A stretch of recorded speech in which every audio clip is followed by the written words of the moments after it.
ABC News with Mary McDonald. Good afternoon. Members of the Australian Olympic team will be vying for some of the 329 gold medals on offer throughout the Games, with a number of athletes in action on day one. Susie Rains reports from Paris. A lot of Australian eyes will be on Jess Fox. She kicks off her quest for 3 gold medals with the heats in the kayak tomorrow after a big night as the flag bearer. The Boomers also and the Kookaburras kick off their campaigns in the men's basketball and hockey.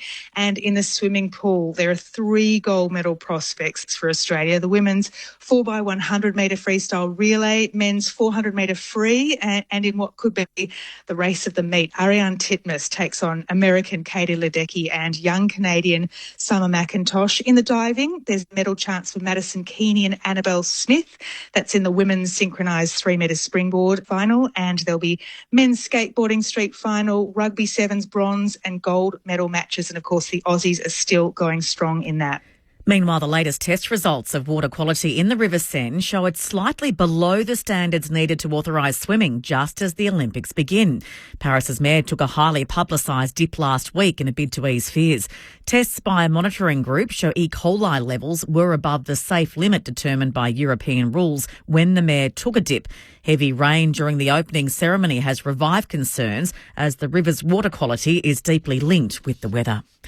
Rallies are being held around the country today to call for an end to gender-based violence. Cyan Valence reports from the rally in Melbourne. Enough is enough. That's the message from the marchers here at the State Library as crowds brave Melbourne's wet weather to march for women's safety. Organised by the What Were You Wearing organisation, this is one of 26 rallies taking place this weekend. It follows similar rallies in April, which prompted the Prime Minister to pledge almost $1 billion to fight gendered violence. Today's organisers say that was a good start, but it's not enough. They want trauma-informed care for first responders and more men's behaviour change programs. They're hoping the combination of their voices here and across the country is heard in the halls of power.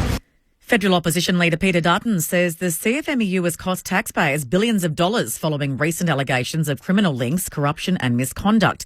Mr Dutton told the gathering at the Victorian Liberal Party State Council today the union has contributed to Victoria's debt, which he claims is now higher than the debt of New South Wales, Tasmania and Queensland combined. In a scathing address, he described the CFMEU as having a contagion effect on the economy that has driven up the costs of building, plumbing, electricians and other trades in the sector. With its gang-like conduct, the CFMEU is hiking costs on the projects it controls by some 30%. Consider the egregious example of the North East Link here in Victoria. It started in 2016 with a $10 billion price tag. It now faces a blowout to $26 billion, with completion now delayed to 2028 and perhaps beyond. Victoria's peak real estate body is calling for a staggered approach to the rollout of new rental reforms, saying the cost to switch from gas to electric heating are much higher than government estimates. The Real Estate Institute of Victoria has made a submission to the state government as part of a review into new minimum energy and safety standards being proposed for rental properties that would come into effect late next year. REIV President Jacob Kane says he broadly welcomes the reforms, but the changes must be incentivised in the right way to ensure rental providers do not just sell off their properties because it's too costly to make the switch. In an older property, if you needed to transition and make all of the changes required under the new minimum standards, it could cost you $25,000, $30,000, $40,000. That's going to be really hard for the average property investor because 80% of all property investors are single property owners. To sport, and Melbourne will look to keep its AFL finals hopes alive as the Demons take on GWS at the MCG. Melbourne will be boosted by the inclusion of Max Gawn after the skipper spent 2 weeks on the sidelines with an ankle injury. In today's other games, North Melbourne takes on Geelong and Hobart, Brisbane faces Gold Coast at Carrara, Essendon plays St Kilda at Docklands and West Coast takes on local rival Fremantle in Perth. To the weather now, there's a strong wind warning for the West Coast, Central Coast and East Gippsland Coast. For the state, cloudy with widespread showers in the southwest extending to remaining southern and mountain districts this afternoon. Isolated showers across the northern plains. Isolated thunderstorms in the southwest. Local hail possible near and south of the ranges. For Melbourne, cloudy, the very high chance of showers and possible hail this afternoon with a top today of 13. Tomorrow a shower or 2 and 12. Right now in Melbourne, it's 11 degrees. ABC News. Roy and HG. This medal-winning duo are no strangers to the City of Lights. But, mes amis, it's not just the Olympic Games. It's the culture, the fashion, the politics, the art, the opera, plus BMX bikes and weightlifting. That's people, medals and cheese daily during the Olympics across the nation, teetering on the brink of joyful chaos on ABC Radio and on the ABC Listen app. ABC Sport. This is AFL Saturday with Matt Clinch. A turnover from Screenshaw. Ralph Smith, out past to Dustin Martin. Is this his moment? It is! Dusty with the opening goal in his 300th match. Taking centre stage once more. AFL coaching record holder. Mr. Mick Mulhouse. Man's about to coach a team for the 715th occasion. Premiership player. Essendon now trying to beat the flood. Ramanaskas from 50. Goes for goal. He gives it a good kick and he has kicked the first of the night.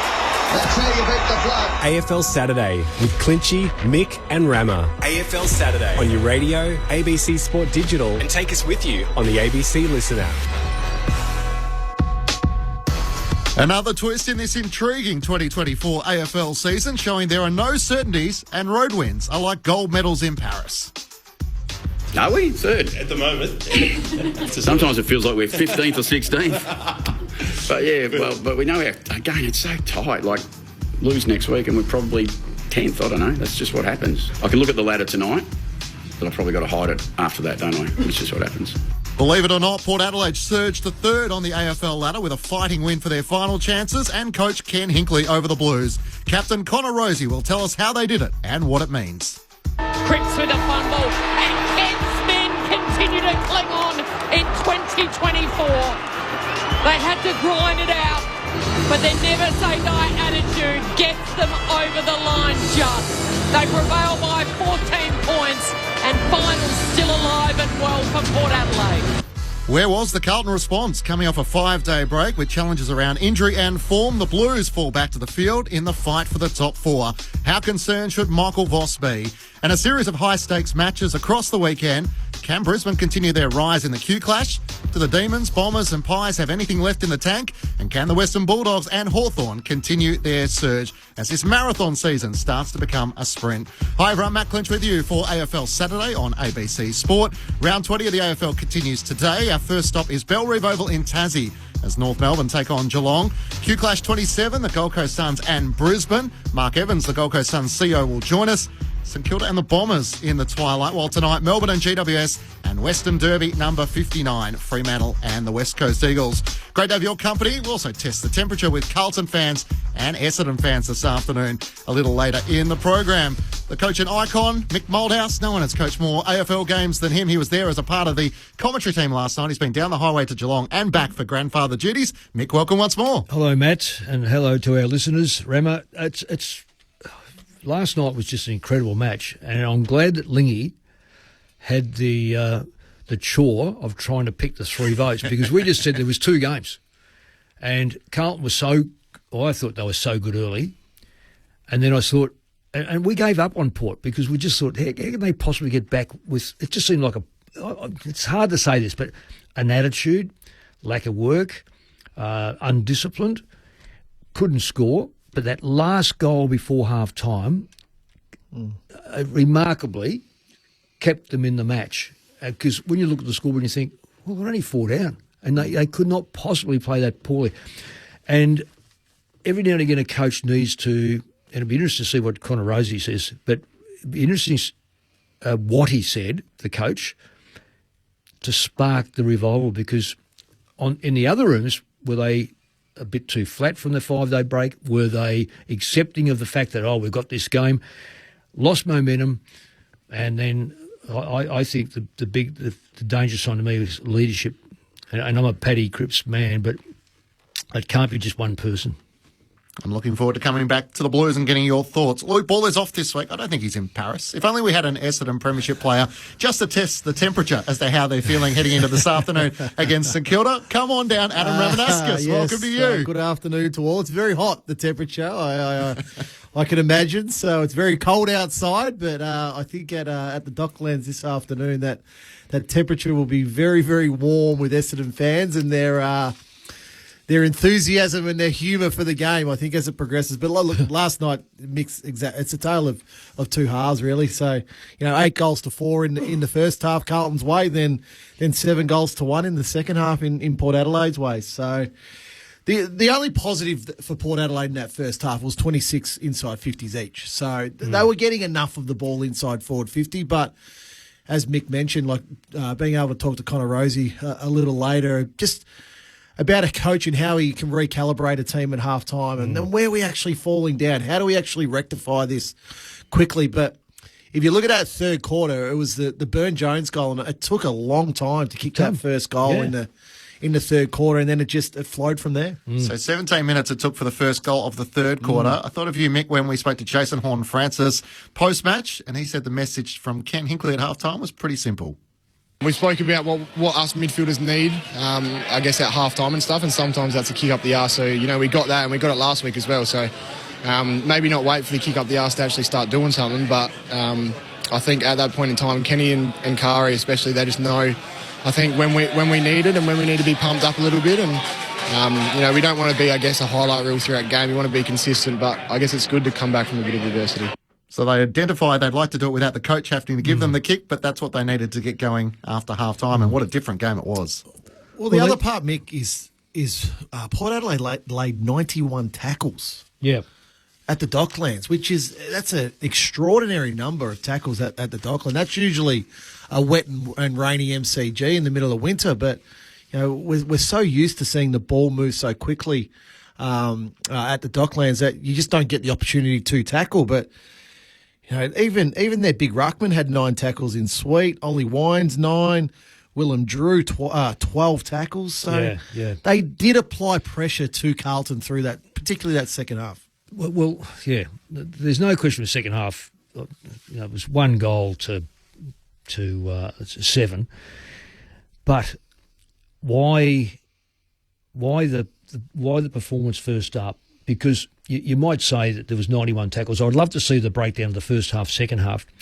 But the work, there was very few times when you could say a side got to run and move the ball that well that it constituted a goal. The only one that sparks my mind is that at halftime we were talking about the 3 ways you can score. For those out listening to us, there's only 3 ways you can score. And one is turnover, a stoppage goal or a clearance goal, and a kick-in.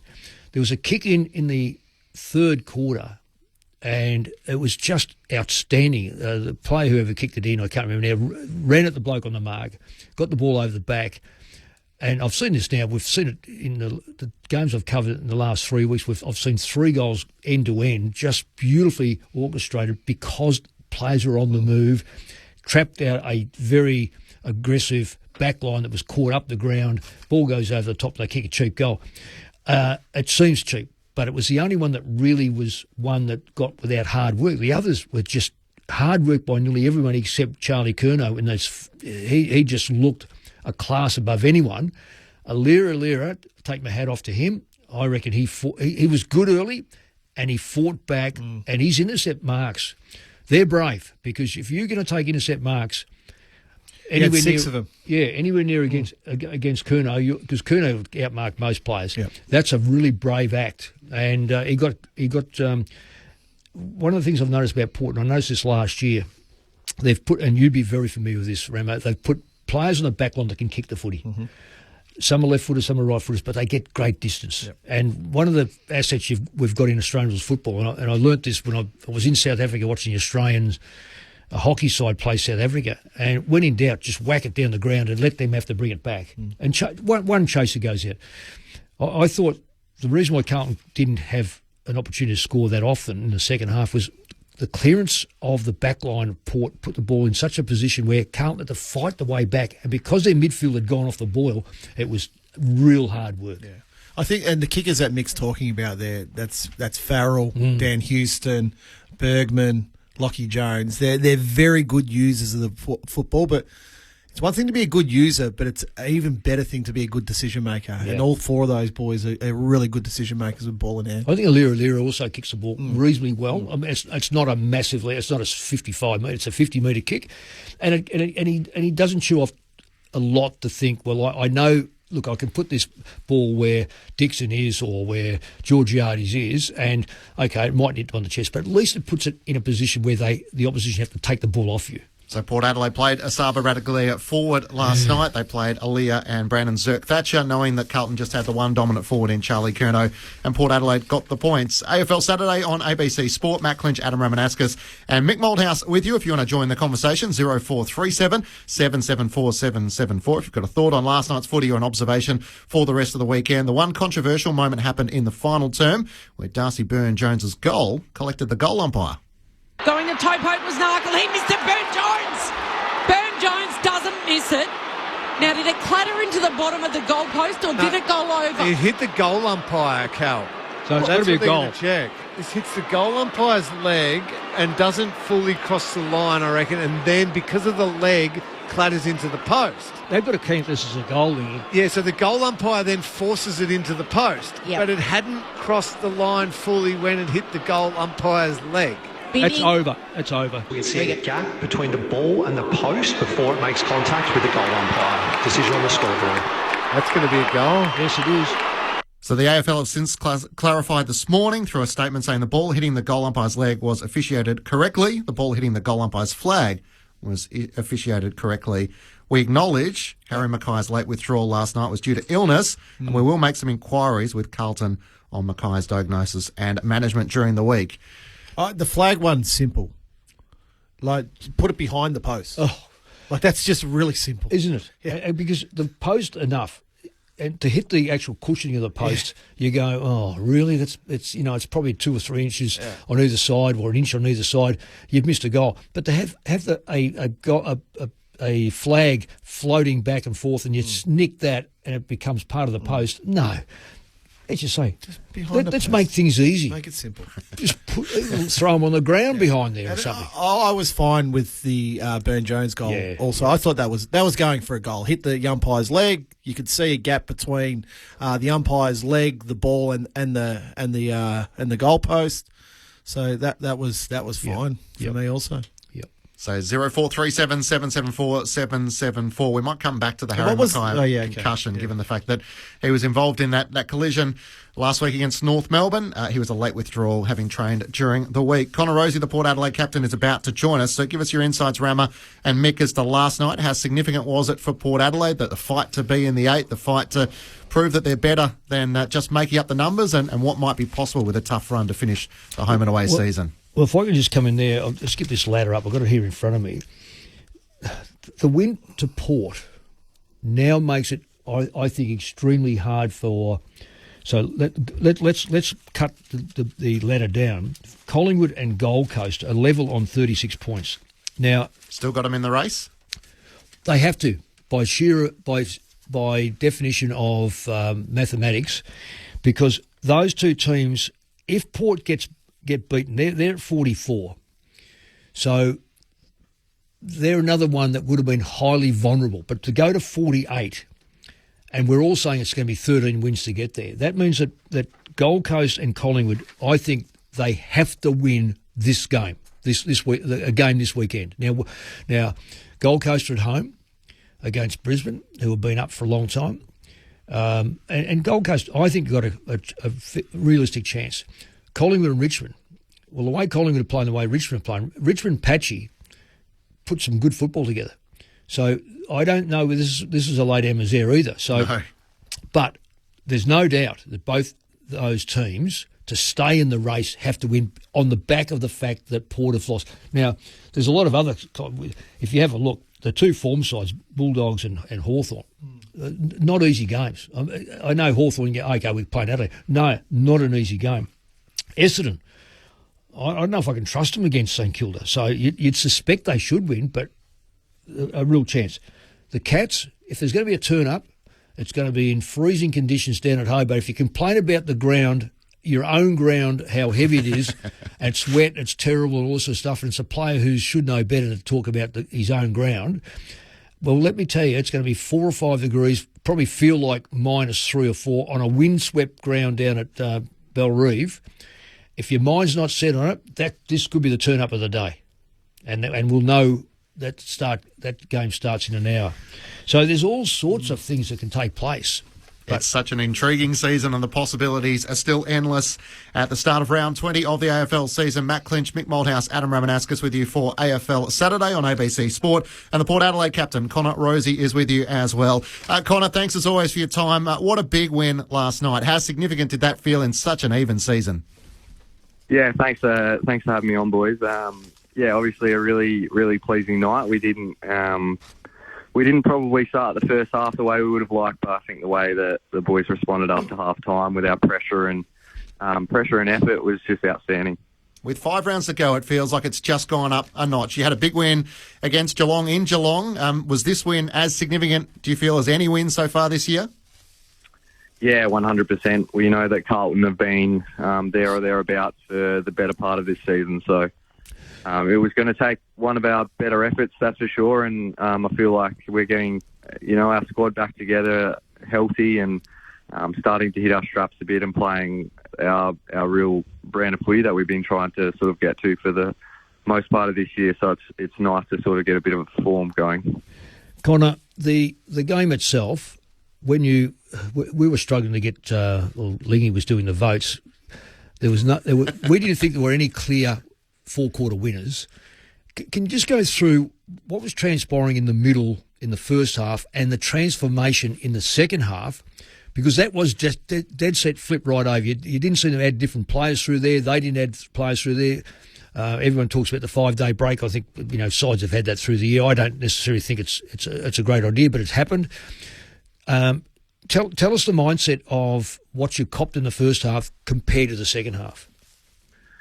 Yeah, it's a good question because they really did challenge us in the first half, especially around the ball, contested possessions. I think they were really on top of first possession around the contest, especially. They've got some big-bodied midfielders in there, and I guess we were probably just second to the ball. We're not quite hard enough for long enough in the first half. So, like you said, there was a bit of a mindset shift at halftime to be a little bit more proactive and almost worry a little bit less about them and sort of play our game a bit more so that they would worry about us. And I think the guys played their roles really well. Zach was getting tagged, and I think he worked through that really well. And Drew was doing a bit of a job as well. So I just think that everyone played their little part. And like you said, there wasn't anyone that had a massive night or a really big standout game, but we all sort of had our moments, and I think that's what made the difference. Yeah, right. Look, I know this is a hard question to answer. Who had the biggest bearing last night? Ken Hinkley at half-time or Josh Carr, given the midfield coach? Who takes over there to let's straighten things out a bit? It depends what we're talking about, to be honest. Last night it was probably more Kenny around our messaging. Kari was probably more structurally some small changes that we've made, but it definitely has been Kari in the past, depending on what we're talking about. You obviously saw Kenny last week give us a bit of a serve, and I think they work really well together, to be honest, in terms of they know when we need certain things. And last night it was probably just to touch up on a few things around the contest and be a little bit harder for longer. And I think that's their strength as coaches. They know who to say at the right time. Do you think he'll start his crunch time before the game next week and not wait till half time?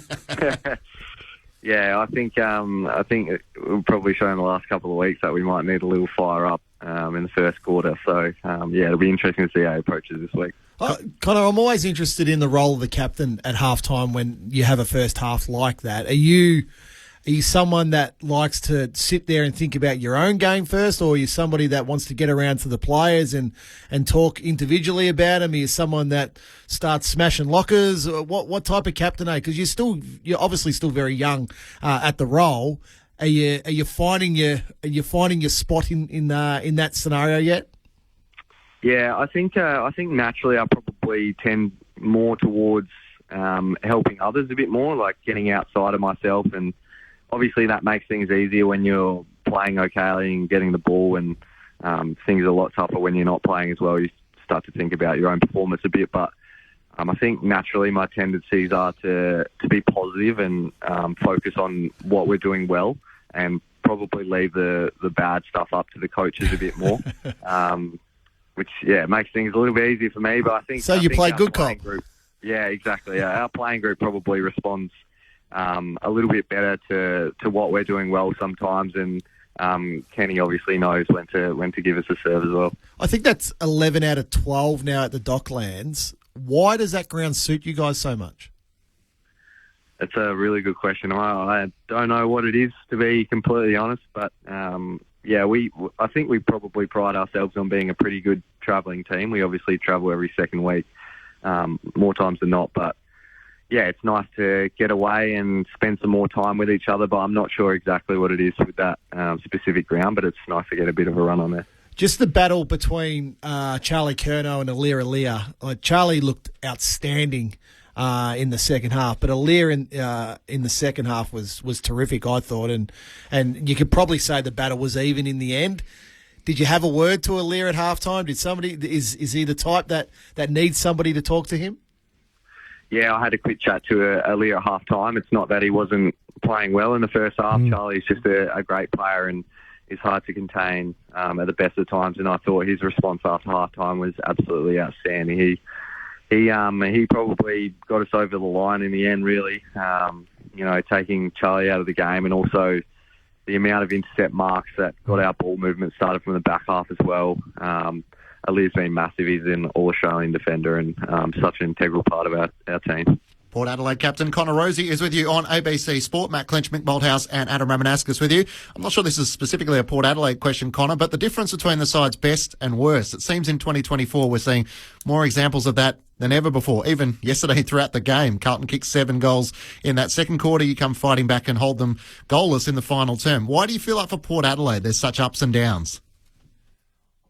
Oh, it's a challenging question, to be honest. I think when, like you said, when we're playing our best footy, we're one of the best teams in the competition. But our challenge really is to get full buy-in from the whole group. I think sometimes we tend to lose people at certain times and they internalise a little bit. And our challenge has been to sort of get those guys out of themselves, which is what I've been trying to do for the last month or so. And I think once those sort of role players come outside of themselves and communicate, and we've been focusing a lot on celebrating our little wins and helping each other more the last month, I think it's made a big difference. But, AFL football is really hard, to be honest, and there's 17 other really good sides in the competition, and momentum is stronger than ever in the competition at the moment. So, yeah, we've changed some things structurally to try and stem momentum in games, and there's still a little bit of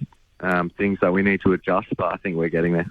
And the week-to-week, Connor, is so unpredictable. I mean, a lot of clubs are system and processed, and there's been criticism of Ken Hinkley at times as to whether he's too emotional when he's on the bench coaching from ground level. As someone who works with him day in, day out, how have you seen what he's tried to bring to this side in 2024 to bring out your consistently best?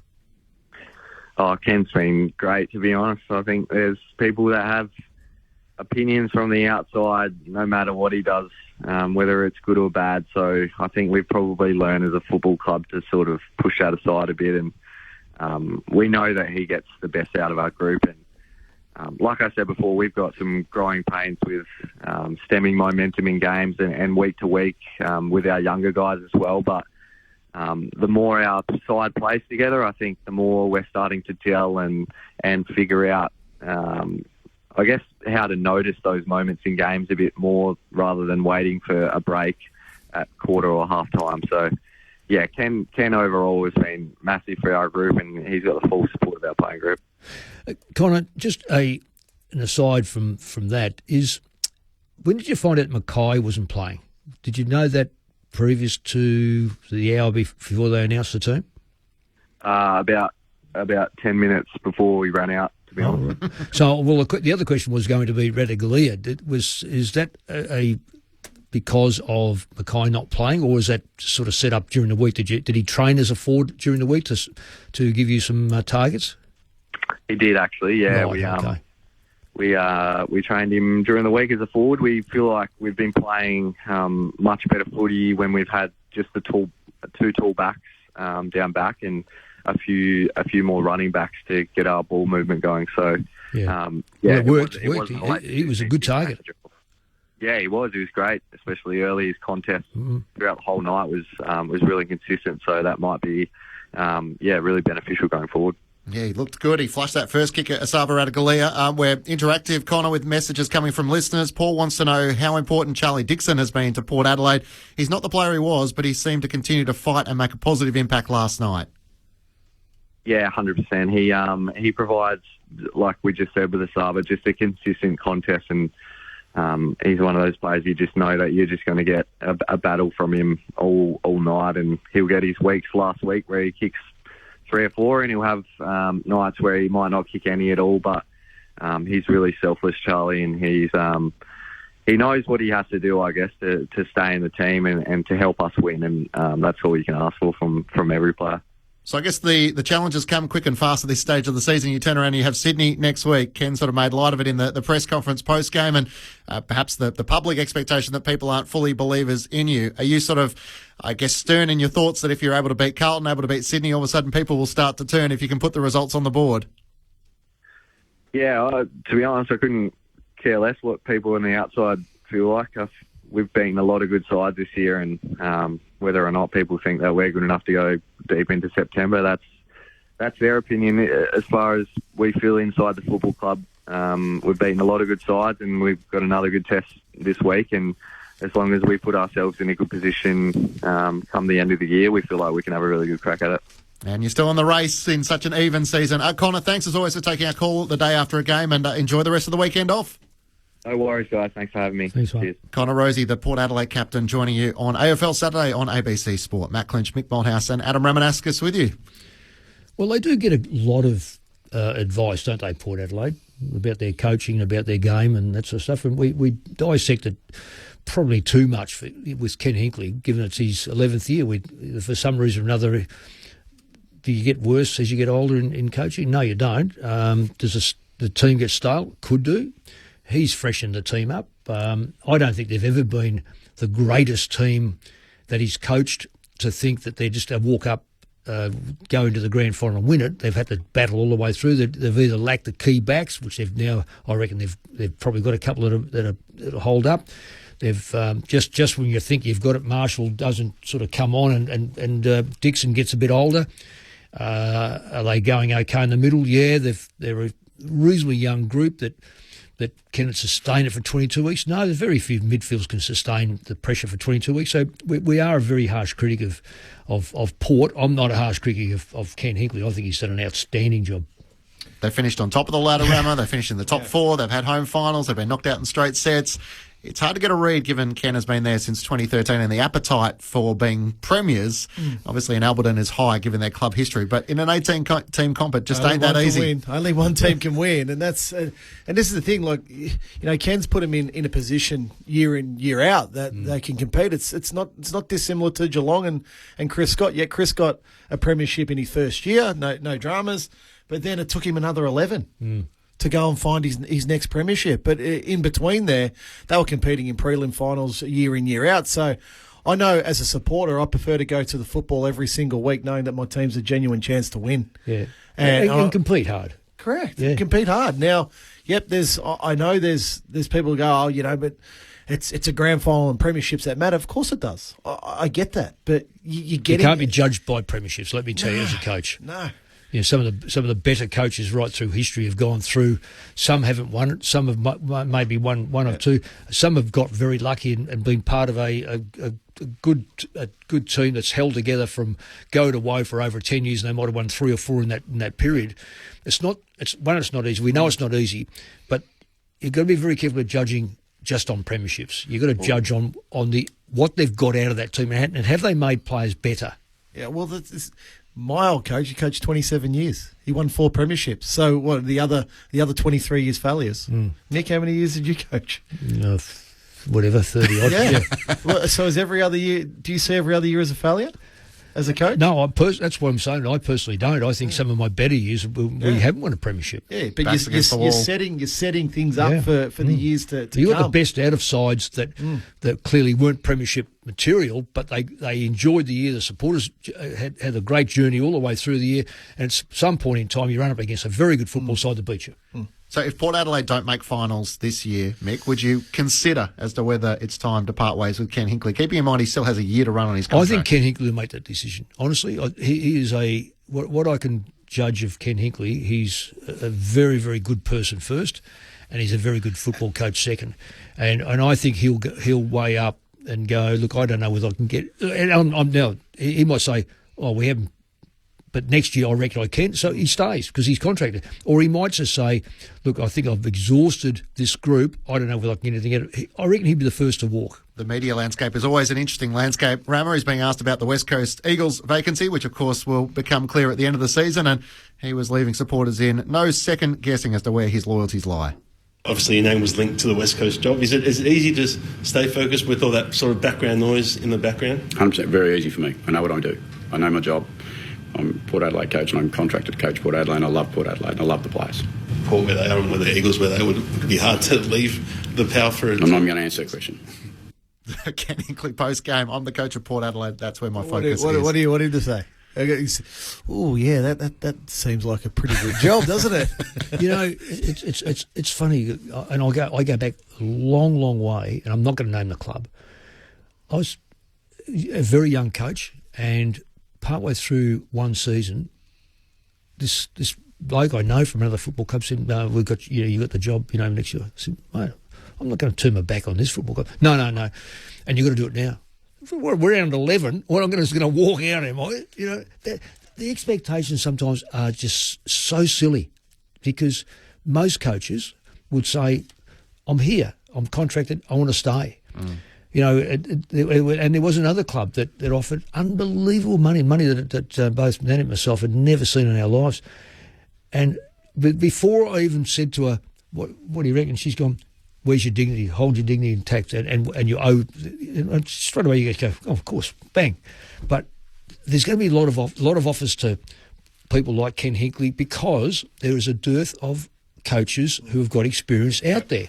Yeah, and I'm not saying that they're not good. I'm saying a dearth of coaches that have coached multiple years, where you can say, "Look, you'll build on top of that," because you do get better. You do get better because you learn so much. We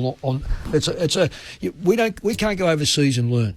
We can't coach in Europe and then go to South America and this sort of stuff. We are learning on the job at this level, and if you manage to get flicked from VFL or WAFL, South Australian football, straight into an AFL thing, you are actually out there by yourself, because there's no one above you to go, "I can help you." There's eyes, but there's no competition above us. There's no international. So Ken Hinkley will be in great demand, I would have thought, if clubs want to change coaches. Who was the club that asked you at round 11? It's exactly what I was thinking. I certainly will not be going there. Just thought I'd try, Rammer. You got to ask every now and then. On the SMS, 0437 774 774. Stan from Victoria, is it telling that Jason Horne-Francis mentioned Josh Carr in the grab? So does this actually mean he will be the next coach? Catherine says, Carlton certainly missed Blake Acres. How close is he to returning? And should Patrick Cripps play more in the ruck? No. The flags on the Not with his post shoulder. Are ridiculous. Even worse at local footy level. Imagine if it was a final, put them on the ground, wear them in a quiver, make them smaller, do whatever we need. Grant in Hobart enjoying the show. Mick, this was another case of the Blues blasting sides in the first quarter, first half, and then stopping again. They looked tired, but it was again the midfield who simply can't defend the ball rebounding from the forward line. And Greg's been in touch from Tassie. Just some information for Mick. His statement that it'll be 5 to 6 degrees in Hobart today.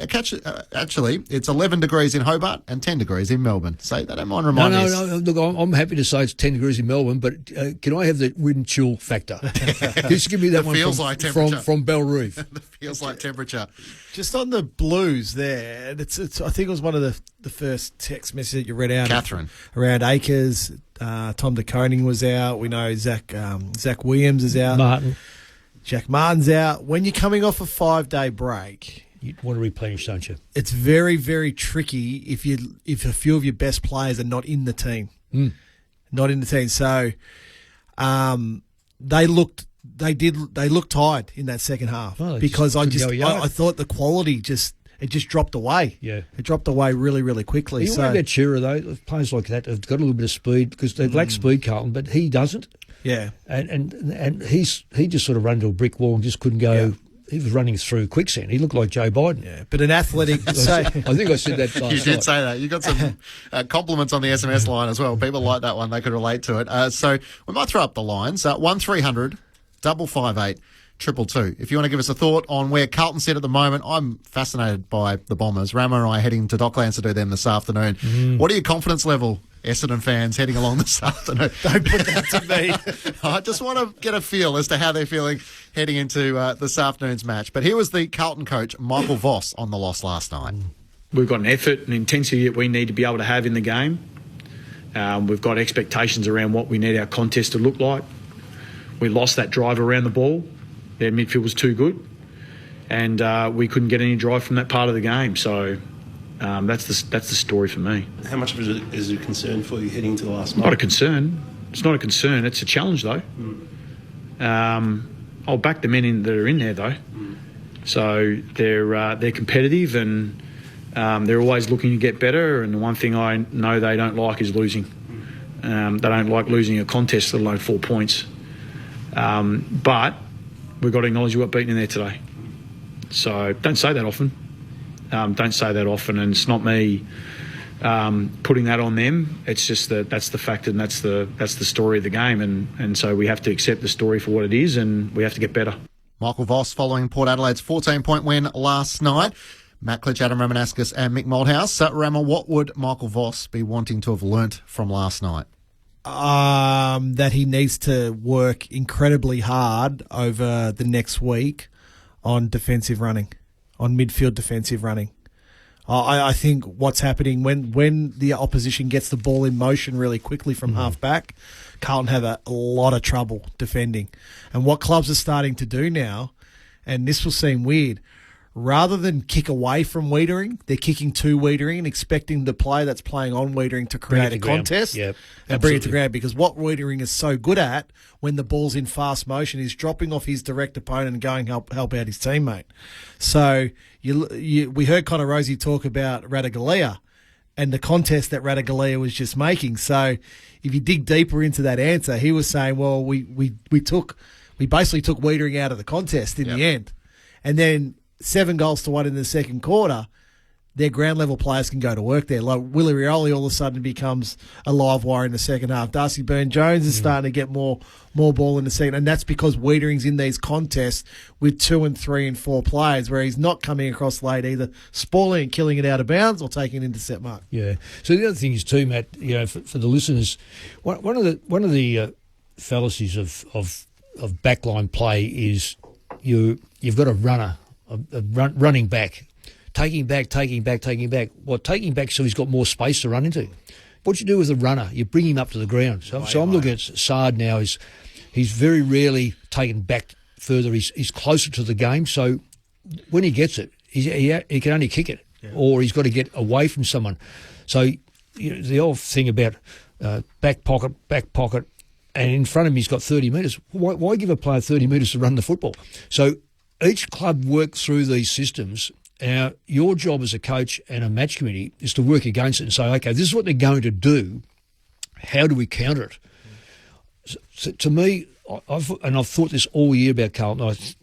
Fantastic forward line, make no mistake about it, particularly when you say about some of these blokes that have got to come into that side, is that they've one or two quick players short when they need defensive work. I don't say you put them all in there, but you've got to have the capacity to put them in there when the opposition start to take a bit more dominance of the ball. Put players in there who can actually run with these players to counter the wide ball, the outside ball, the running ball. So Carlton are going to have to come up with some special stuff in 4 weeks before the finals. So the Chincotta tagging role is working, okay? Yeah. But why did they flip that? Yeah, that's right. They didn't need to. But what it also does, it takes away a midfielder from Carlton. Yep. And So what happens is Cincotta, rather than having to play in a system and run defensively and the like, he runs and finds his man. So then you've got Cripps he's a bull, absolute bull. He does a hell of a lot of work. So for him to get back takes a lot of effort. Then you got Sam Walsh, who runs like the best racehorse that you've ever seen. I don't know if the mix is right. I think they've got to continue on with Cincotta, no doubt. But I just don't know. I don't know what the right Carlton mix is, because they're getting busted up big time from half back to Rema, they've got to bring it. Now, I don't like always saying you should sacrifice a forward, but they've got to find a forward mid and bring so it becomes a 2-3 forward line. So three at the top end and two near the goals. Bring that other mid up to alleviate the tagging problem. Now, I think that it's one of those things when you go in a final series, you've got to have a known tagger, unless you dominate the midfield. Yeah. If you've got a dominating tagger, he's like gold because he takes out one of the best players. But to supplement your midfield, it's got to be a half forward, and then you've got to say to yourself, now, is he going to get enough of the football to counteract a Stewart sitting behind the ball? And this is where you have a tagging half forward. So there's a lot of little moves. It's a bit like chess. Mick Malthouse, Adam Ramanaskas, Matt Clinch with you for AFL Saturday on ABC Sport. 1300 558 222. I'm fascinated to hear from Carlton fans. How are you feeling this morning? You've been in the top two since round 14, and I'm a little curious as to how Bombers fans are feeling heading along this afternoon against the Saints. David's given us a call from Tasmania. David, welcome to you. G'day, guys. How are we doing? Very well, thank you. Question for Rama. I'm a mad Bombers fan, have been forever. It's been pretty torturous 25 years, but the Essendon list field at the moment, it seems like Dodoro's still part of the mix with this. And I look in the week, Cox gets re-signed, Archie Perkins is middling along, to be fair. We've still got Dylan Shield holding up cap space.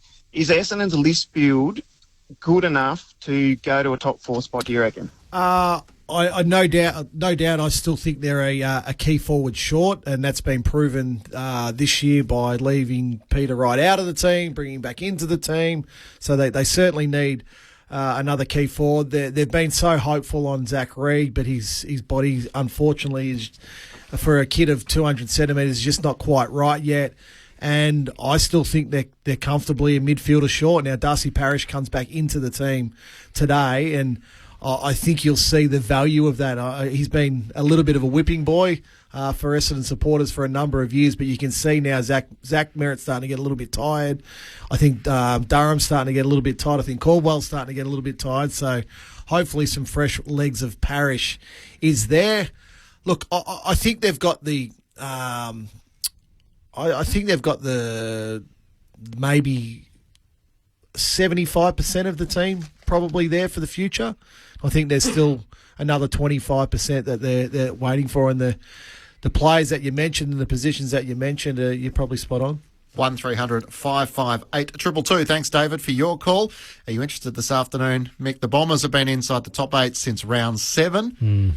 I don't think I need to give you too much of an insight as to how their fans would feel if they were to miss September. I'm praying for Corby. He's taken a good couple of weeks to follow the Paris games, because it might be a tough watch for Essendon fans if they fall through the trapdoor. Is he working or taking personal leave just to control himself? He'll still be following, don't worry.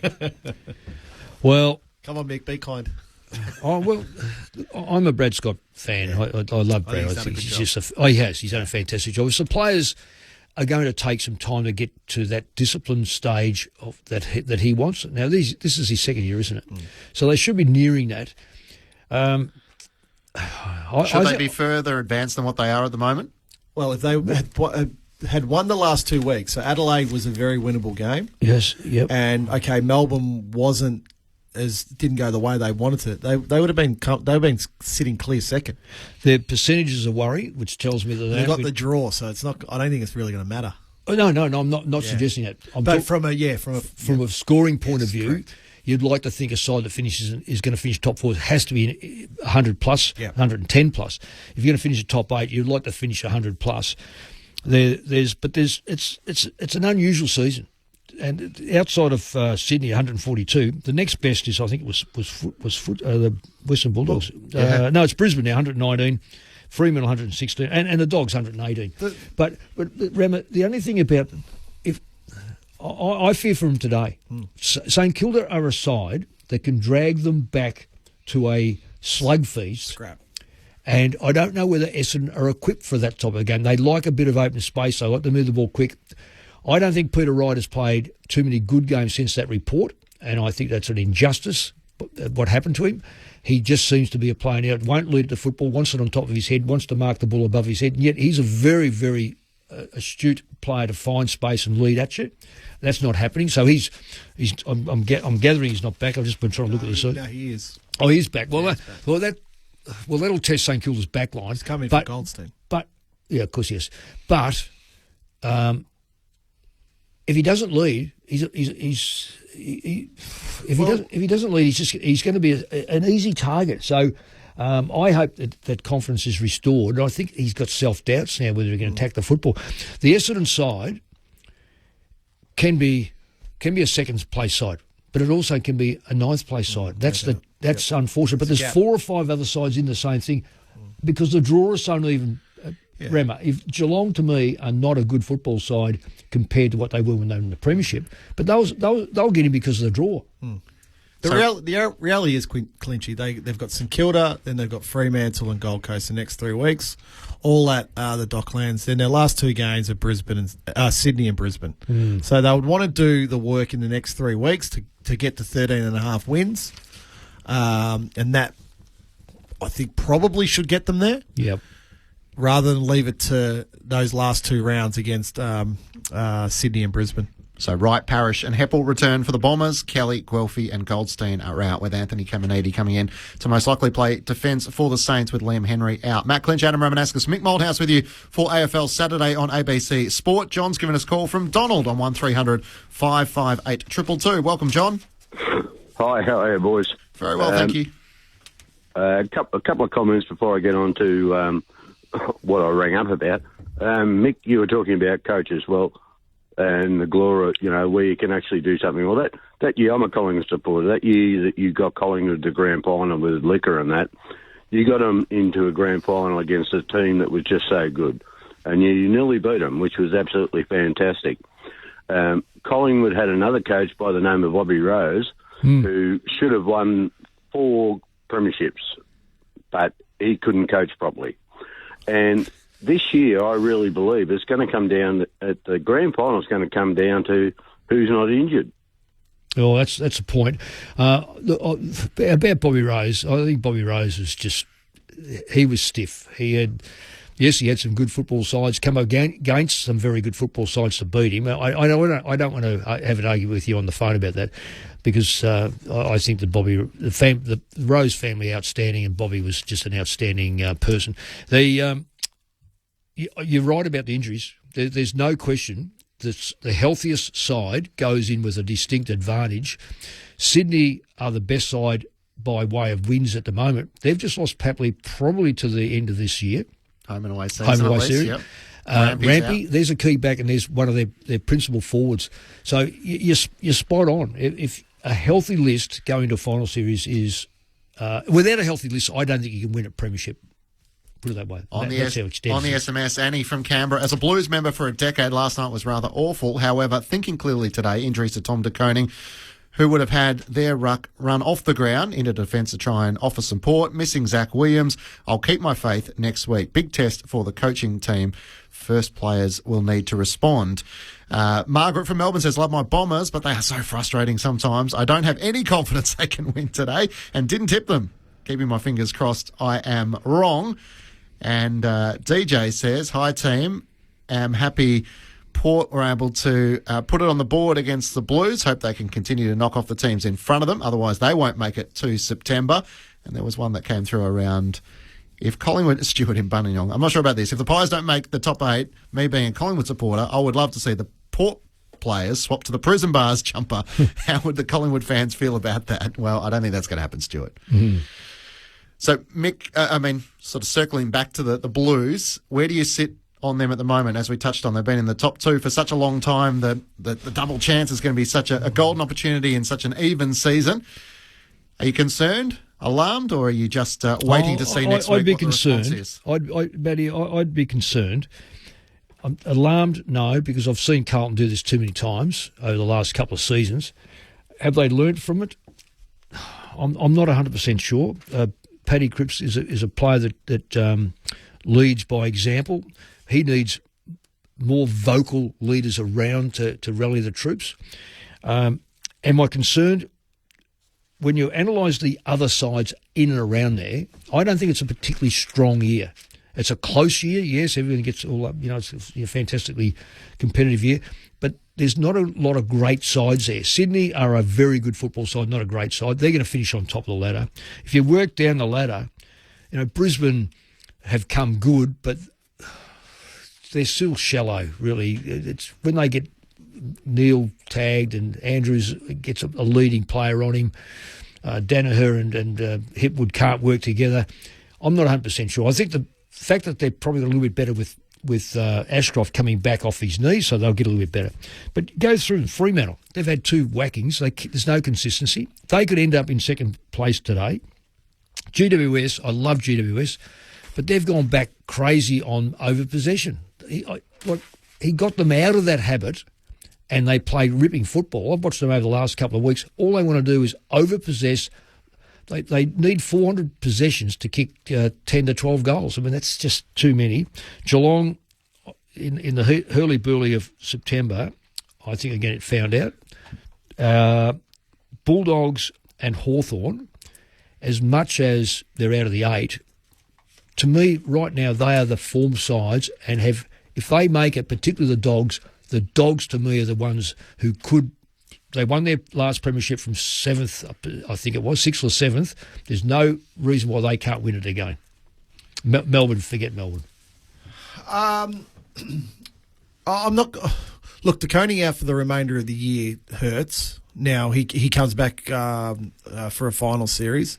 They obviously need Zach Williams back into the team because his speed. They'd love to get Jack Martin back into the team.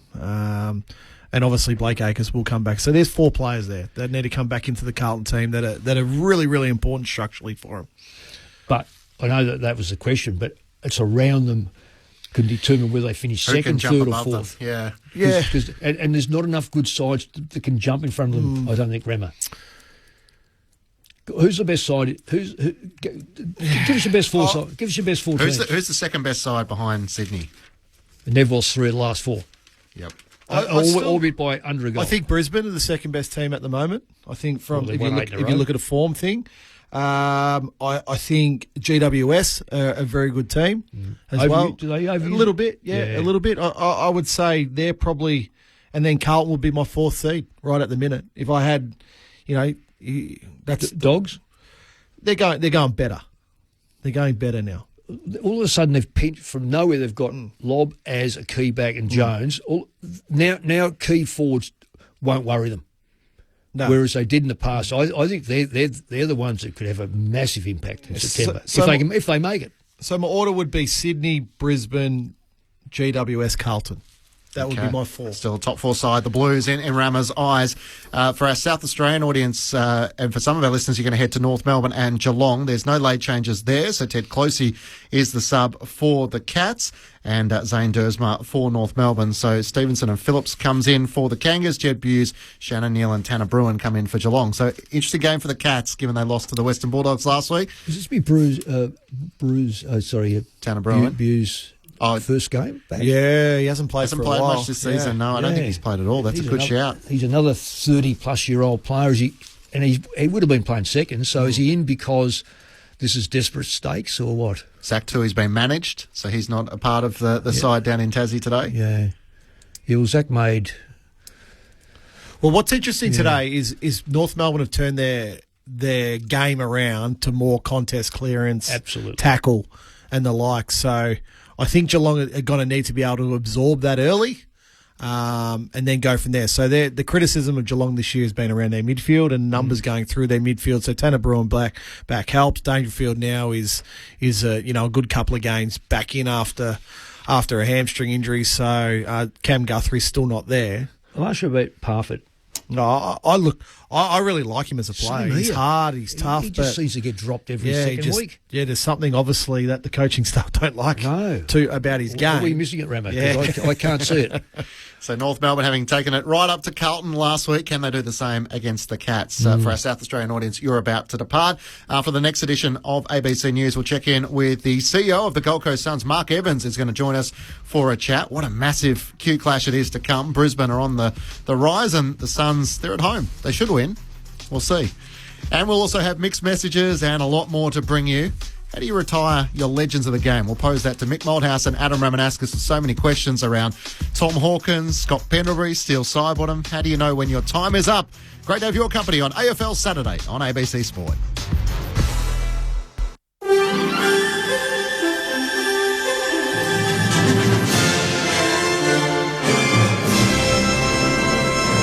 ABC News, I'm Kerry Worthington. Prime Minister Anthony Albanese has sledged opposition leader Peter Dutton during his opening address at the New South Wales Labor Conference. During his speech, members of the Electrical Trades Union walked out and earlier refused to give Mr Albanese a standing ovation. He says his government is working to undo reforms by Mr Dutton when he was Health Minister. He had one idea, making sick people pay more. A GP tax, a hospital tax, a medicine tax, and a 6-year freeze on Medicare rebates. Peter Dutton was so bad at his job that Tony Abbott sacked him. Meanwhile, Peter Dutton says the CFMEU has cost taxpayers billions of dollars following recent allegations of criminal links, corruption and misconduct. Mr Dutton's told a gathering of the Victorian Liberal Party's State Council the union has contributed to Victoria's debt, which he claims is now higher than the debt of New South Wales, Tasmania and Queensland combined. In a scathing address, he described the CFMEU as having a contagion effect on the economy that's driven up the costs of building, plumbing, electricians and other building sector trades. With its gang-like conduct, the CFMEU is hiking costs on the projects it controls by some 30%. Consider the egregious example of the North East Link here in Victoria. It started in 2016 with a $10 billion price tag. It now faces a blowout to $26 billion, with completion now delayed to 2028 and perhaps beyond. The federal government has signed a new 4-year contract with ASC for major maintenance work on its Collins-class submarines to continue in South Australia and Western Australia. It says the $2.2 billion deal follows a recently announced Life of Type extension program set to begin at Adelaide's Osborne Naval Shipyard in 2026. The government says it'll see 700 jobs continue in South Australia and 400 in Western Australia. Thousands of people across the country have taken to the streets, marking the start of nationwide protests against domestic violence. Romy Gilbert reports from Wollongong. More than 30 rallies demanding no more violence against women are being held across the country this weekend after an estimated 54 women have been killed in incidents this year so far. Wollongong's rally on Darrable country saw hundreds of protesters take to the street despite the rain, demanding immediate government and societal action. The rallies have been organised by Indigenous female-led not-for-profit What Were You Wearing and seek funding for men's behaviour and rehabilitation programs as well as women's refuges. Several of Australia's top athletes will be in action tonight as the Olympic Games get underway in Paris. Fraser Fyfe reports. With the cauldron officially lit, Australia's Olympic campaign begins in earnest tonight. Ariane Titmus will spearhead Australia's medal chances in the pool as the reigning Olympic champion will begin her defence in the women's 400-metre freestyle. In basketball, the Boomers will look to improve on their Tokyo bronze medal when they take on Spain. Flag bearer Eddie Ockenden will join his Kookaburras teammates as the men's field hockey team faces off with Argentina, the Aussies looking for their first gold medal since Athens 2004. Fellow flag bearer Jess Fox is set for her first run in the women's kayak single heats, while cyclist Grace Brown is hoping to deliver the ultimate swan song to end her professional career, chasing Olympic gold in the women's individual time trial. A wildfire in the tourist town of Jasper in the Canadian Rockies is still burning out of control. Hundreds of firefighters are tackling the blaze that's destroyed a third of the buildings in the town. This resident says he's doing what he can to help those affected. I've seen a pretty big impact in town here. I'm asking if there's anything we can do. I got lots of friends in Jasper, and a lot of people are really taking advantage of the help right now because there's obviously a pretty dire need for it. Justin Timberlake's lawyer says the pop star wasn't intoxicated when he was arrested last month for driving under the influence. The 43-year-old was detained in New York for running a stop sign and failing to stay on the right side of the road. His first court hearing's taken place where his lawyer Edward Burke says police made a significant number of errors in the case. Timberlake wasn't present at the hearing as the date clashed with the start of his world tour, kicking off in Krakow in Poland. He'll be rearraigned virtually in court next month. Australian tennis player Jordan Thompson is through to the semi-finals of the Atlanta Open after a 3-set win over Spain's Alejandro Davidovich Fokina. The 30-year-old won 7-6, 4-6, 6-3 in a match that lasted just over 3 hours. Thompson will face China's Juncheng Sheng after he beat fellow Australian Max Purcell 7-6, 6-4 to make the final four. And you're up to date with the latest from ABC News. Roy and HG. This medal-winning duo are no strangers to the City of Lights. But, Mesa me, it's not just the Olympic Games. It's the culture, the fashion, the politics, the art, the opera, plus BMX bikes and weightlifting. That's people, medals and cheese daily during the Olympics across the nation, teetering on the brink of joyful chaos on ABC Radio and on the ABC Listen app. You're listening to AFL Saturday with Matt Clinch, Mick Malthouse and Adam Ramanauskas on your radio, ABC Sport Digital, and take us with you on the ABC Listen app. Just look for the AFL button. There's some constant dialogue going on around our list, externally and internally, and no, that's a work in progress. We're not sure. It's probably early to predict what that looks like. I think there needs to be a reality and factual look at it. You go, well, where's your list at? And funnily enough, when it's a premiership list, it's bulletproof, and then when it's not, it's got holes everywhere in it. But we're going to have a bit more of a futuristic look at that and a real look at that. And I'm speaking to Steele and Pendles regularly, like weekly, fortnightly. Not just about the future, about the now and all that. So we're not there yet. So, but respectfully, we want to honour our greats, and those two in particular live in that bracket. Collingwood coach Craig McRae, how do you respectfully retire your all-time greats and do it in the right fashion? AFL Saturday on ABC Sport. Matt Clinch, Mick Malthouse and Adam Ramanauskas with you. A big warm welcome to our listeners for the first time as round 20 of the AFL continues. There's no late changes down in Tassie with North Melbourne and Geelong. Zane Dersma and Ted Closey are the subs. The Q Clash later today. Mark Evans, the CEO of the Gold Coast Suns, will join us. St Kilda and Essendon in the twilight. And tonight, depending on where you're listening, Melbourne and GWS and Fremantle and the West Coast Eagles. Of course, if the game you're looking for is not on your radio, the ABC Listen app, and just click on the AFL Extra button. It's also exciting with coverage of the Olympics for regional listeners all across Australia, not to mention local capital markets in Adelaide, Canberra, the Northern Territory, Gold Coast and Hobart, and Roy and HG for everyone around the country, of course, wherever you get your podcast from as well. So we heard Craig McRae talking about the conversation. It's not just Collingwood with Steele Sidebottom and Scott Pendlebury. There's Tom Hawkins at Geelong. There's Taylor Walker at the Adelaide Crows. And I thought, I've heard this conversation before. Last time the Collingwood coach Craig McRae was on with Mickey, he had exactly this conversation. I've never lived this. These guys are so decorated players of our footy club, and ideally I'd love to carry them out. I'd love to put them on our shoulders, and we applaud them on their way out, and ideally it's their decision. That's how I see it. No, maybe Mick, you got any advice on this? This is something new to me. Don't let them go altogether. That's the most important advice, because you'd be left high and dry without leadership or big holes in the organisation. Craig McRae, when he was on this program only a few months ago. Mick Malthouse, have you got any more advice as the season reaches the pointy end, everyone wants to kind of know where their future lies? Yeah, of course they do. And players these days are so well paid, so it's also they don't want to let go of that. They don't want to let go of the adrenaline rush they get with a match day. Players are the worst, because what they do is when you talk to them, they start to go around the match committee looking for positivity, why they should stay. And if you left it to every player to retire, then they'd still be playing 3 or 4 years too long. And I always used to say to them, look, I think you should think about it, because I don't want to play you in the seconds. And they say, well, what do you mean by that? And I said, well, I just think your form won't hold up. And the last thing you need with your name and how you are with the football club to be playing VFL football, better to go out with a little bit in the cup than totally dry.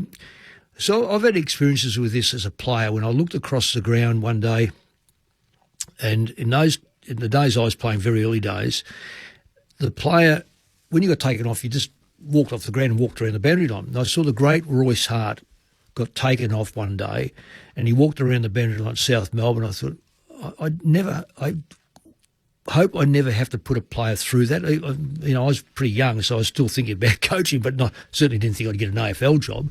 But I didn't want to see that take place. So my recommendation to always players is weigh it up, and the decision, ultimately, you've got to be big enough and strong enough as a coach to make that decision for them. You don't let them play on if you think they shouldn't play on.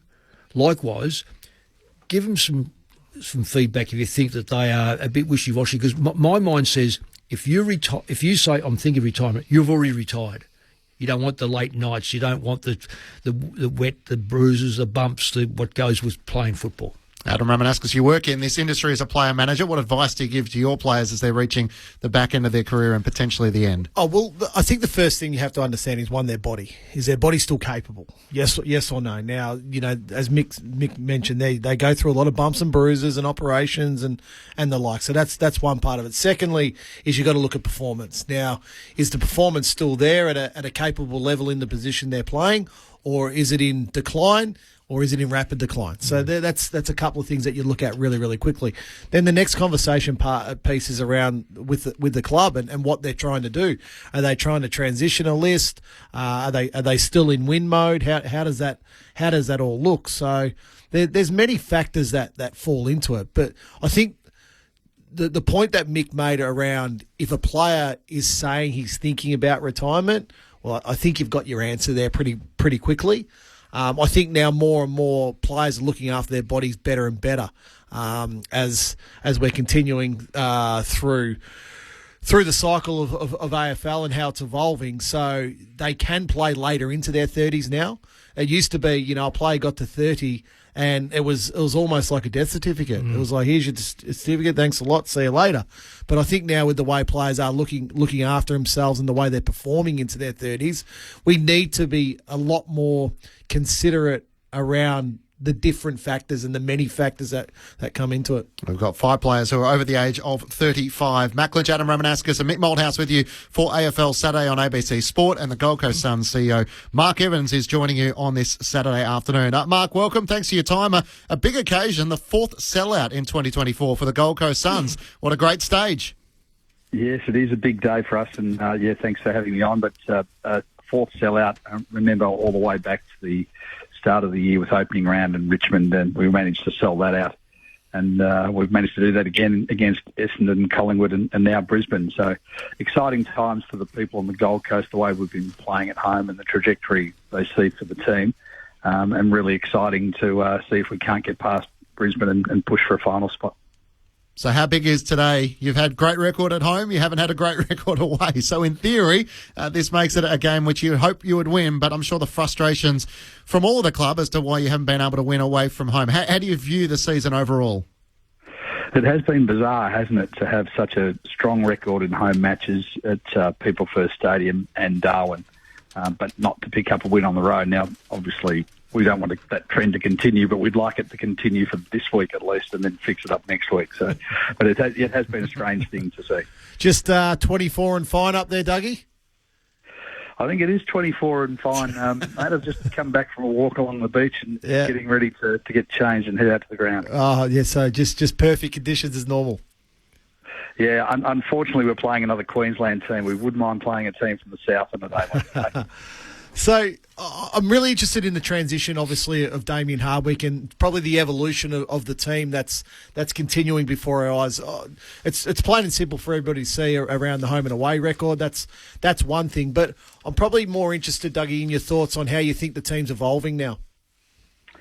I think we've seen some movement across the course of this year. Of course, every time you have a new coach, you do have a new game plan or new systems or processes and people feeling out where they fit in the coach's eyes and all those sorts of things. And Damien has tried to give a really strong picture of what he would like to develop. And it took a little bit of time at the start to get used to, and it feels like we're getting more of the game that he wants now than we were at the start of the year. But it also feels like we're identifying the gaps to close down to the really top teams. So our best footy looks to be good enough, and we haven't quite produced it as often as we'd like. The other talking point here is around the Northern Academies, which is a forever evolving conversation also. For us people here in Melbourne and South Australia and Western Australia, just the importance of the academy for you guys and probably how the participation rates are growing for kids, boys and girls, in your region. Well, Queensland footy's been going off the charts for a number of years, and it will be strange for your listeners to understand. There are more people now participating in AFL in Queensland than there are NRL. And that growth has come through mostly through junior programs, kids, school programs. It's incredible. And, of course, that does not yet have the full-blown economy and passion and dedication of support from traditional states.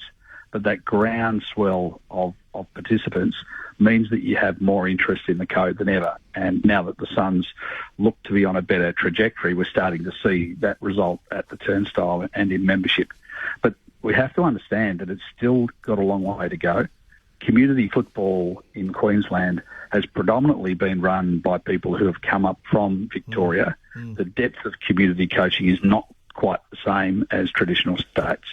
And then when you get to a talent program, there's nothing really there of quality other than the Brisbane Lions Academy and the Gold Coast Suns Academy. And it plays that entire role from all of the interleague matches that kids would go through, the high-end schools competition, all the way through the production of talent in the 16s, 17s and 18s. That's run by the two clubs. And those systems and programs are doing well. We attract good kids. We attract a lot of kids. And some of them can get their way up to AFL or AFLW level. And from our perspective, the more homegrown talent we create, the fewer players we take from the national pool, then we have a far more balanced discussion around retention and contract value and things like that because they can remain in their home state. It's actually quite critical to competitive balance in the future. And then within the academies, Dougie, how many jobs has it created for people? You mentioned, getting the right coaches within your representative teams and the like, but I imagine there's multiple staff that needs to run these academies to make sure they are professional and giving these boys and girls the best possible chance of being successful. Yeah, that's right. So we would have a dozen or so staff who work full-time in the academy, plenty of other people who support it on a part-time basis. Have 1,000 kids and their families connected to that program. Most of them aren't going to get to AFL or AFLW level, but we keep them as passionate supporters of our code and stop them from going to high-performance programs in other codes. And more importantly, the program that we can put on now is at such a high level. We've got Reece Shaw, who's been appointed as Director of Coaching for the Academy. He spends his time with not just the top-end kids. He spends his time with community coaches trying to improve the offering and the coaching ability of kids while they're back at their local clubs as well. And it's been wonderful to have someone of his quality and experience, taking charge of those programs. Sun CEO Mark Evans is with us on ABC Sport. Noah Anderson plays his 100th game today. I think he becomes the 24th Suns player to pass the 100-game milestone. So a reminder of just how many few players have played that longevity at the footy club. But yet it's also a stark reminder that the club is desperate to get to September, a place in which you haven't been before. We spoke to Bob East at the start of the season and opening round, and he said, no ifs, no buts, the expectation is to play September. If you weren't to get there, would that still feel like a massive underachievement? I think our ambition from here has to be finals. I'm not sure that we're ever going to come and tell you that we don't think we should be pushing for finals. And in years where we go well, I'm sure we will, there will be times, as Nick will tell you, there'll be times where you don't perform to your level of ambition. in Damien's first year, we knew that there would be some things we'd have to straighten out. That will probably continue, given that we've got lots of younger players still in the team. But I think he should be commended for how well he's coached them and not shied away from giving those younger kids exposure at the level. But it's still there in front of us. Brisbane look like they've got their mojo back and stand in the way of us, and we need to treat this game like a genuine final. If we want a finals berth this year, it starts with Brisbane today. Obviously, the club's been linked to Dustin Martin, given the relationship between Damien Hardwick and his former Richmond superstar. What's the club position? Do you think someone like Dustin would be a good addition to your club? People need to understand primarily our list management and process from here is developing the players that we've got up to the level and look to add players along the way if we think they can help us. So my view is those conversations are usually best for the end of the year. But for someone like Dustin, who is out of contract and a free agent, I think it really sits with him. Is he wanting to play on, and does he want to stay at Richmond? I don't think there's much for us to discuss until he gets past that. Is that the type of calibre of player, though, that you feel like the Gold Coast Suns are lacking at the moment? I feel like from a list management perspective, we're very clear on what bits we think we need to add to the puzzle over the next couple of years. And right now it feels like we could do with a little bit more run and carry through the midfield, and we could probably do with something at ground level up forward. But as time develops, I'm sure we'll work out some other gaps that we need to fill at that time. So I guess with the young talent on your list, do you feel like that run and carry, that experience would come more through free agency and the ability to trade rather than drafting? It will always be a little bit of both. You still will have the draft, and with the academy, we would hope that we could still pull a player or two from the academy system over those years as well. And I think it will just evolve as to what we think we need at the time. If you saw Joe Danaher line up in the back line today, would you have a smile on your face? Well, I'd love the fact that he was at the other end of the ground, not kicking goals. That would be one, but he's pretty adept, Joe. It wouldn't surprise me what he did today. That's Chris Fagan's challenge. Mark, as always, thanks for your time. Good luck this afternoon, and another big occasion with the fourth sellout of 2024 on the Gold Coast. Thanks very much. Mark Evans, the CEO of the Gold Coast Suns, joining you on AFL Saturday on ABC Sport. Matt Clinch, Mick Moldhouse and Adam Ramanauskas. That's terrific. 4 sellouts this year. What's the crowd? What does it hold? 30 on, I reckon. Yeah, I think it's a bit less than that. Yeah, is it? So, yeah. Because I know Giant Stadium, that's 25-ish, I think. So I'm just quickly having a look for the biggest crowd they've had, but their opening round, it wasn't the full. I think 24,000 is the biggest crowd they've had when Collingwood were in town, but that was back in 2014. Okay. Yeah, but I think that's a magnificent achievement for the football club to say, yeah, we've had 4 sellouts this year. It's been around for a long time, though, Ramo. I mean, it's not as if they've just joined. Yeah, but I still don't know how big the appetite is there to go and watch football, go and watch AFL football. Yeah. Now, I get the participation rate and all that sort of stuff within their pathway systems and how that's all working, but getting people to the football, and it's no different to the Giants, how many people they get going to their games. But then you look at Sydney. Sydney got 45,000 plus members. Do they need a rock star? Would you take Dustin Martin if you were Damien Hardwick? Only if Dusty really wanted to play. Yeah, well, he's still good enough on a half-forward flank. Players hit a wall. I think he looks like he's hit a wall. He's going to have cameo really good games. Then he's going to have the back problems. He's just the shape of his body for a start off and what he's been through for a number of years. He's when he's in the middle, he might be warding players off, but he's still getting hit, and that takes its toll.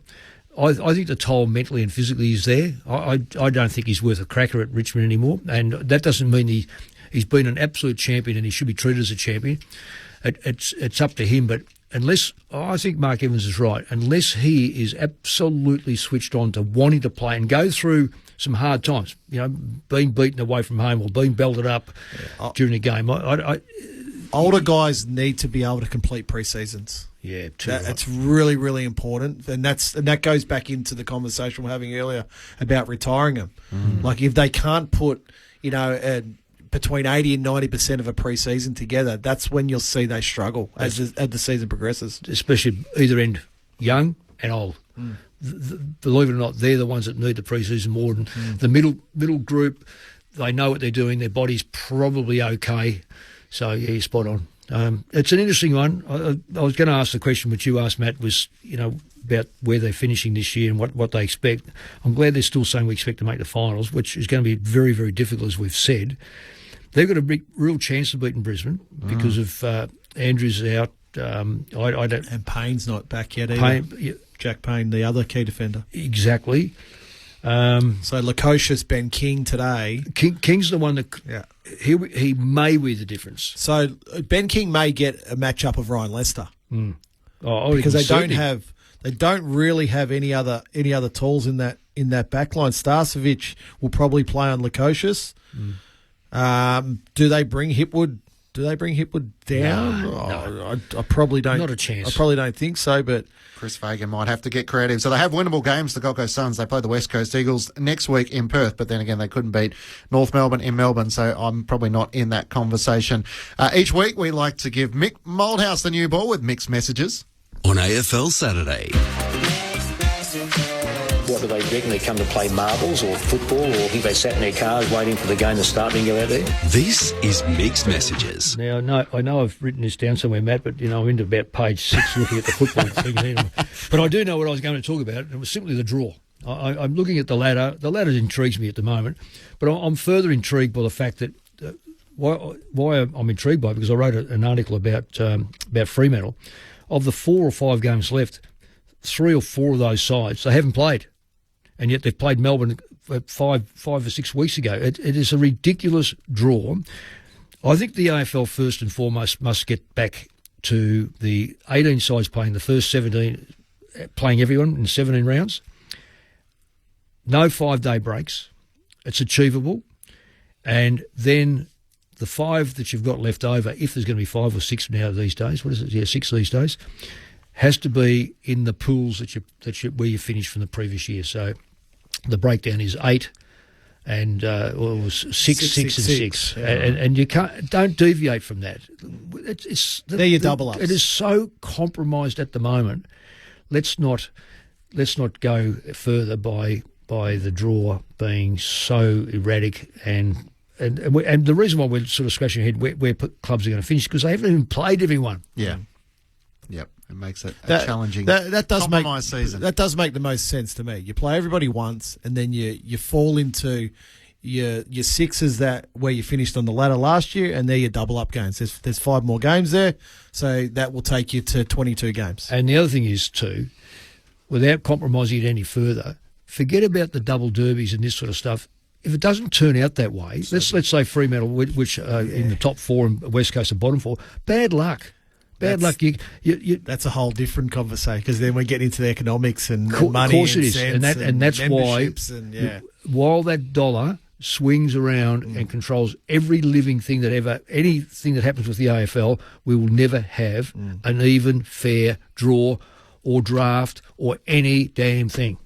They've got a few things at season's end they could just slightly tinker with, the draw, the concussion, as to whether they stop play and the HIA assessment can take place as players leave the ground, the dangerous tackle, Thursday night footy. Throw in the goal umpires' flags now. Umpires' flags, yes. Throw it all in there, Matt. Put it all in there.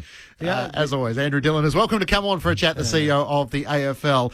On the SMS, 0437 774 774. Sean from Mount Gambier, Gents Bombers fan of 45 years today, is the tipping point of success. Our season is a bit like the close of the Paris opening ceremony, a head scratcher. So we shall see. Rama and I are heading to Docklands this afternoon for St Kilda and Essendon. Quick tips to close the program. North Melbourne and Geelong. Do the Cats get back on the winners list? They should, but this is a danger game. No, they win, the Cats. Do Brisbane continue their run against the Gold Coast Suns? I'm going to stick with the form line with Gold Coast. Yeah, and no key defenders. I'll lean towards Brisbane. Just. I think, and again, another close one. How easy do the Bombers do it if they do it at all? No. Don't start. If only you could see the look he's giving me. No. This is going to be this is going to be a tricky one for the Bombers. So they play their best, they win. Max Gawn returns for the Demons. Can he lift them off the canvas against the Giants at the G? No, I'm on the Giants. I like that. Like the Giants. As long as they don't overuse the football game. They're my third seed, the Giants, so I've got to stick with them. And the Western Derbies are always great, entertaining matches. Fremantle surely just beat West Coast, even though the Eagles have brought some cavalry back. Yeah, a mid, a back and a forward, which they lacked last week, had the week before and were very competitive. Fremantle a little bit spongy, but I think they should win the game. This is a maturity game for Fremantle. Now, the Derbies can go either way, but this is a real maturity game for the Dockers tonight. Yes. I'll get a chance to chat to you tomorrow, Mick, as we do the match between Collingwood and Richmond, so I can pose a few Scott Pendlebury questions to you there in the build-up to his big 400th match against the Blues the following Saturday night. What an occasion that's going to be. If Collingwood win against Richmond, their season's alive, and Carlton would be desperate to try and end it, and Collingwood would be desperate to put one against the trend. Well, don't forget what happened a couple of years ago. Yes. So I don't think the Blues, and over the last 100 years, there's no love lost at all. And the Hawks and Adelaide in the final match of round 20. I think the Hawks. No Jordan Dawson. That's the difference. That is the only difference. Because Adelaide are coming. They left their run far too late. They'll be better next year. But the Hawks have been most impressive. And that's without mentioning the match of the round, Sydney and the Western Bulldogs. But we're going to talk about that tomorrow. Dogs. Off to the footy we go. Tune your mood with the ABC Listen app. Get swept away in a podcast. Do you do that? Oh, Richard, of course. Choose the news that suits you. I'm Matt Bevan, and this is If You're Listening. Call live radio shows. So you were terrified? I don't know. Listening to your show got me through it. And find a playlist that moves you. Anytime, anywhere, every day. Life sounds better with the ABC Listen app. ABC Sport. We begin this broadcast by acknowledging the traditional custodians of the land on which this match will be played today and pay our respects to their elders past, present and emerging. We extend that respect to Aboriginal and Torres Strait Islander peoples listening. And the moment of truth has arrived. If you think you have anything other than a split second in this game right now, you're kidding yourself. It's all to play for. Every single bloke has stood up. They are leaving nothing out there. I wouldn't want to be anywhere else on earth. Welcome to ABC Sports coverage of the 2024 AFL Premiership season. From 55, Simon launches, goal! The Crows Magpies are on top of the AFL world. They win a spellbinding game of footy. Collingwood are breathless. This is ABC Sport. The umpire holds the footy up. You want your very best players having the ball in the moments that matter. Take your moment. This is that moment. Something's in the air. Listen to the roar. Feel a different energy. The pressure's certainly gone up. Feel it on your skin. Punches the air with the right hand. Feel the electricity. That's why we love football. Brilliant to watch. Stand by. The arms are outstretched as he pumps his chest out. Fill your lungs, fill your lungs. Are you ready for it? Wherever you are, do not move. We're going the full journey. 'Cause here it comes, here it comes. This is the 2024 AFL Premiership season. From outside 50, goes bang with everything he's got. Former bad boy looking to redeem himself with kicks like that. Something big is coming, something big is coming. One step nonchalant banana finish. Wow. Charlie Cameron snaps, goal. Something big is coming. Hey Siri, play John Denver. AFL. From deep in the pocket. Oh, that is amazing. Fill your lungs, are you ready for it? This guy wants to add home on the biggest stage. And Gordon can finish from 35. Oh, Errol. It's there. Superb finish. What a hanger. He joins the party. Works through the goal. Oh, what a moment. Brilliant, wasn't it? There's nothing this man can't do. Rioli with some magic. The check side finish.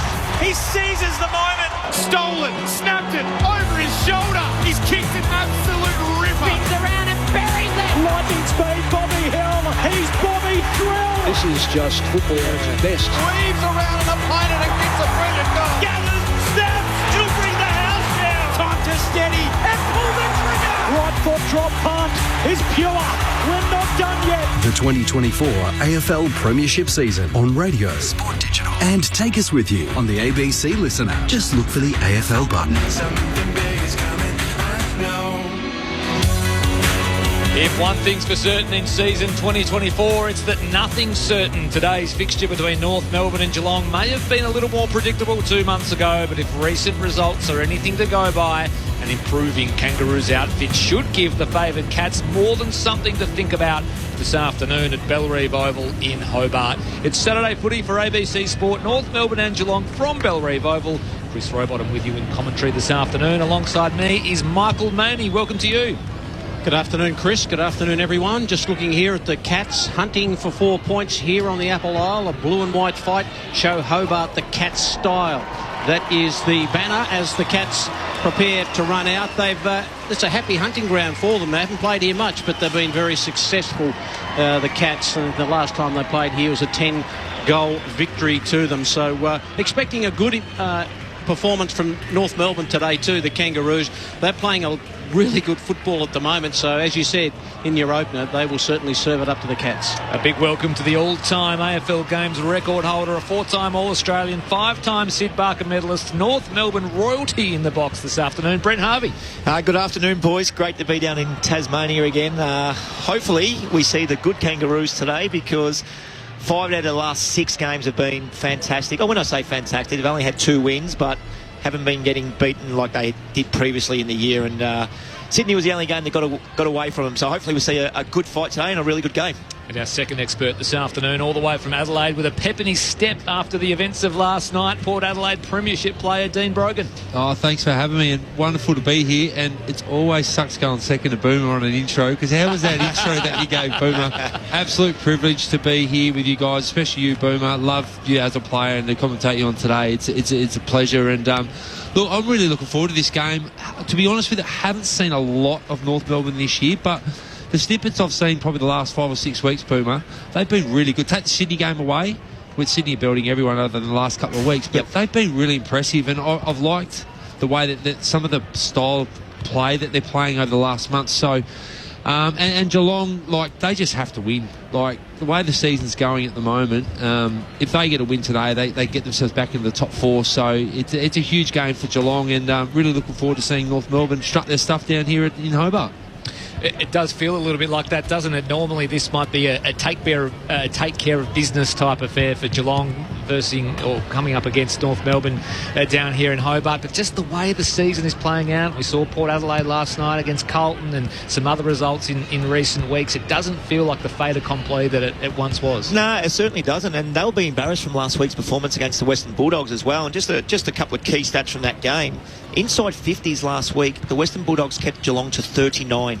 Geelong conceded 61. Now, I know it was wet down at Cardinia Park, but both teams were playing in the same conditions. Marks inside 50.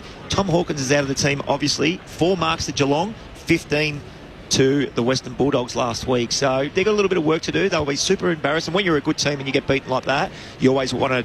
You wish you could play the following day. I think that was on a Saturday night. If you lined them up and said, when you want to play again, I guarantee you those boys would have said Sunday. No matter how sore I am, I want to get out there and resurrect what we just did. And the most impressive thing from the Western Bulldogs, and a bit of an embarrassment, is they did it at Cardinia Park. Yeah. No team goes down there and does that. So it just shows how even the competition is at the moment. And, Geelong are as vulnerable as anybody at the moment. So they would want to get going with 4 or 5 weeks to go before finals. The team, we spoke about it off air, the healthiest team getting into the finals and the team with a bit of form is going to cause some damage. So Geelong, if they're serious about this year's campaign, they've got to get going now. Otherwise, top 4 is going to get away from them. So if they're going to win the flag or even have a chance to win the flag, you think normally you have to finish in the top 4. So they have to get their game going, and it would have to start today against 17th ranked team in North Melbourne. It's so close, isn't it? You see Carlton lose last night to Port Adelaide. Now, if a couple of games go against Carlton, they're going to drop. They're going to drop potentially out of the 4. They could in danger of not making it. It's crazy. It's so close. I haven't seen it this close. I think this time of year we say it every year, but I seriously haven't seen it this close. The top 8, or probably the top 13, where Hawthorn was sitting last week at 13th, can potentially make the finals. So it's riveting. Yeah, we're looking all the way down the ladder to the Western Bulldogs and Hawthorn, and even Collingwood still remains some sort of hope given how close the season is. And then you've got the top end teams like Carlton and Essendon who were flying 2 or 3 weeks ago, and now they might miss the finals. Sitting third 3 weeks ago. And we were talking about, maybe they'll break the duck and make some history this season, but things are looking a little shaky for the Bombers as well. Take us inside the four walls of the Kangaroos, Boomer. Nobody watches this club as closely as you do. What's been the key to the mini resurgence in recent weeks? Yeah, and Brogues touched on it. Last 6 out of the last 6 weeks, or 5 out of the last 6 weeks in particular, has been really good. It's come back to pressure. We've been able to get the football off the opposition and score on transition. Before that, our pressure just wasn't up to scratch. And when you're playing against good teams, in particular Sydney Swans, we lacked the pressure, and the pressure gauge was well down. But it started back to basics. They had to strip it right back and say, right, we need to defend first before we do anything. Scoring will come on the back of that. And it's no secret that Clarko was probably focusing a little bit more on offence and defence this pre-season. And it certainly didn't work at the start of the year, but they've turned that around, and hopefully today we can see the boys go to work starting in the centre square, where it's going to be a good match. Because I'm just looking at Geelong do their warm-up now. You got Tanner Brown back, Patrick Dangerfield, who's one of the best prime movers in the competition, so it's going to be an interesting game today. And Tom Stewart as well, just got that handball in the warm-up. He's moved from half back to an on-ball position, so whether he stays there all day, we'll find out. Yeah, it will be interesting, that's for sure. So Geelong out in the middle conducting their warm-ups. They're in the predominantly dark navy blue strip this afternoon to avoid the clash with the royal blue of the Kangaroos, who are going through their warm-ups in the Ford 50. Harry Sheasel's been a player that just watching some highlights up on the big screen of, who's emerged as one of the most serious talents in the AFL over the past 12 months or so. Is there a case to be made that he's almost a little bit underrated? He's only 19 years old. He has a best and fairest. He's racking up numbers almost like we haven't seen. We speak about players like Nick Dacos, who are tracking very, very similar to Harry Sheasel, was one of the best players in the competition. I think he's right up there with a Nick Dacos type at the moment. Are you seeing that as well? Well, I've been at the football club for a long time. I've never seen a young guy in his first year come and make an impact. He won our best and fairest last year. That's unheard of. Yeah, I don't know what the last player who ever to do that was, but huge. So if you take Harry Sheasel out of North Melbourne, you pop him in an Essendon, you pop him in a two-state team, maybe a Port Adelaide, a Collingwood.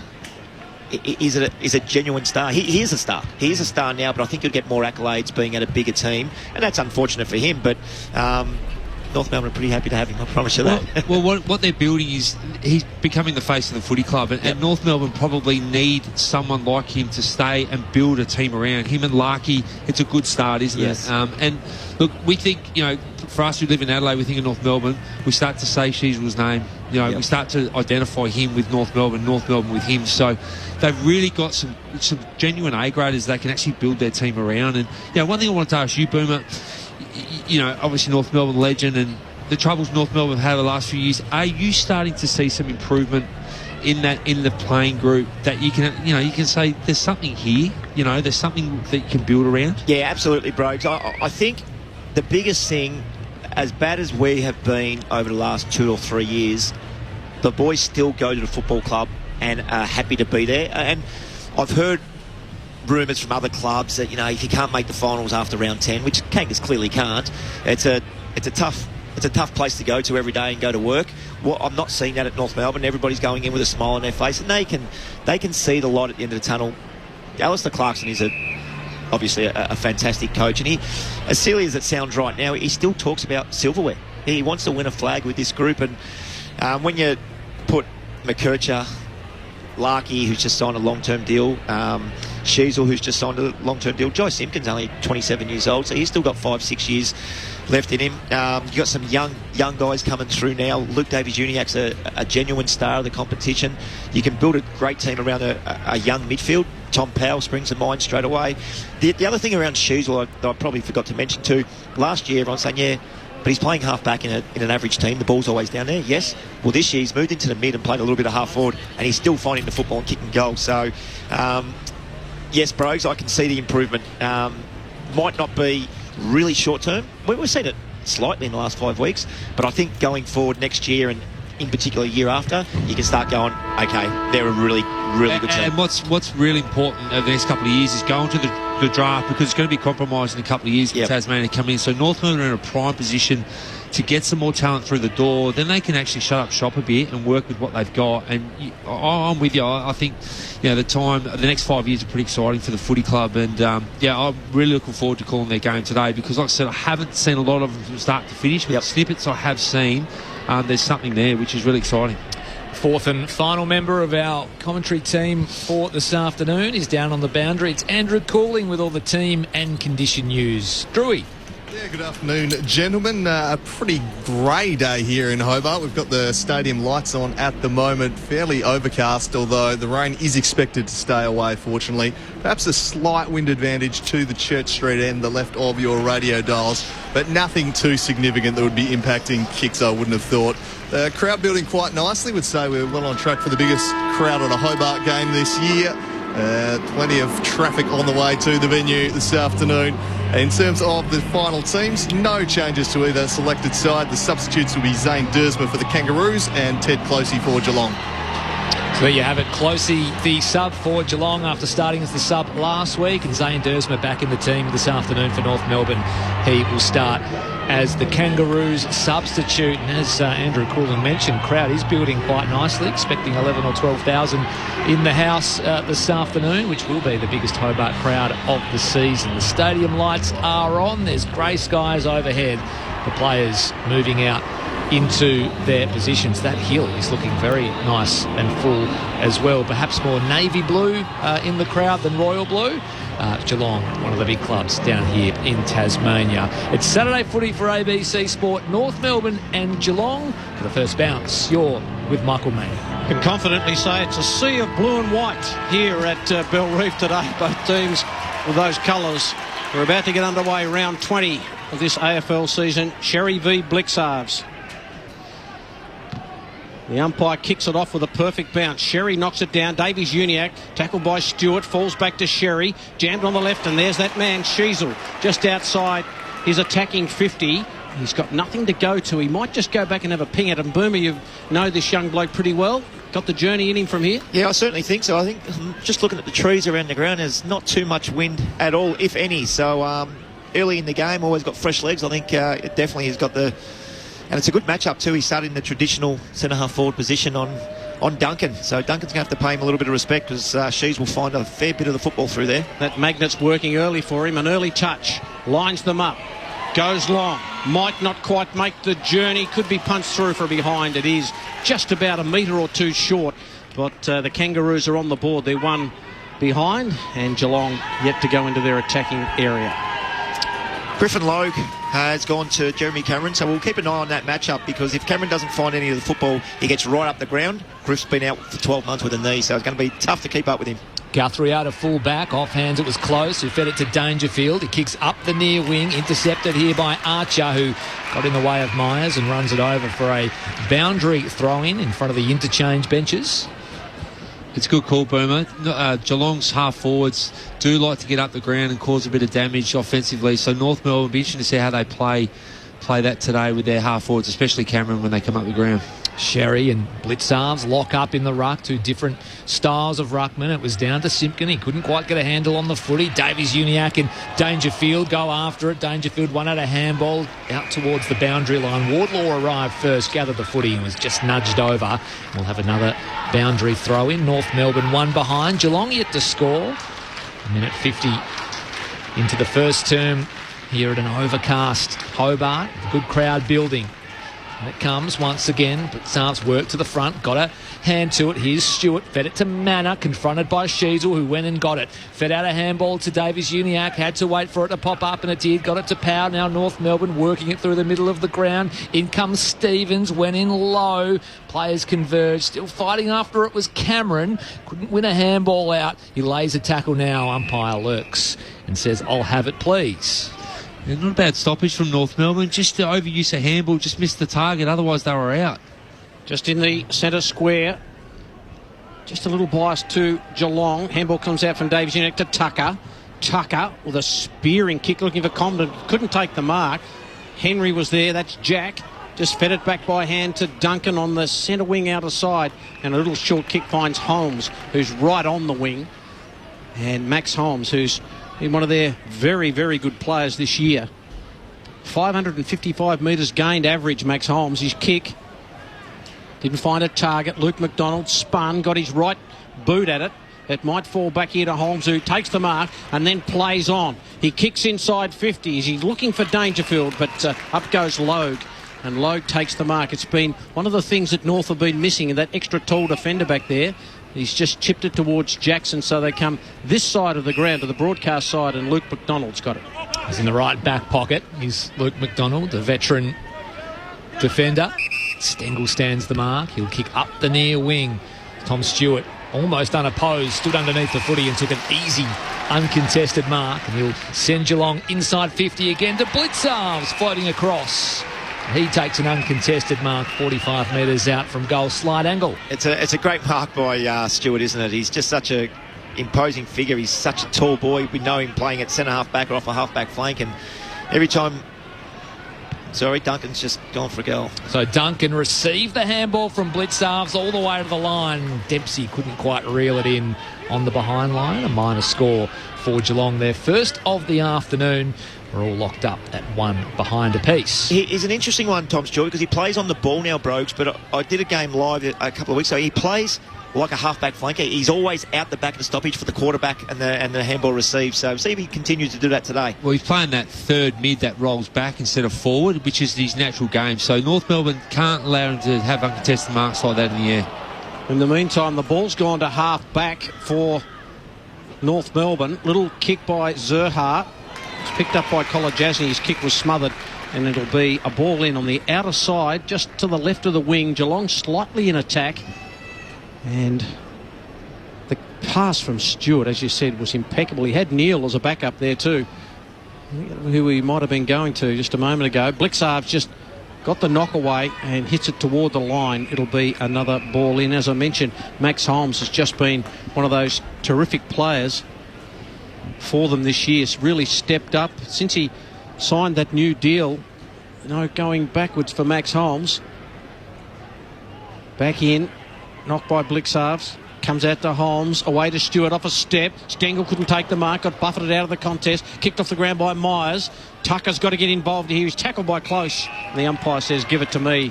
Scoreline reads one behind a piece. We've gone 5.5 minutes at Bellerive on ABC Footy. Right half forward for the Cats over the top, Blitzarves, but it was read beautifully by Davies Uniacke. He shared a 1-2 with Sheasel. Now Simpkin. Now Wardlaw on the outside. They build here through hands to North Melbourne. Zerha. Simpkin kept running. Sold some candy to Guthrie. Goes around the body. What an opening goal for the Roos. Wonderful team footy from North Melbourne. And they open their account with one of their best passages of the season, I reckon. North Melbourne 1-1-7. Geelong 1 behind, 6.5 gone. First term Saturday footy on ABC Sport. Brent Harvey. Rogues, I'm not sure what you think about the modern game, but Dangerfield is lining up on Luke Davies-Uniacke. Now, two absolute superstars of their teams. It's like they shake hands at the start of the game and shake hands at the end of the game. They're both going to have 30, I can see, because that was Luke Davies-Uniacke at that contest. That was his third clearance of the game, and we've only been going 5 minutes, so Dangerfield probably needs to tighten up, but he's not used to doing that. He doesn't go and put his arm across anyone. He's used to having the arm across him, so it's going to be interesting to see if they go head-to-head all day. We didn't mention him in the pre-game, Davies-Uniacke, but he's a sensational player. He has started on fire today, and that was a great passage of play by North Melbourne. There's another clearance to LDU. They lead by 6 points. A little kick out of the centre. Humphreys for Geelong. Dispossessed. Davies-Uniacke didn't have it. No free kick. Humphreys followed up nicely. Got it to Guthrie. Guthrie's wobbly old ball inside 50. Now taken away by McDonald. Little handball comes out to Davies-Uniacke. Quick hands back to McDonald. Quick hands again to Sheasel. Sheasel got it away and it ends up with Phillips. Phillips now can have a bounce. He's about to get run down. Got the kick away, but then it was ill-directed. Good pressure back there. And sensational pressure. Tyson Stengel then, he just chased that. Will Phillips for about 45 metres and got a little hand in that made the kick go just off target. Bowes takes the mark on the back of the square for Geelong. Kicks very short out wide to De Koning, who pops one over the top now to Humphreys. He marks on the outer wing. hemmed up against the boundary line, right in front of the hill here at Belrive. Cuts inside, gets onto his left boot and sends Geelong towards half forward. Rowan flew in from the side, offhands Sherry. His handball missed the mark, and all wrapped up in a tackle was Henry. Brought to ground, will have a ball up right on the 50-metre line at right half forward for the Cats. Up it goes. Sherry won it down, couldn't rove his own footy. Powell got it out to Sheasel, and again they go by hand here, the Roos. Out to Wardlaw now, who kicks to half forward for North Melbourne. Larkey trapped it with his feet, but Henry came in as the reinforcement for Geelong. He was taken high as he was brought down, and he'll get a free kick at true centre-half back for the Cats. Interesting that last stoppage. Harry Sheasel, as a forward, came into it. Geelong notoriously don't go with him, but today they elected to go with him. Jack Henry got it back to Duncan, who got a handball to Holmes. It's about to get caught. Got the handball away to Bruin. Good to see him back in 30-odd possessions in the VFL last week. Now to Humphries. Humphries, a real find for the Cats, and his kick out in front of Blixar as he takes the mark just forward of the wing. Bowes will collect the handball, needs to get it away. The kick was okay, almost the mark taken by Manor. He's back on it again, a little chip kick looking for Close. Close has got quick hands, back to Stevenson, got a terrible bounce. Now it gets back to Logue. Logue of North Melbourne decides to clear the area. He's looking for Hanson Jr., but he's outmarked by Buse, who spent a lot of time in the VFL this year, Jed Buse, and he takes the mark for the Cats. Back in the team this afternoon, he will send Geelong back inside 50, not quite. It was a shallow entry, but Jeremy Cameron has it at right half forward. He squeezes the footy and points towards goal. So if he elects to have a shot, which it looks like he is, it'll be from 55. No, he's going to pull the kick and find a target in Mitch Duncan. So he has it just inside 50 on a tight angle. Already had one flying shot on goal this afternoon for a minor score. It was Mitch Duncan. What a smart play by Cameron. It was brewing. He was brewing to do something, and just the vision of a player of his athleticism and skill. It's just amazing to watch. Great kick. So Mitch Duncan from just inside 50. He'll set this one up to the top of the square. Blitzar's at the back, but it's knocked through for another minor score. So Geelong yet to find their opening major of the afternoon. Just two behinds. They trailed by 5. North Melbourne 1-1-7. Geelong 2 behinds. 10 minutes gone. First term Saturday footy on ABC Sport. What do you think of the move of Jaden Stevenson down back, Boomer? Well, I think something had to happen. He hadn't really been playing a fantastic football up forward, so I think the move's okay. Well, he's got the kick out and found Shields, but a free kick has gone to Sheasel just outside his defensive 50, right in front of the broadcast box. Sheasel with a iconic kick down the line. No one can take the mark. Bailey Scott's there, taken by Bowes. Little handball away. Quick kick away was by Buse off the side of the boot. Manor with the body work on Powell. Coming through and almost taking it was Bruin. Couldn't quite get there. Wardlaw's working hard over the footy. Knock forward. Here's an opportunity for Close. Close just a little squeezed out kick looking for Rowan. He's got pace, but he can't collect. And it came off his bootlaces and rolled out of play. And I tell you what, the first 3 or 4 metres of Gary Rowan is electric. Well, but Stevenson was right there on his tack. He was, and I'm pretty sure that Jaden would be pretty happy that he fumbled that ball, because you don't want to be chasing Gary Rowan facing goal. So boundary throw in, 20 metres around from left hand behind post. Geelong's attacking zone. And it comes. Sherry gets to the front. Here's Sheasel, couldn't bring it under his spell. Came out to Sherry. Now a handball ends up with Dangerfield. Flying shot on the left boot. It's across the face of goal. It'll miss everything. In fact, it might have been marked just inboard. No. So it'll be a North Melbourne free kick via the boot of Stevenson, who has been deployed into defence. In the absence of a couple of other running half-backs in Fisher and Colby McKercher, the Tasmanian. His short ball finds McDonald. It's in the left back pocket. Clears defensive 50 with the kick to the outer side. Getting up in front was Neal for Geelong. Couldn't take the mark. Wardlaw missed it, but then went and found it. He released Combat on the outside. Now Sheasel again through hand go North Melbourne. Zerha now driving ball inside 50. Vacant goal square and pitches like a pitching wedge. But he got a friendly roll and through it goes for North Melbourne's second, Cam Zerha.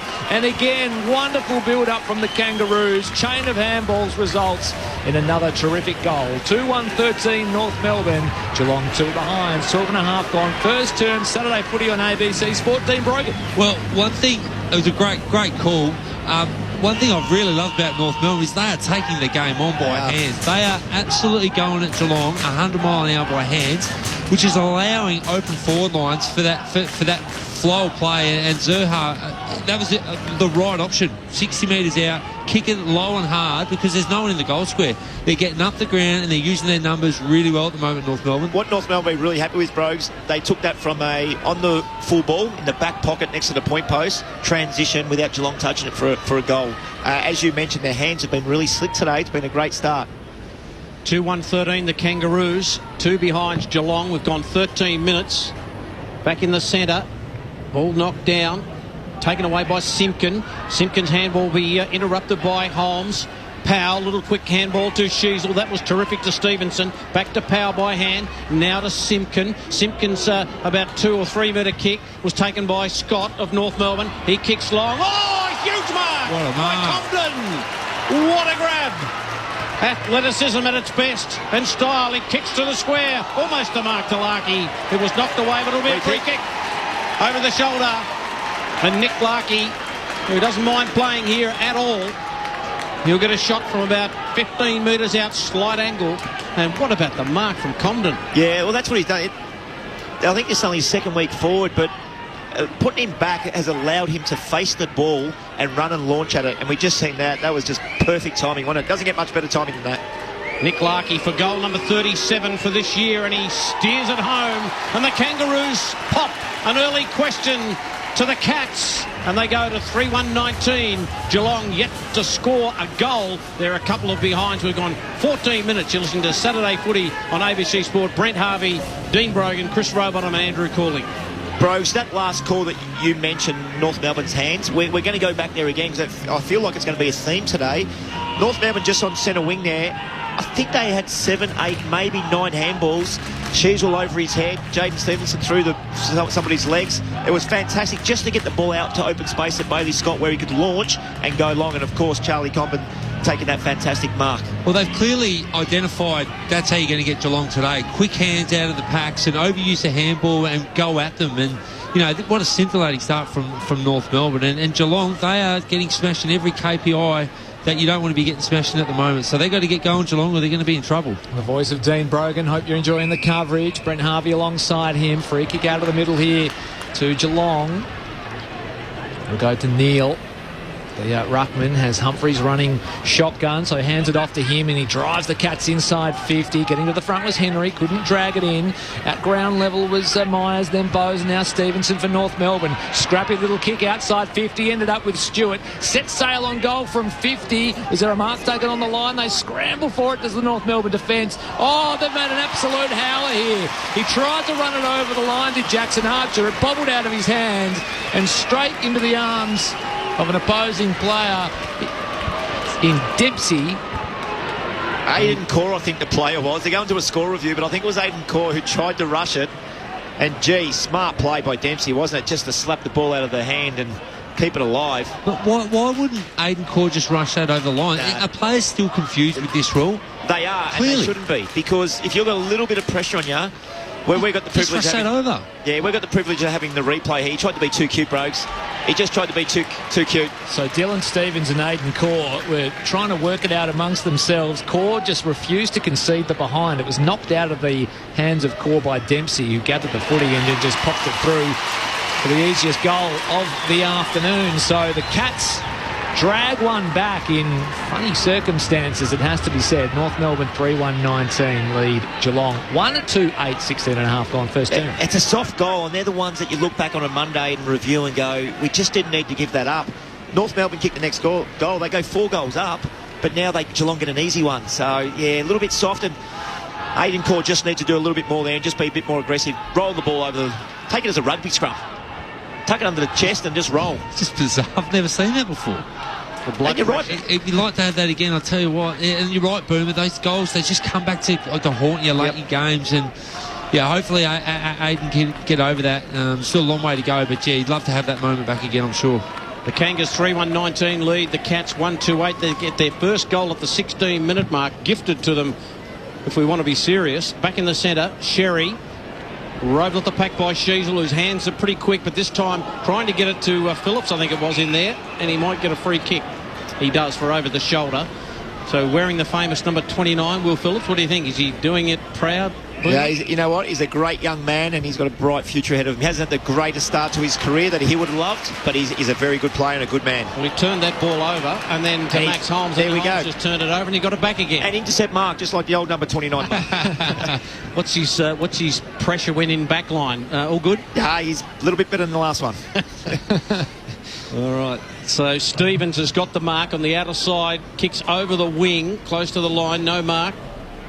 Sherry, just a little kick away. Kolodjasny got a handball. Back to DeConing. Oh, up they fly. Ollie Henry couldn't quite get there. Now comes to Archer.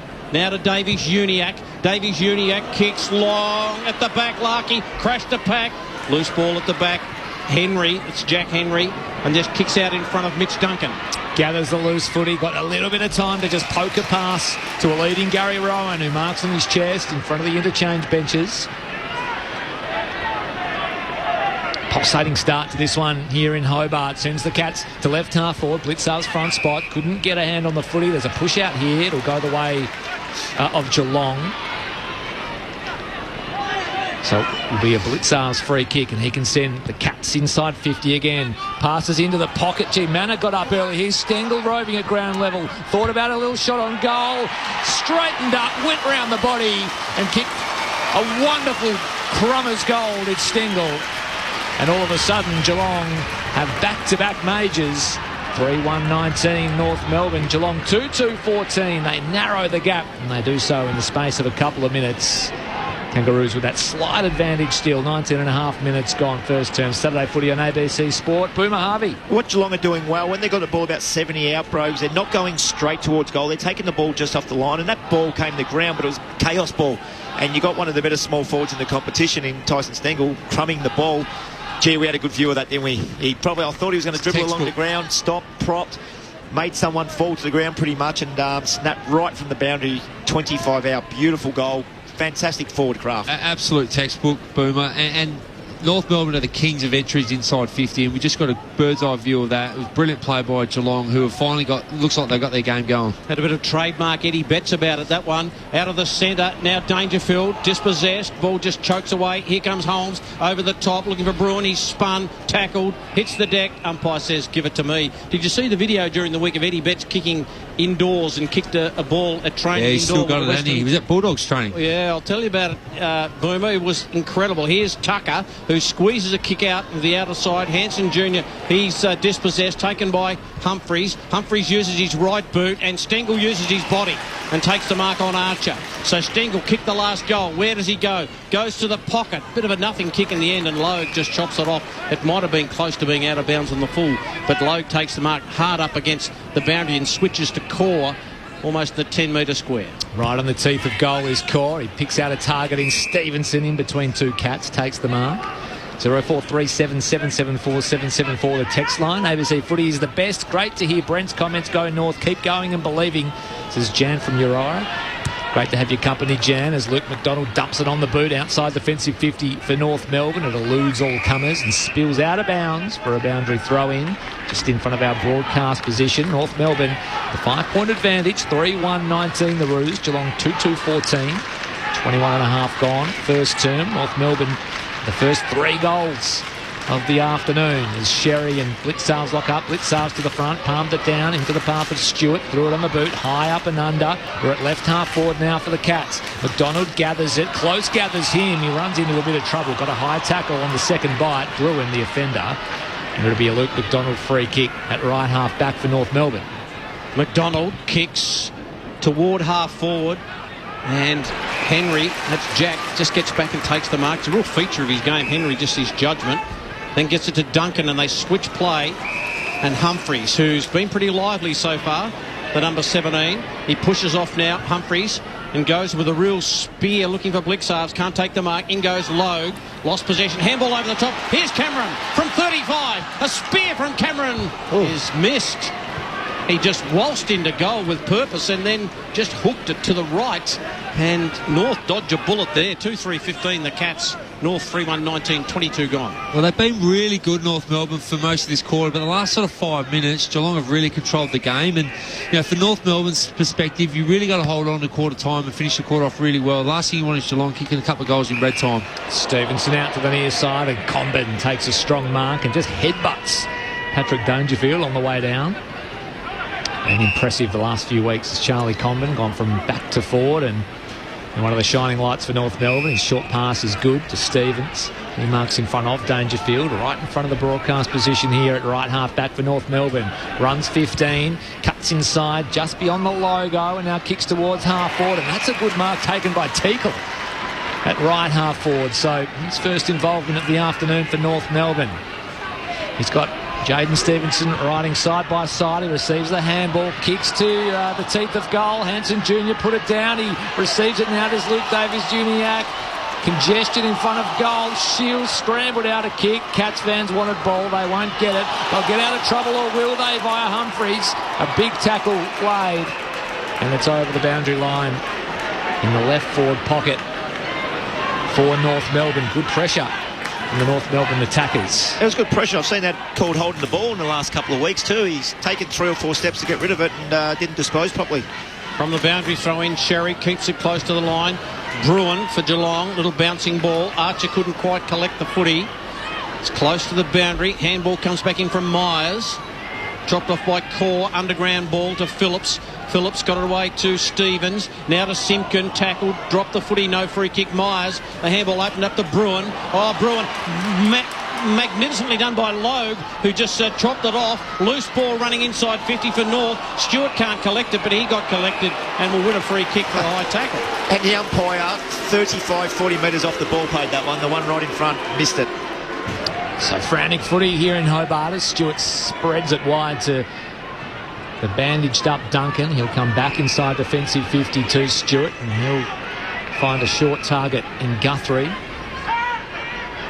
So he's still inside defensive 50 for the Cats. He looks laterally and doesn't like what he sees, and in the end that's where he'll go. Tom Stewart takes the uncontested mark. Kick laced with some danger to Duncan, who kept running. They have it here just back of a wing on the near side. Humphreys takes the mark. He's got some room to burn.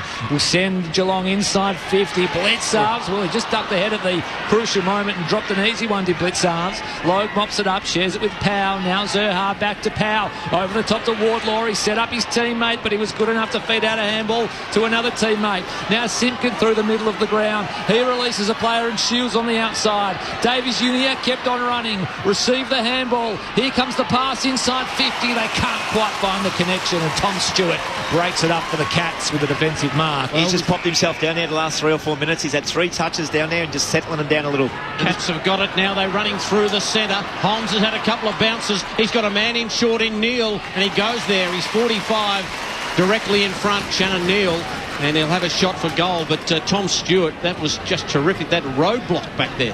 Well, North Melbourne should have kicked the ball a lot earlier. They were out the back. They just had that one too many handballs, and we've talked about them being sharp with their hands. Maybe that was just a little bit more than what they needed, because they had forwards out, and the forwards are looking at those players there going, kick the ball into me. So I like their plan, but they need to kick the ball inside 50 at times too. This for the lead for the Cats. They haven't led in the game so far. Neal lays back and splits the middle.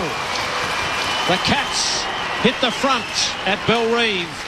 They get their third goal. They move to 3-3-21. The Kangaroos 3-1-19. 26 gone in the first quarter. You're listening to Saturday Footy on ABC Sport. It's a great call, Brogues, because that last handball also put Luke Davies-Juniac on his left side.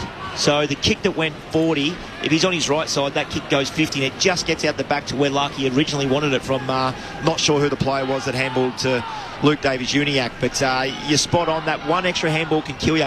Geelong, on the other hand, they probably should have scored. Blitzarves dropped a really, really simple mark about 40 out. North Melbourne were good enough to transition, but you don't want Tom Stewart sitting back as a spare at any stage of the game. So North Melbourne have to be fully aware of that. Whether he's playing on ball or across half-back, do not leave him spare. North Melbourne with the first 3 of the afternoon, Geelong with the last 3, and they lead for the first time this afternoon. 3-3-21 plays 3-1-19. Back in the middle, Blitzarves. Here's Holmes, who's been prominent early in this game. High ball inside 50 for the Cats. Over the top, Henry, massive fly, couldn't reel it in. McDonald on hands and knees, shovels it out to Wardlaw, who just has to wait for a favourable bounce. He didn't quite get one. He eventually got a handball up in the Shields direction, but he ran out of tarmac, and we'll have a boundary throw in at right half forward for the Cats. You know, we talk about North Melbourne. We've called it a bit. They're handball happy today. They've had 36 handballs to Geelong's 15, so probably just getting the balance out of whack a little bit at the moment. Geelong by 2 points. Boundary throw in, rowed by Wardlaw. Thought about a handball, then thought about a kick, and then the kick was off the side of the boot. It might be mown down here by Dempsey. Got a bad bounce. Larkey, I think it was. He couldn't quite collect it. So too Scott. Now Buse. He's got to get around Scott and wants the sanctuary of the boundary line, and actually did it pretty well, did Jed Buse. Ran out of tarmac and had to get it to the line somehow under pressure, and did so. Boundary throw in. We're right in front of the interchange gates, right near the Ricky Ponting stand. And Sherry and Blitzarves to do the ruck work. Up it goes. Blitzarves gets his way in front. Sherry came from over the top. Bowes was there. Sheasel just kept his feet beautifully. Got it to Davies Uniac. Couple of quick steps now to Wardlaw. Mown down on the smother by Jack Bowes. And it rolls out of play. 2 points the difference at the 28.5 minute mark at Bellerive. It is the Cats 3-3-21. North Melbourne 3-1-19. The old smother. It's good as two kicks. The one that went was going to go. The one's got to come back. I think that smothered him in the face too, so that'd hurt on a cold day. I think you're right. Here it comes. Sherry attempts to take it out of the ruck. Blitzarves knocks it away to the path of Dempsey. Now Bowes, and then Duncan tried to get a kick away, but he had Simpkin right on his hammer. They've turned it over here. The Cats. Simpkin with ball in hand. He was hassled out of it by Stengel. Got it back to Logue. He's tackled by Rowan. A really strong tackle. He just nurses him to the ground, and we'll have a ball up on the front edge of the square. Geelong's attacking side. They lead by 2 points. 3-3-21. Plays 3-1-19. Deep into the first term. Entertaining contest. Hope you're enjoying it. Comes out to Tom Powell for North Melbourne, who kicks towards the outer side. Curtis with some wizardry just brought it under his spell, then got it off to Sheasel, but then flashing through was Stengel. He picked the pocket and he's got room to take a bounce. Right half forward now the Cats, and beautiful delivery into Henry, who takes a strong mark on the lead.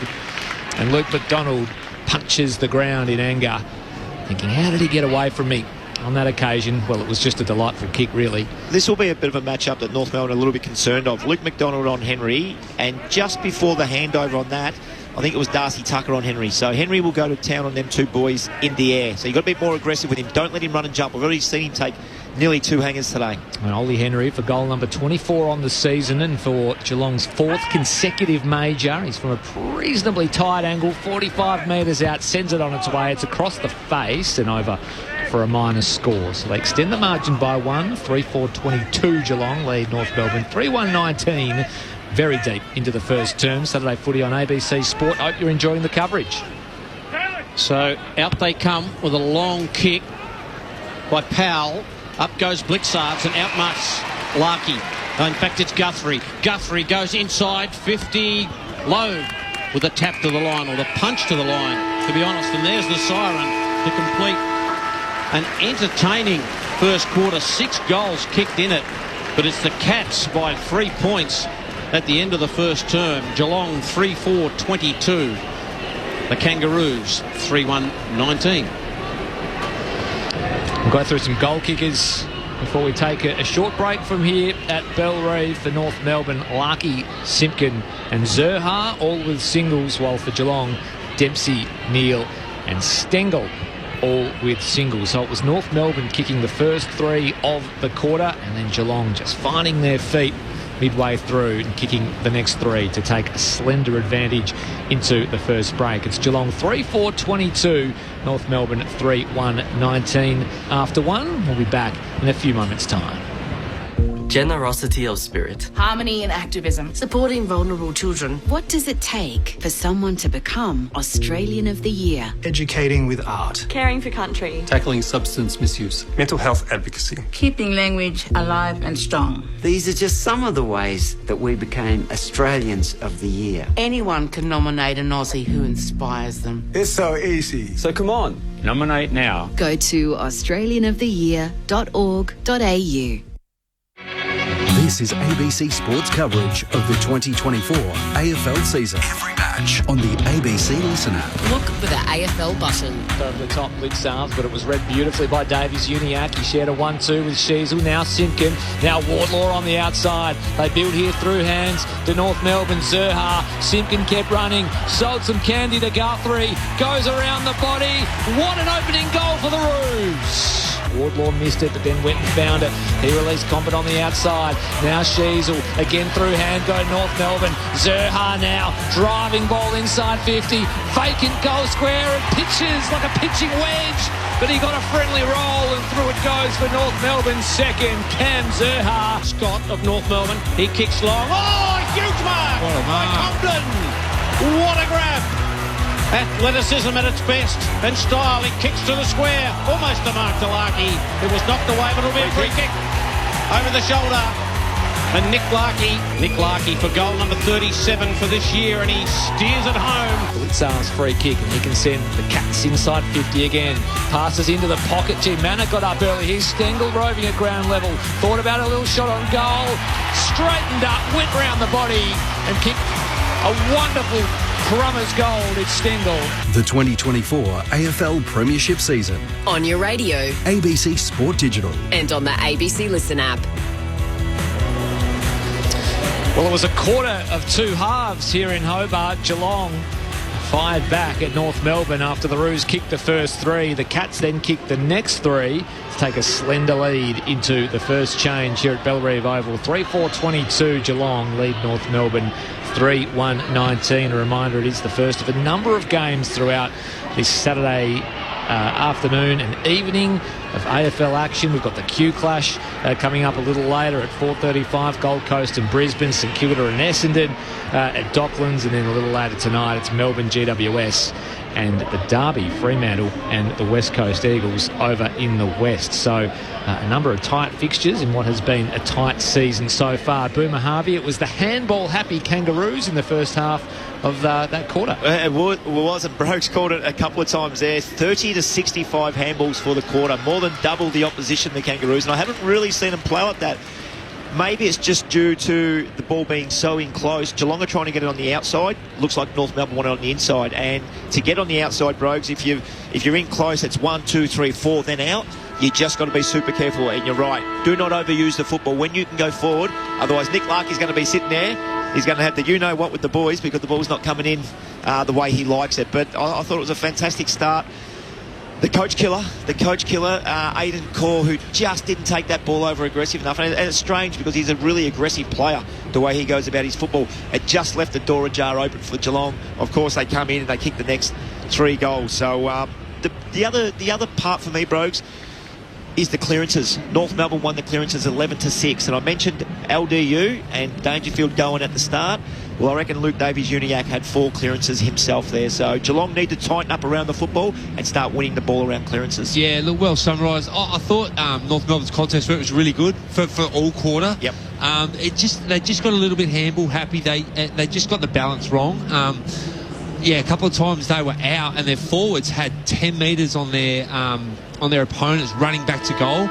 And they just did that extra handball, which allowed Geelong to really tighten up, and it forced North Melbourne to have a poor entry. So I'm sure the coaching staff are talking about that. But from a contest and going at the game, you've got to love the way North Melbourne started that quarter. But, yeah, the soft goal just let Geelong have a bit of a breather sigh of relief that they got a cheap goal and they got to back to the centre bounce, and you could just see that the shackles were off a little bit, and they really controlled the last sort of 10-12 minutes of that quarter. But look, some really good signs by North Melbourne. They just got to get the balance right. Sometimes you just do need to kick and gain yardage and get the ball in your front half and lock it in there for a little bit. It gives your backs a bit of a spell too, and you can have time in your forward half. So I'm sure that was addressed at quarter time. But all the KPIs that you want to be winning, North Melbourne are. They're winning contested ball, they're winning uncontested possession, they're winning clearances. All their good players are touching the footy. So it's some really good signs against a really good side in Geelong. You mentioned the good players, and Luke Davies-Uniacke on a personal note, 12 touches, Harry Sheasel 11. They're probably the two that Geelong need to tighten up on and put a little bit of work into. Tom Powell 10, Luke McDonald 9, and Max Holmes the best of the Cats with 9 disposals in that first term. So North Melbourne midfield on top so far, but Geelong lead on the scoreboard as we go back into the middle. And it is Dangerfield with first possession, immediately wrapped up by Phillips. Here's Simpkin, who's been impressive, the captain in the first term. Showed the footy to Blitzarves and then drove the Kangaroos to right half forward. Offhand it was to Koning, and now Hughes. He fires a forward hand pass now to Duncan as they work it around the outer side. He shares it with Dempsey, and then Duncan just tries to craft a little kick in the Myers direction. Got there in the end. He pokes one inboard to Rowan. Couldn't quite juggle the mark. Rowan went in after it. He was tackled by Powell, and we'll have a ball up at left half forward for the Cats. Jeez, how's that tackle on Dangerfield? He is not an easy man to bring to ground. Phillips just wrapped him up and took him to the ground. That was a great tackle. From the ball up, Sherry got it down, and Davies Uniacke couldn't escape with the footy. Holmes also there, the opposite number 9. Another ball up, under a minute gone, second term. From the knockdown, Holmes just parked over the footy, just got a toe poke. She's also quick with hands. Another little chip kick finds Larkey. So Larkey got it from Phillips now. He goes long. Larkey's got a man at the back in Comden. In fact, it was Teakle. Who's going to get here? It's taken by Stewart. Kicked off the ground by Curtis. And I think there might be a free kick coming back. Or is it a goal to Curtis? It is. Well, a lot going on there in a short space of time. But Curtis got his toe poke on it. Only about 1 or 2 possessions for Curtis in the first quarter. But he gets goal number 26 on the season. And it is the Kangaroos with the first of the second term, 4-1-25, Geelong 3-4-22. Yeah, the free kick initially was from Tom Stewart, who dove on the ball and took the legs out, the umpire was saying, from the Geelong, from the North Melbourne player, but it hit somebody's foot, obviously Paul Curtis's foot, and the ball just rolled over with advantage. So well done. 26 goals. It's a good return from a medium forward. AFL Games record holder Brent Boomer Harvey, Dean Brogan alongside him, Michael Maney alongside me. Hope you're enjoying the coverage. Saturday footy on ABC Sport. 0437 774 774 is the text line as we go out of the middle once more. Davies Uniacke shares it with Phillips, high up and under, doesn't gain much ground. Duncan with the big fist over the top, contested ball now. Manor had it knocked away from him. Cameron came flying through. In fact, it was Dangerfield. They work it through hands here. Geelong at right half forward, small short ball into the pocket, landed with Cameron. He was called to play on, screwed it around the body from 45, but it had a little too much curl, and it goes through for a minor score. North Melbourne 4-1-25, Geelong 3-5-23, the margin 2 points early stages of the second term. We've seen the comeback from the tagger in the last probably 6, 7, 8 weeks, and I think it's nearly time now for Geelong to put a little bit of time into Luke Davies Uniacke. Couple of behinds to Cameron. In a blink of an eye, it goes to the wing. North Melbourne take it through Zurhaar. Zurhaar's quick little kick just set up Teakle, and Kolodjasny came with a fist, knocked it out of play. Outer side wing, it'll be a boundary throw in. 4-1-25, 3-5-23. The Kangaroos lead the contest. Super competitive. Early goal by Curtis in this second term. You would have had some nice taggers in your day. Brent, who was your hardest tagger opponent? Brent, or who tried to tag you the hardest? Crowley obviously springs to mind. Cameron Ling was very good because Geelong were very good at the time. And Davies Uniacke's pretty good as well. He kicks from outside 50. He's hoping for the big fella in Teakle, but Kolodjasny just drifted across and took the mark. That's a gutsy kick, and finds Sam de Koning, who'll spread it out wide, and Buse is in some space on the outer side. It's amazing, isn't it? 1 week he plays ruck against his brother, and next week he's at full-back against Nick Larkey. It's great athleticism. Davies Uniacke here for North Melbourne after Geelong turn it over. Simpkin into Stevens, breaks the line of 50, sets sail on goal all the way to the line, over the back, unable to take the mark.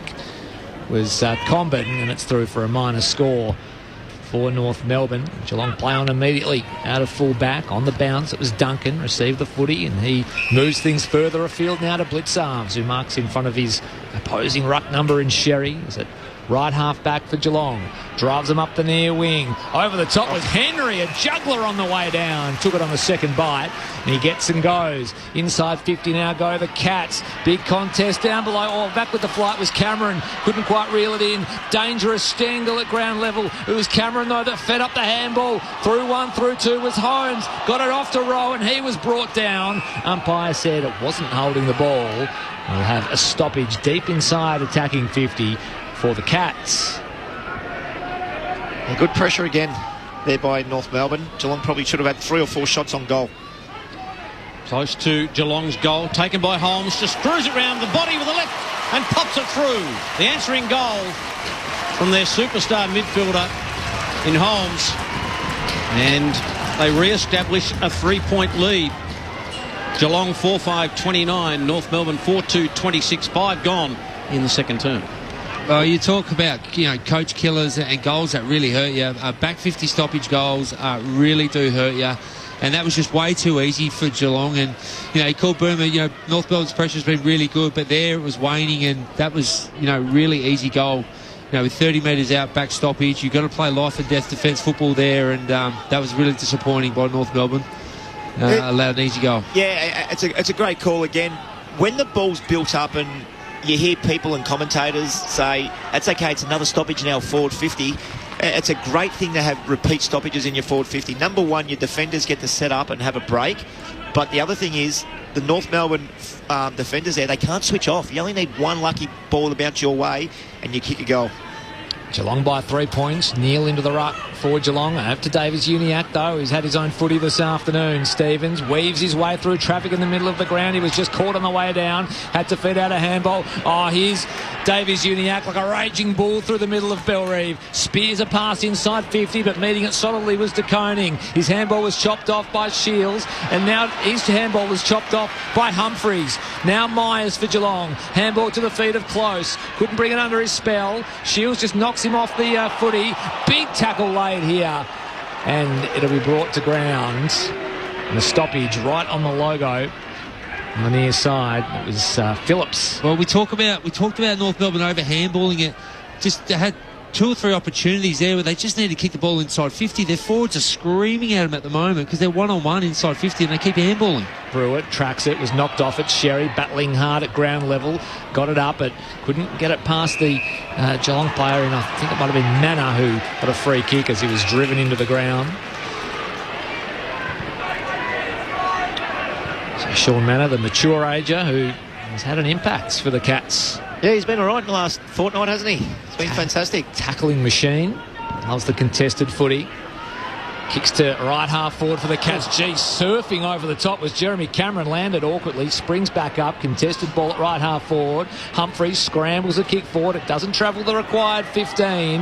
It was taken immediately by Loeb. He was taken to ground and will have a ball up 45 metres out from goal at right half forward. Geelong in attack. Sherry tried to get it away. Phillips tackled. Umpire said that's okay. Just throw themselves on the footy and the umpire will call for it. Right half forward, right in front of the Ricky Ponting stand. And these are those repeat stoppages we're talking about. Now Geelong have got Tom Stewart just sitting behind the ball. Logue from the knockdown. Phillips with the tackle. He's a tackling machine. I think he's mentioned Manor a moment ago. Phillips was one of those as well. Quick kick out of there is out of bounds on the full. And then the free kick will go to Geelong. We'll just go to Drewy. Drewy in the second, Drewy. Here we go. Humphreys kicks it long. Up they fly. Dempsey couldn't take the mark. Neal's kick was smothered. Kicked off the ground. Didn't see who it was. It's a goal. Dempsey. Dempsey again.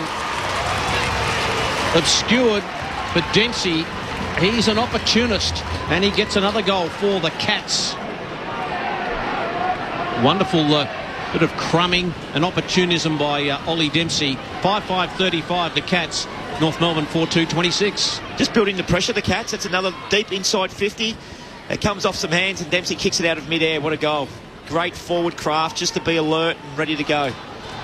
Well, it's off the back of time in forward half. Repeat stoppage 2 or 3 in a row, and like you said, Boom, puts the defensive under pressure, and to have 3 or 4 back-to-back efforts, someone falls asleep eventually, and Geelong at time in forward half, just putting pressure on North Melbourne, just starting to flex their muscle a bit now.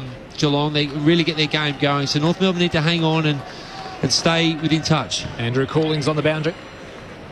Updates for North Melbourne. Luke McDonald's been having an ankle looked at by his doctor, while on the Geelong bench, Mitch Duncan having a lower right leg looked at. So minor concerns for both teams at the moment. Broome bursts out of the centre, bouncing ball gathered by Cameron, dragged off his kick, couldn't get his shot on goal away, and another scramble on the goal line.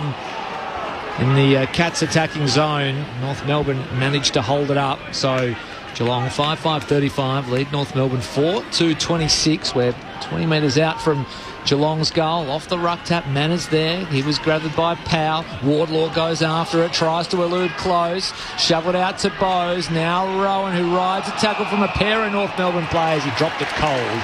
Going to be a free kick to the Roos. Better pressure from North Melbourne. Really good tackling. Rowan gets caught holding the ball. It's fantastic pressure. Stevens switches play to Core, and away they go to the outer side.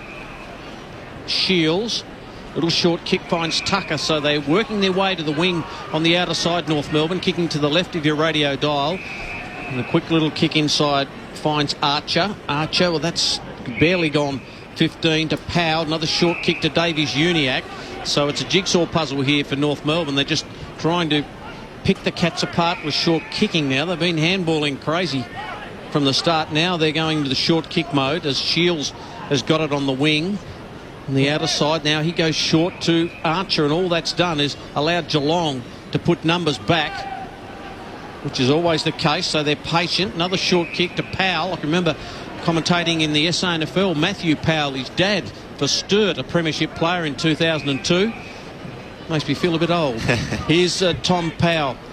Kicks it high. Up they fly. Sherry couldn't quite bring it down. A player's hurt in the middle of that. I think it's Larkey. And he hit the deck really hard, did Nick Larkey. But he'll get up now. He's okay. And a ball up. It's about 35 metres out from the North Melbourne goal. Under the artificial light here at Bellerive. Neil over the top of Sherry. There's a massive bodies over the footy. We'll have a ball up in the same spot, almost identical. Up it goes. Sherry wins the tap. Zerha, he was almost gathered before he gathered the footy by Dangerfield, who tries to wrench out a handball. Here's Davies-Uniacke taking on a tackler. Tough as they come. And Kolajasny saying, "You're not going anywhere, LDU." Another ball up, 40 metres out from North Melbourne's goal. Slapped in the direction of Davies-Uniacke. Couldn't get a hand on it. Manor dragged off it, and the Cats will emerge with it. There's Guthrie and now Dempsey, those blonde locks flowing. He moves a handball forward to Dangerfield. Wheels around and sends Geelong forward with a booming 55-metre ball. They're at centre half forward here, the Cats, but Geelong will come up with the footy via Wardlaw. Terrible kick towards kick. left hard forward. It's an absolute potato sack, but it bounces fortuitously to Curtis. He got one high and then threw it. It was a free kick either way. Umpire said no. All's well that ends well, because Curtis has the footy. Drills a kick in the Larky direction. Couldn't get on the end of it. It spills out the back now. Geelong have the numbers. Guthrie just arches the back. Spots a target in Dempsey, who marks at left half back for the Cats. It was well worked by the Geelong defence. Geelong don't panic when the ball comes in because they know they've got a +1 through the winger sliding or the half-back sliding down. And we just see there, I'm not sure who the Guthrie, I think it was, who was just back for support. They do it so well, Geelong. They're very well drilled.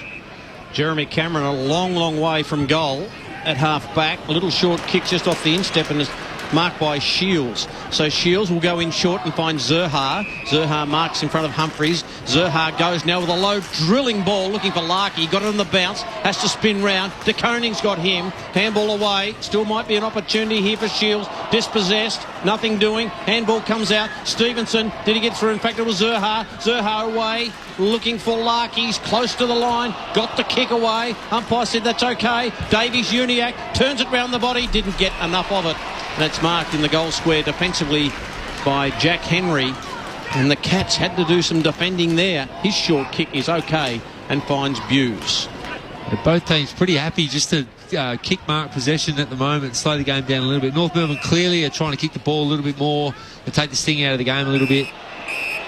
Yeah, 50-metre penalty here, so Kolajasny received the short ball from Henry, and as he did, he was clattered by Comben. Brogues, I've just received a text message from both of our teammates, Byron Pickett. Choppy Pickett. Yeah, Choppy. Listening to you from Penong. Where's Penong? I would not have a clue. The great man, Choppy Pickett. What a super player he was. Absolutely. Hope he's enjoying the coverage. The 2004 Norm Smith medalist, Byron Pickett.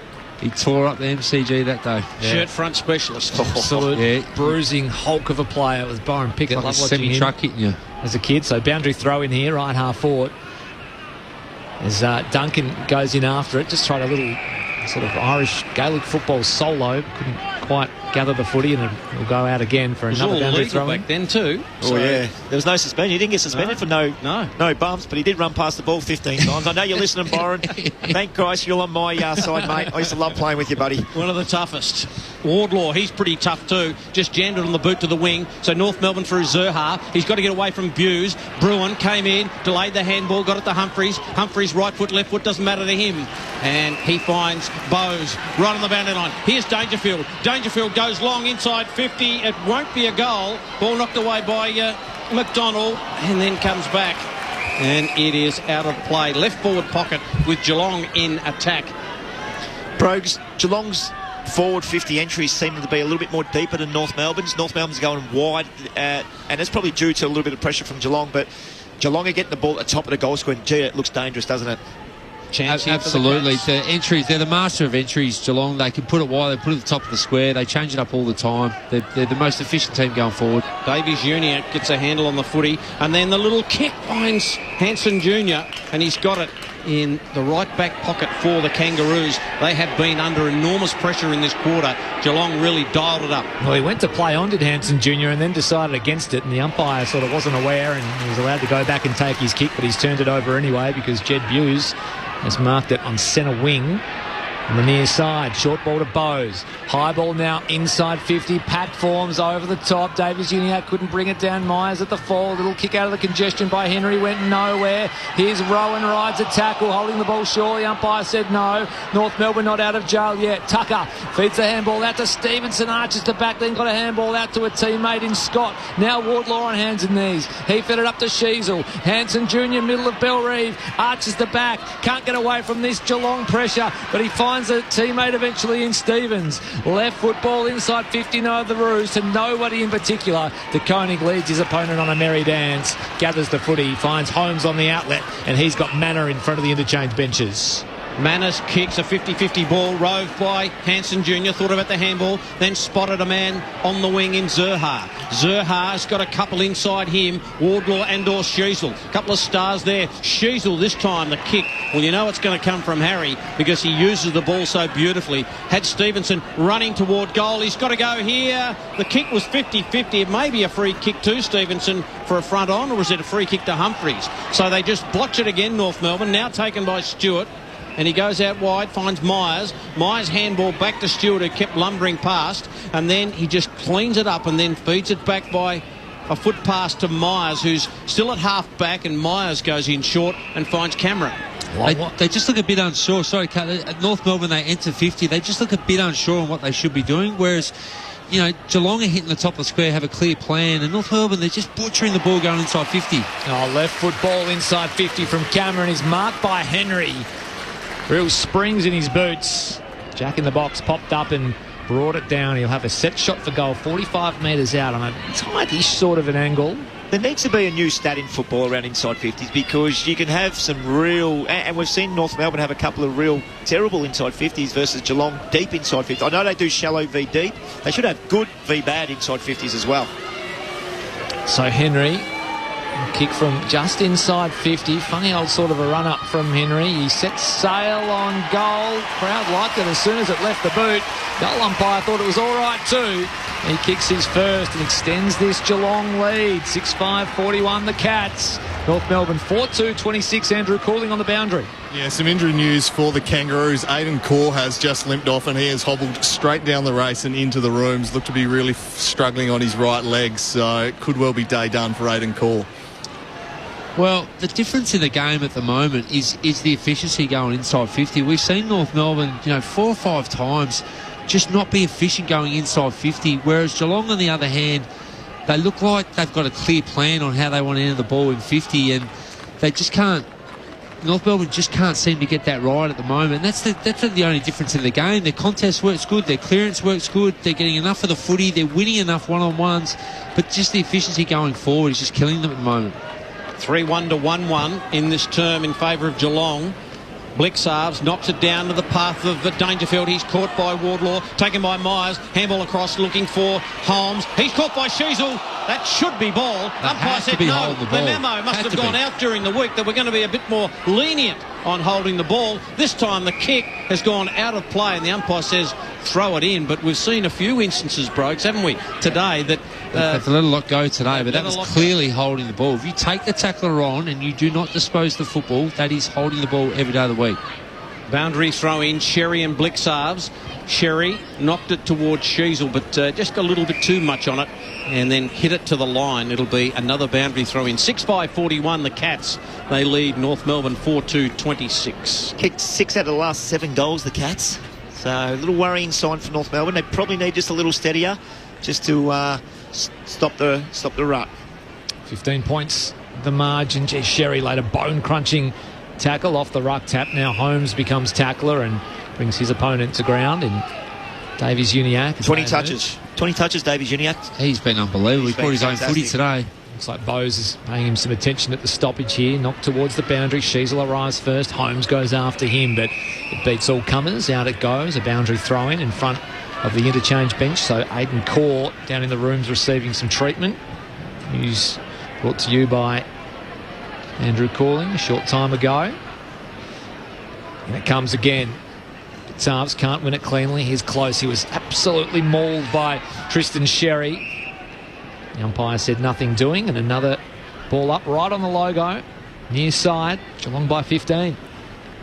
From the ball up, squeezes out to Wardlaw. Wardlaw just throws it on the boot. Well done by Kolodjasny. Got in front of Curtis. Curtis has got him now. Rolled him in the tackle beautifully, like a crocodile roll it was. Davies Uniacke got the arms free. Back to Powell. Now back to Phillips. Wasn't a good handball. He runs into a brick wall in Blixarves, and the umpire says it was held to him. Gee, they've been really lenient. You guys just touched it. So Phillips has his hands free there, goes to ground. 2 weeks ago, last week, that was dropping the ball 100% of the time. Ball up, Sherry, taken by Manor, just got a half-distance kick.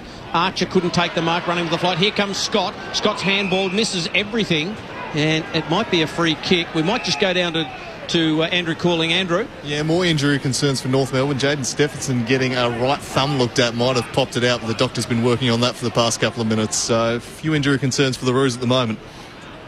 Kick up towards Larkey. Couldn't bring it down, but beautifully roved here by Powell. Gets onto his right foot and can send North Melbourne inside 50, but it's another dirty old entry and getting across with Henry taking the intercept. There it is again, Brogues. It's a one that goes wide and not to the forwards advantage. His kick isn't much better as Henry, but Geelong have the numbers. Gee, written in the tackle was the other Henry and Ollie.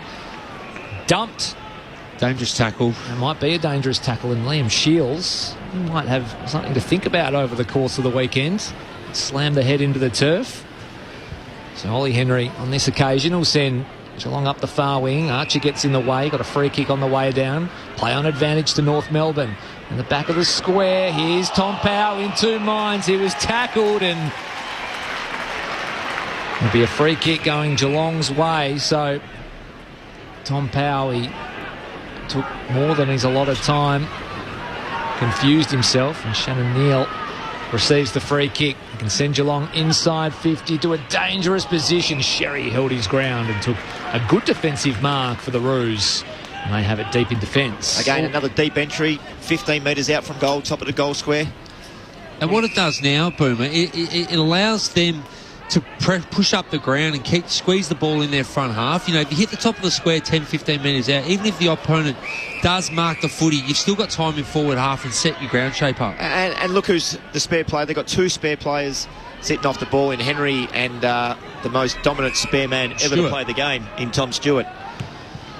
Jackson now, after a series of short kicks to Teakle, who couldn't take the mark, spills out to Hanson Jr. Now back to Curtis, back to Hanson Jr. His little half-distance wobbler to Phillips, who delayed the handball beautifully. Hanson Jr. kept on running. This is where it's all broken down again. for North Melbourne.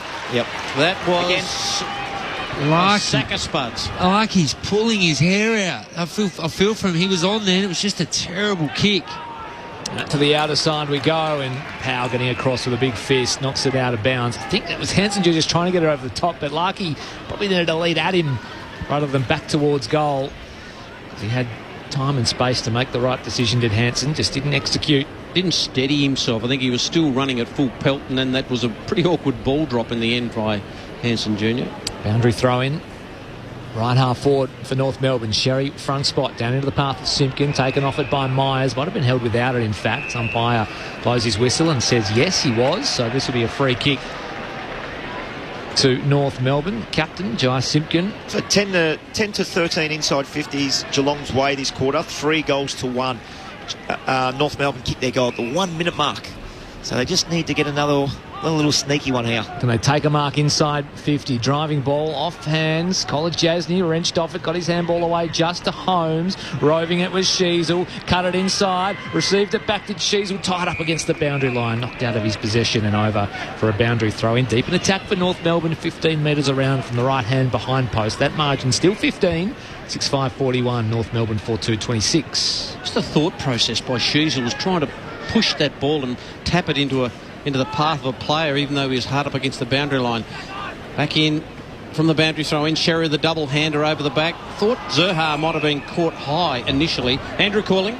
Some better news for North Melbourne. Aidan Corr has just reappeared on the bench. He's trying to do some run-throughs on the near sideline at the moment. Looks a little bit proppy, but seems like they're going to try and get him to continue. From the ball up, shark by Stewart. Half-distance kick, not marked by Davies Uniac, kicked off the ground by Holmes, and that'll go out of bounds on the full. It would have been a free kick. Maybe I saw Harry Morrison get pinged for a half or a volley in the game at York Park a couple of weeks ago. Didn't even have a handle on it, but got pinged for not enough intent to keep it in. Kick inside 50. Teakle couldn't take the mark. Sherry's there. They just drive in on top. Taken by Zerha. A wobbly old ball, but it's marked by Stewart, and Stewart shares it to the left back pocket and finds Brad Close. They do that so well, Stewart and co. They just peel back and guard the square really well for those, around the corner kicks that sit low, and they just protect the goal line very well. Oh, Wardlaw like a cannonball, gathered it, then rode a tackle, went in again, and he was held without the footy, so he'll win himself a free kick. That was really tough from the Warlord. He just goes so hard, doesn't he? He's amazing to watch. He spots up a target inside 50. The little lateral ball is really good to Tristan Sherry, who marks 45 out from goal directly in front. They need this one, the Roos. That was a great bit of play. Just hard at it, won the free kick and just lowered his eyes and found the big ruckman. What do you think, Boomer? What's he like? He's not a bad kick. I seen him kick one from outside 50 a couple of weeks ago. He will run around to the right a little bit just to try to get a little bit more distance on him. I'll back him in. Ruckman to Ruckman. 7 goals for the season. Tristan Sherry, and he'll kick from just inside the paint of 50. Sets sail for home. It'll just have the distance. Let me down, the big accuracy. fella. Yep. Over 6-3, Brogues. Sorry, mate. I didn't want to say it, but you made me say it.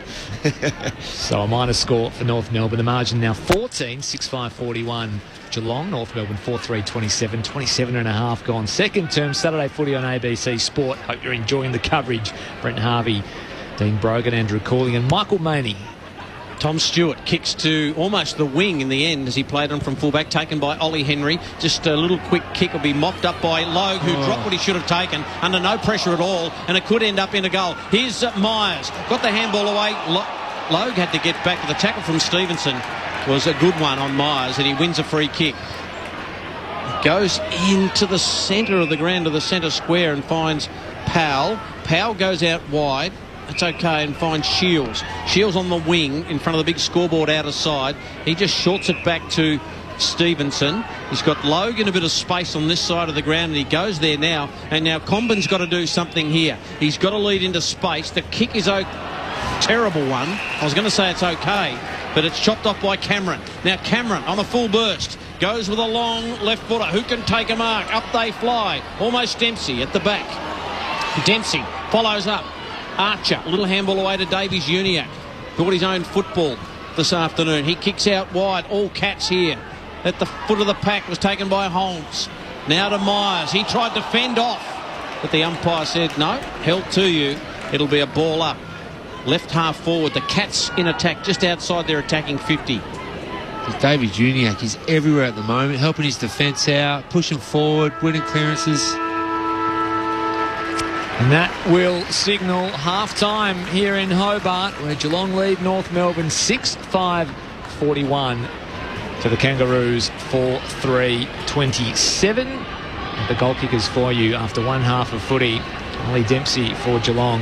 The only multiple, he has 2 for the Cats. Henry, Holmes, Neal and Stengel, the other goal kickers for Geelong, while for North Melbourne it's Curtis, Larkey, Simpkin and Zerha, all with majors. So 6-5-41 Geelong lead North Melbourne 4-3-27. A 14-point advantage at the major break here in Hobart.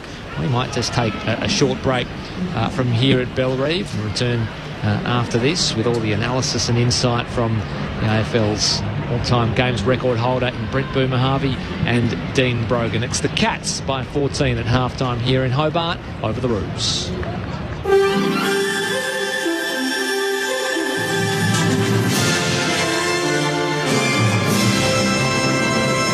ABC News with Satyam Weinstein. Silent protests have been staged during the Prime Minister's speech at the New South Wales Labor Conference in Sydney. Alexander Lewis reports. A Palestinian flag was displayed inside Town Hall during Anthony Albanese's address. It was held by a delegate at the back of the room, right in the Prime Minister's eye line as he spoke. Some party members at the conference have worn keffiyeh scarves, while a crowd of pro-Palestinian protesters chanted outside. And that wasn't the only protest. While most delegates gave Mr Albanese a standing ovation, members of the Electrical Trades Union remained seated. Then, during his speech, they walked out. During earlier speeches, some ETU members yelled out shame at the mention of the CFMEU, which has been barred from the conference over corruption allegations. The federal opposition leader, Peter Dutton, is pushing again for the Albanese government to deregister the CFMEU. Mr Dutton's told a gathering of the Victorian Liberal Party State Council today the union's alleged corruption, criminal links and misconduct have come at a huge cost to taxpayers, claiming it has contributed to Victoria's tax debt, which is set to reach $188 billion by 2028. He says the Prime Minister should look back to one of his predecessors as an example. There is a direct correlation here between the CFMEU's activities and the impact that people are feeling in the building sector, because the CFMEU conduct has a contagion effect across the economy. Bob Hawke, showed the strength of character when he deregistered the BLF in 1986. Almost 30 rallies against domestic violence are being held across Australia this weekend in an effort to boost trauma-informed resources. In New South Wales, events have been held in Wollongong and the New South Wales Central Coast today, with more in Tamworth, Sydney, Orange and Port Macquarie tomorrow. CEO of Indigenous not-for-profit What Were You Wearing? Sarah Williamson has told the ABC it's important men are also helping to reduce growing rates of domestic violence. For us to really make change, men must be involved in all the conversations, discussions and change. And because at the end of the day, men listen to men and we need more good role models. French President Emmanuel Macron says the 2024 Paris Olympics has officially opened after an ambitious ceremony incorporating the river Seine and the city's famous landmarks. Pouring rain and earlier series of arson attacks on the French train network didn't stop the crowds coming in, with tens of thousands lining along the river. The president of the Paris Games, former Olympic canoeist Tony Escondé, welcomed the athletes to the French capital. Meanwhile, members of the Australian Olympic team will be vying for some of the 329 gold medals on offer throughout the Games, with a number of athletes in action on day one. Susie Rains reports from Paris. A lot of Australian eyes will be on Jess Fox. She kicks off her quest for 3 gold medals with the heats in the kayak tomorrow after a big night as the flag bearer.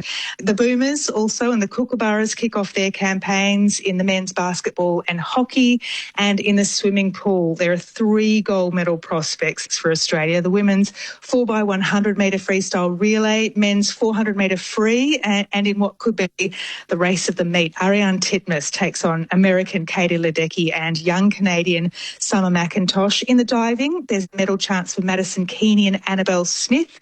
That's in the women's synchronised 3 metre springboard final, and there'll be men's skateboarding street final, rugby sevens bronze and gold medal matches, and of course the Aussies are still going strong in that. The future of Australian art has been celebrated in Sydney today with the winners of this year's Young Archie Awards announced at the New South Wales Art Gallery. Here's Ethan Ricks. Some of them may be as young as 5, but the talent on display today is something most of us could only dream of achieving in our lifetime. The highly anticipated Young Archie winners have been announced across the 4 age group categories. There were 4,000 entries in total this year, the most they have ever had. Just like previous years, many of the artists have chosen to use their family members or art teachers as their subjects. All of the finalists' work will be on display at the Art Gallery of New South Wales until September. The US entertainment sector is again facing industrial action. Video game voice actors and motion capture performers have called a strike over failed contract negotiations focused on artificial intelligence-related protections for workers. The strike move follows months of negotiations with video game companies following the expiry of an industry agreement at the end of 2022 that was being extended on a monthly basis during the negotiations. You're up to date with the very latest from ABC News. Roy and HG. This medal-winning duo are no strangers to the City of Lights. But, mes amis, it's not just the Olympic Games. It's the culture, the fashion, the politics, the art, the opera, plus BMX bikes and weightlifting. That's people, medals and cheese daily during the Olympics across the nation, teetering on the brink of joyful chaos on ABC Radio and on the ABC Listen app. This is ABC Sports coverage of the 2024 AFL season. Every match on the ABC Listen app. Look for the AFL button. Larky's got a man at the back in Teakle. It's taken by Stewart, kicked off the ground by Curtis. And I think there might be a free kick coming back, or is it a goal to Curtis? It is. Close to Geelong's goal, taken by Holmes, just screws it round the body with the left and pops it through. The answering goal from their superstar midfielder in Holmes. Humphries kicks it long, up they fly. Dempsey couldn't take the mark. Neal's kick was smothered, kicked off the ground, didn't see who it was. It's a goal. Dempsey again. Oh, left football inside 50 from Cameron is marked by Henry. Real springs in his boots.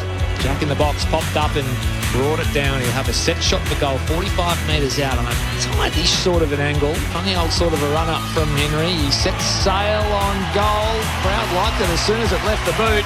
Goal umpire thought it was all right too. The 2024 AFL Premiership season. On your radio. ABC Sport Digital. And on the ABC Listen app.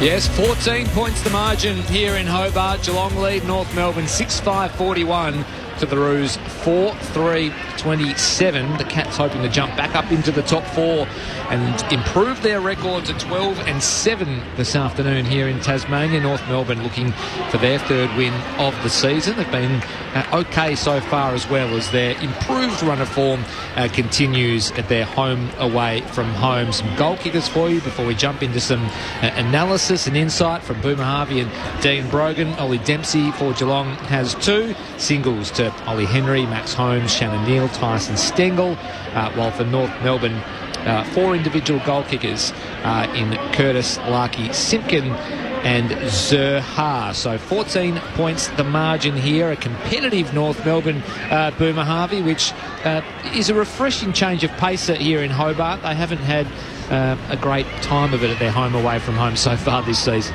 No, you're spot on, and unfortunately, North Melbourne are 15 points down. It's okay. It's 14. You know exactly. 14 points down, but Geelong have kicked the last 6 of 7 goals. So clearly, North Melbourne got off to a fantastic start, and I'm sure Brogues will touch on it. But it was contrast forward entries that quarter. Geelong are going long and deep and hitting 15 metres out from goal, and what's that all that does is make the defenders nervous. You have to hold on, you have to scrap, you have to do everything you can. On the other side of the coin, North Melbourne are going in really shallow, 40 out, and it's not to the forwards' advantage. If they do get one to an advantage, it's going boundary side. So it's been a little bit disappointing just in the forward 50s entries that quarter. Now I think there might be a little bit more upside, unfortunately, for Geelong, Brogues, because the 4 major ball winners in the half. Luke Davey-Junior, 22. We've mentioned him so many times. He brought his own Sharon today. Tom Powell's had 19, sharing the ball around a little bit more and getting some uncontested marks. Sheasel's had 17 and Wardlaw's had 15. So I think Holmes is their highest possession getter on 14. So, like I said, unfortunately for North Melbourne, I think Geelong have got a little bit more upside, because if Dangerfield starts getting the football, Stewart starts getting the football in his hands, they're going to look a little bit better. So I'm hoping that Alistair Clarkson's message at half-time is to give Larkey, give Comben, give these guys a chance up forward, get the ball in deeper, get one-on-ones. Yeah, look, 100%. Like, if you're a forward North Melbourne, especially that quarter, you'd be so frustrated, because they started the quarter really well. They had a really deep entry and they got a goal out of it. And then for the rest of the quarter, they just were a little bit hesitant to, either hit the top of the square or just kick the ball to space and let your forwards run onto it, or at least provide a genuine one-on-one contest. Or they had really shallow entries around that, that real danger zone of the 50-40 area, where if you turn it over, you can't stop it. And you can't do that against Geelong. You need to give your forwards genuine one-on-ones, and you need to get the ball deep.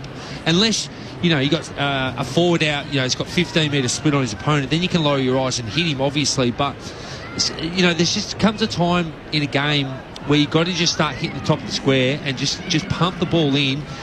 And if you're not going to mark it, at least it gives you time to set the ground up and defend the ground really well, and you can play some footy in your forward half. And I think North Melbourne just really struggled with that quarter, whereas Geelong the other way, every time they went inside 50, they just looked dangerous. They hit the top of the square, they hit their forwards wide on leads, and like you said, I think they kicked 3 goals for 13 entries over 3 goals 2 or 3 goals 3 to North Melbourne's 1 goal out of 10 entries. So that's just the difference of the game at the moment. They're winning every other statistic.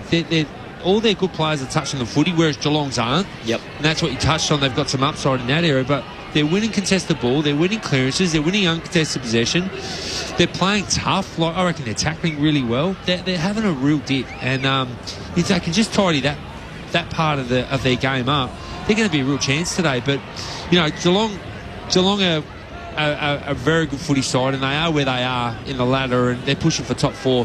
They'll need to redress some issues, and one of them is their midfield. Their midfield's getting smashed at Absolutely, the moment. they are. North Melbourne's midfield has come to play today. Yep. David Uniacke is, watching him live, he's a really good player. He's got a great sidestep. He's got a great burst of speed. He uses the ball pretty well. I would have loved to see him just finish. I think he had a shot from goal about 30 out. It would have been fantastic for him to finish that. But he's a genuine. We spoke about Sheasel before the game. Luke Davies-Uniacke is a genuine star. And you know what I love about his game? He gets back and helps out. Yep. And as a midfielder, not a lot of mids do that. They don't run both ways. He runs both ways. And he's mashed up on Dangerfield today, and he's torching Dangerfield at the moment. A little bit of a concern for me, Brogues, is Geelong had the ball in their forward 50, and when I looked up, they had 2 spares. And Geelong do this so well, and this is why they've been so dominant for so long. Stewart is the main man, and he sits he's been a bit more aggressive today. He was only 25-30 off the ball, but then behind him, Henry was spare as well. So as soon as North Melbourne even looked like clearing the football, they look up, and straight away the visual is 2 Geelong spares, and that's why they've been chipping the ball around a little bit to try to get it out of the back line. Yeah, and when you do break, when you're a midfielder or a half-back, when you do break and win that contest, you look up, it is hard because Geelong roll off so well, and it's easy for us to sit up here, their entries have been poor, but Geelong force you into bad entries. That's why they're so good. And yeah, the beauty of Geelong is, Stewart starts as a midfielder, then just rolls back and plays a defender, then just rolls up to the midfield, and then you actually don't know where he's playing. Yeah. And they do that so well, and they've done it for so long. They do it with blitz halves, they do it with Duncan. They're just geniuses at releasing and rolling back and getting the spared, the 7th defender, so to speak. And they're happy to lose stoppage because they know they can mop it up. And what happens, they're happy to lose, well, they wouldn't be happy to lose stoppage, but they don't mind if they lose stoppage. They kick it back, and we know in today's football, all your drive and the transition scoring comes from half-back. Yep. So they get the ball, Stewart gets the ball in his hand, he switches it, they're out the other side. Cameron's on a lead that goes for 400 metres because he's just so fit and so athletic, and all of a sudden, it's blink of an eye, the ball's at the top of the goal square again, and then the North Melbourne or whoever they're playing, their defenders are under the pump. So it's a great style of play that they do play, but yeah, I love what you just said there around the versatility of Blitzards, Duncan, Stewart. They're probably the most versatile team in the competition, just about. Yeah, and that's like Blitzards, who's starting the ruck, then he'll go wing, and if you're an opposition player or even coaching staff trying to plan against Geelong, it's almost impossible. You just don't know what they're going to do, and that's why they're just a champion team. But in saying that, North Melbourne have got taken it to them today. Like that, for a 17th team playing, a team that's trying to get in the top 4, North Melbourne have come to play today, and I've really loved the way they've gone about it. If they can just, like we've touched on, and we'll keep touching on until they do it, if they can just tidy up their efficiency going inside 50, and they don't have to do anything spectacular, you just got to start hitting the top, deeper entries. Correct. And that's hitting the top of the square to lock the ball in, and also giving your forwards just genuine one-on-ones in the air, because we've seen when they do get some one-on-ones in the air, they can actually get up there and mark the footy. So get it in there is the name of the game. Get it in deep. Give them a chance. Give the forwards a chance. The voice of 2004 Port Adelaide Premiership player Dean Brogan, all-time AFL Games record holder Brent Harvey alongside me as well. 0437 774 774 is the text line. We've already had a text line from Byron Pickett, so yes, if you're a former teammate of Boomer Harvey, or if you played in the 2004 flag, keep the texts coming through. I got another one too from another friend of mine, Chris Franklin. You remember the guy that's saying, I'm a bloke, I'm a yellow? Yes, I do. So he just texted me, said, on her way to Echuca, listening to you and Brogues calling the footy. What a legend. How good is that? mullet. Yeah, kangaroo supporter. Absolutely. Yes. I remember Still that. wears the... You know what?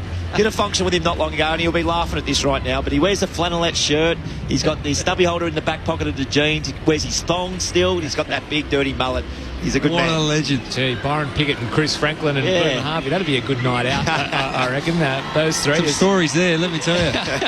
The Geelong Cats make their way back out onto the Bellerive Oval turf. North Melbourne already out there. 14 points the margin, 6-5-41. Geelong lead North Melbourne 4-3-27. Already a game played so far in round 20 of the 2024 season, and it was Port Adelaide, Dean Brogan's mob, getting the job done over Carlton last night by 14 points, and there's plenty of footy to come today too. The Q Clash being played on the Gold Coast between the 12th place Suns and the 4th place Lions. Hard to split that one given the Suns form at home, and the Brisbane Lions backline, by the way, has been absolutely decimated. St Kilda and Essendon are squaring off at a little later this afternoon under the lid at Docklands.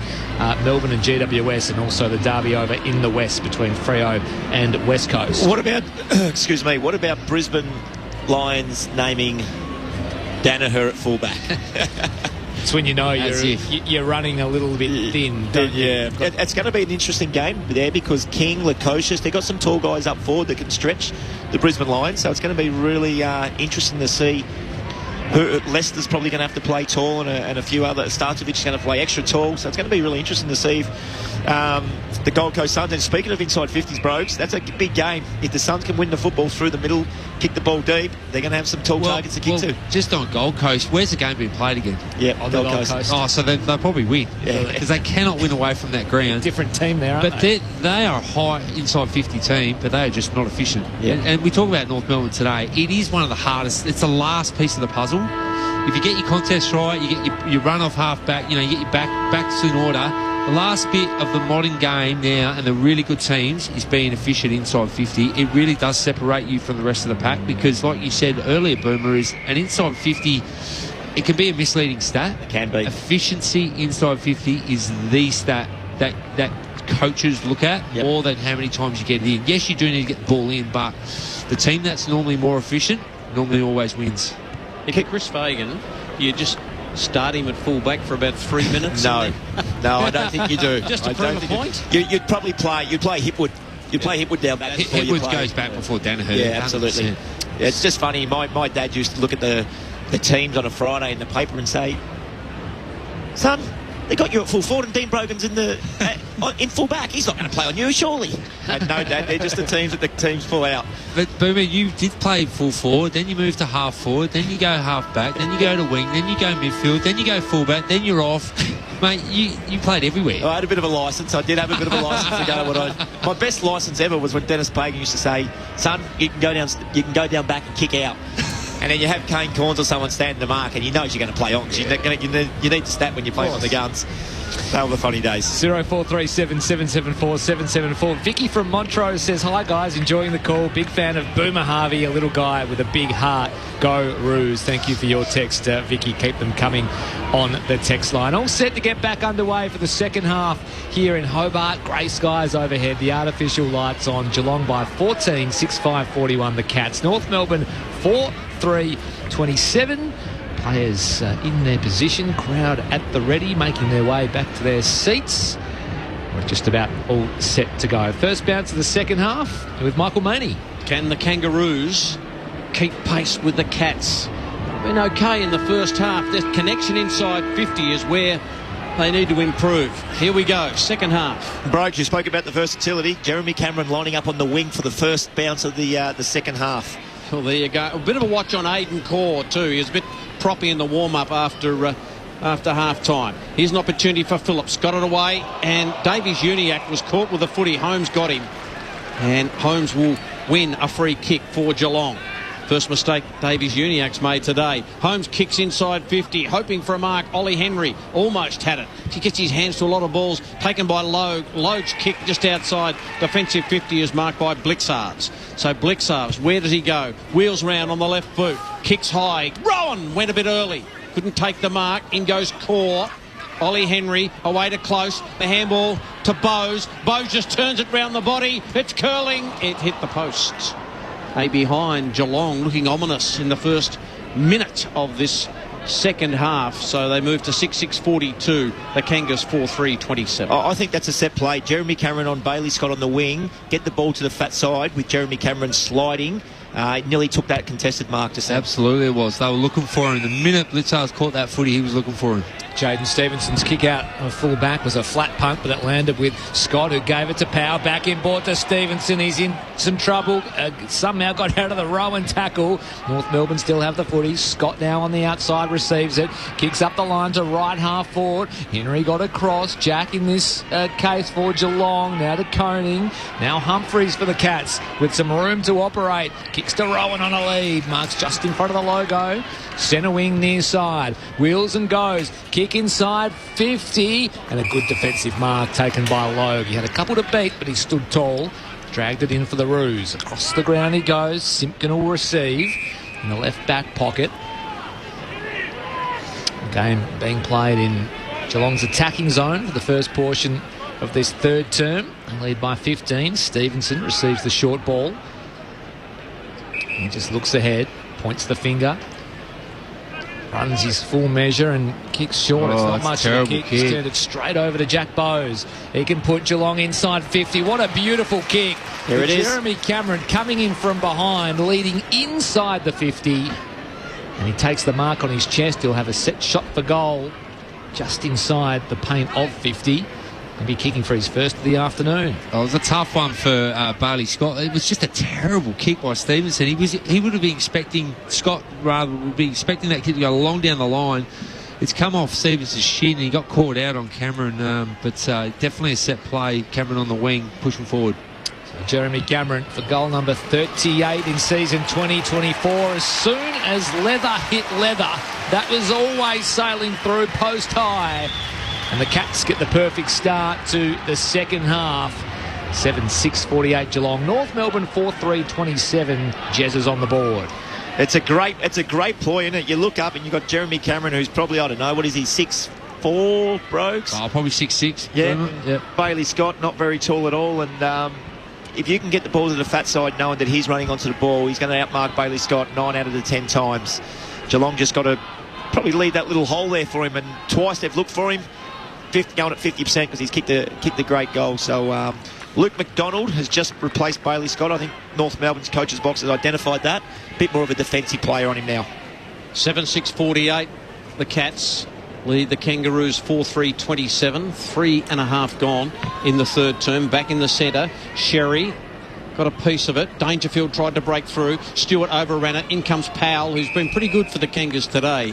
And another ball up. Pressure's been good from both teams.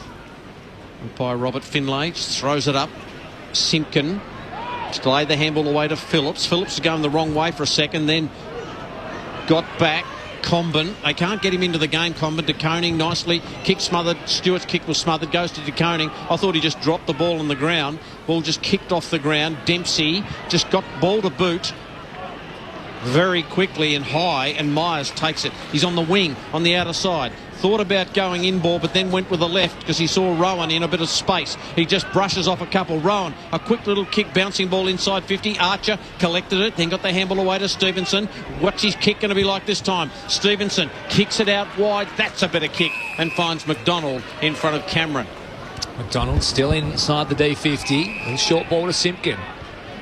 And he goes short again to Davies Uniacke. He's at right half back for the Roos. Yeah, it looks like they want to go through the corridor now and take the game a little bit more on. As soon as they mark the football, they're turning and facing the game, and their first initial look is to look corridor. He spears a pass to Zurhar in front of the interchange benches, so they've progressed the footy 35 metres here of North Melbourne. Now Zurhar's going to go long and strong up the line to right half forward. Pat will form over the top. Comben, did he rag it in? Gee, he launches, doesn't he? That's a great mark. Well, this is why you've got to get the ball in quickly to these guys and give them a chance, because they've shown they can take some really big marks. This guy's pretty impressive, isn't he? It's a Comben climb as he puts North Melbourne deep inside 50, but over the top. Easy pickings for the Koning to just spoil over the boundary. It's no surprise that he's come on in leaps and bounds this year. He's had some real bad luck early in his career. He had a broken leg. He had a syndesmosis, I think, in his ankle. He might have got the screw taken out of his leg. He just had some real big setbacks, Charlie Comben. Now he's getting a free run at it, and he's playing some great football at both ends of the ground. Ball in deep in attack for North Melbourne. Slapped out of there. Now it's Phillips at ground level, rode the tackle, out to Sherry, close, lost possession, little scrambler, outside defensive 50, low, couldn't quite drag it in for North Melbourne, bouncing ball now towards the boundary, kept in but only just. Henry ended up with it for Geelong, scrambles the ball forward to left half forward, one-on-one here between Core and Rowan. Core just hugs the footy to his chest as he takes it over the line. Call that a 0-0 draw, a ball in right where the 50-metre line meets the boundary. Geelong attacking half.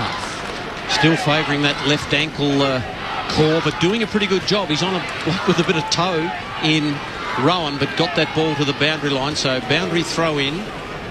21 points in favour of the Cats. Blixard, shark by Simpkin, got it on the boot. Comben's out of position, can't take the mark, and Stewart with a couple of juggles on it does take the mark in the middle of the pack. He just seems to be able to mark from everywhere, Tom Stewart.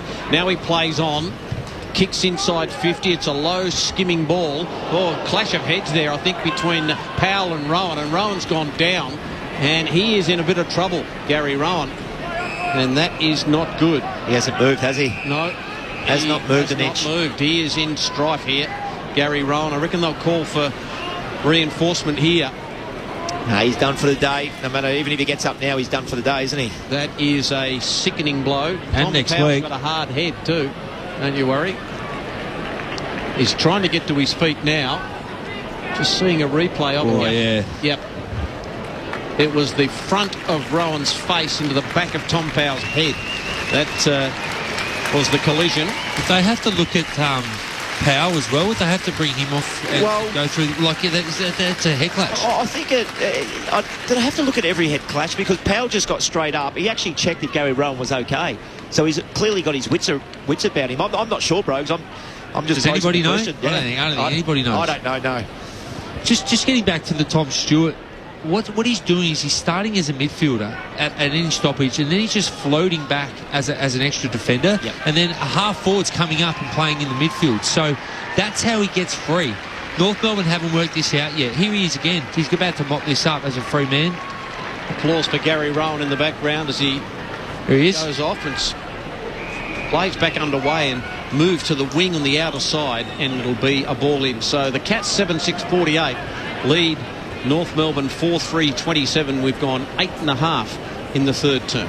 Text in, introduced my son Clarence, age 7, to the joys of lying on the couch, wrapped in a blanket, listening to the footy. You have a new fan. Go Cats. It sounds like a pretty good afternoon to me as the Cats go forward now. Myers on the end of this one. He takes the mark just inside the boundary line, 35 metres out from goal.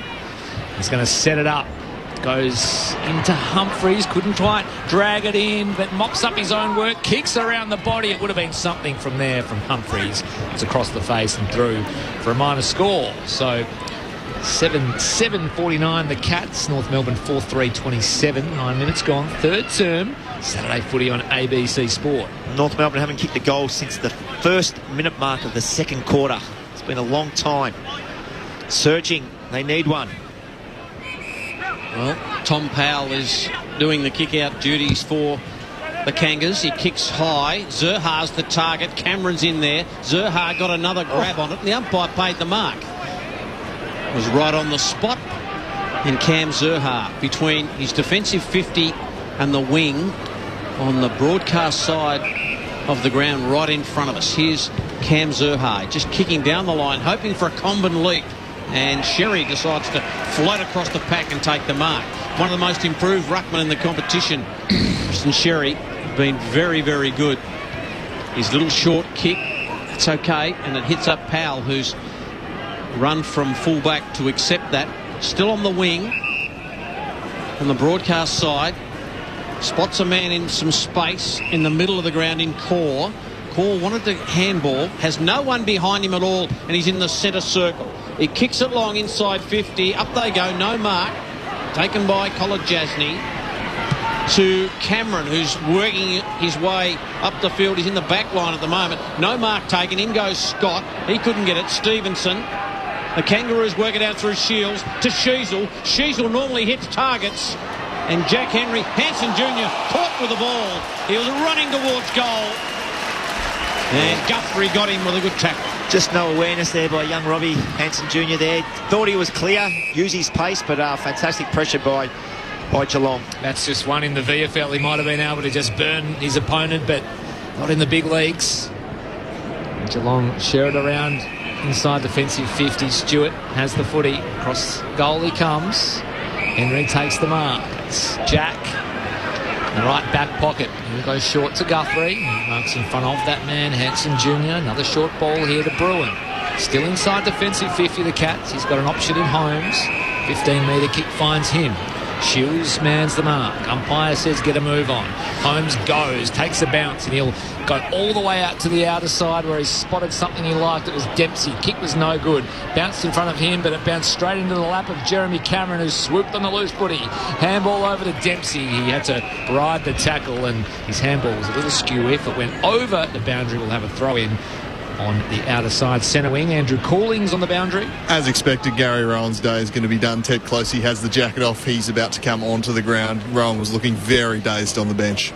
So last week's sub, Ted Closey, will be injected into the game shortly as Sherry shrugs a couple of tacklers. Just put David Gignac under some pressure. Handball picked off now by Humphreys. Inside 50 go the Cats. Contest. Scott roved the footy. Tumbled one outside 50. Holmes met it on the bounce. Fired goalward. Stenkles at the back falling away. Couldn't take the mark. It'll spill to Henry. Snapped around the body and he missed. Golden opportunity there for the Cats and he just missed to the far side. So a minor score only for Geelong.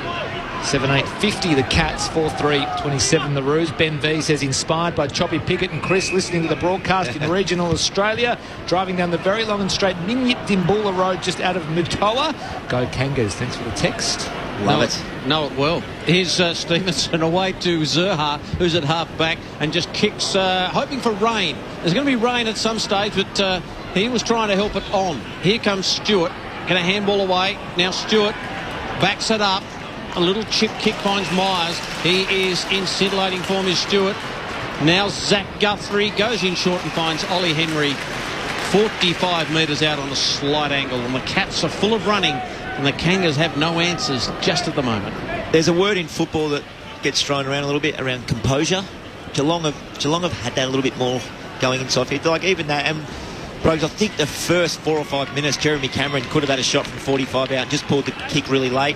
I think that was Dempsey. Who was that last kick? Guthrie. Just pulls the kick and centres the ball. It's just great composure. Here's Ollie Henry. 1 goal 2 by my book. Lays back on the kick and punches it through. The Cats get another. And they move out to a 29-point margin here at Bellerive. And it is the Cats 8-8-56. North Melbourne 4-3-27. Their last goal at the 1.5 minute mark of the second term. Yeah, some danger signs now really for North Melbourne. The scoring's dried up. The inside 50s have dried up. They're just hanging on for dear life at the moment. But they just haven't been able to get the Tom Stewart role under control. he's just, like I said before, he's starting as a midfielder, then he goes back and plays as a loose defender, and they're not sure what they... It looks like he's just running around by himself, unopposed, and you just cannot let Tom Stewart run around by himself, and he's just killing him at the moment. They can't get it past him. So, but like you said, Boomer, when they go forward, their composure's just elite. Back in the middle we go. Rucks lock in. It was Blitzarves and Teakle, and out of the middle go North Melbourne. Long ball inside 50. DeConey got a fist to it. At the fall of it though was, I think, Simpkin. And it's all wrapped up deep in attack for North Melbourne. Geelong have kicked the last 5 of this match. Melbourne need to stop the rot. Off the ruck tap, Stewart and Zerha do battle. Zerha brings him down onto the Bellerive turf. Another ball up. Up it goes. A massive player, Zerha, off the ruck tap. His kick was smothered. It fell to Sheasel. Now Curtis got out of handball to Zerha. His underground kick couldn't quite pierce the gap, and now it goes towards the boundary, and it'll be over for a boundary throw-in. Still deep in attack for North Melbourne, 20 metres around from the left-hand behind post. Geelong 29 points to the good here at Bellerive, and it comes once more. Teakle can't win it cleanly. Warlaw at the fall, but Cameron emerged with it, bounced off a couple of roos and slapped it on the boot, cleared the area. A one-on-one here. Oh, good battle too between Archer and Stengel. Archer gathered it, but Stengel laid a really strong tackle. Ball spills free, players arrive, and it's all locked up on the logo near side, right in front of the commentary position. Good lucky there, Jackson Archer. He might have just got a little snick on it with his boot from the ball up.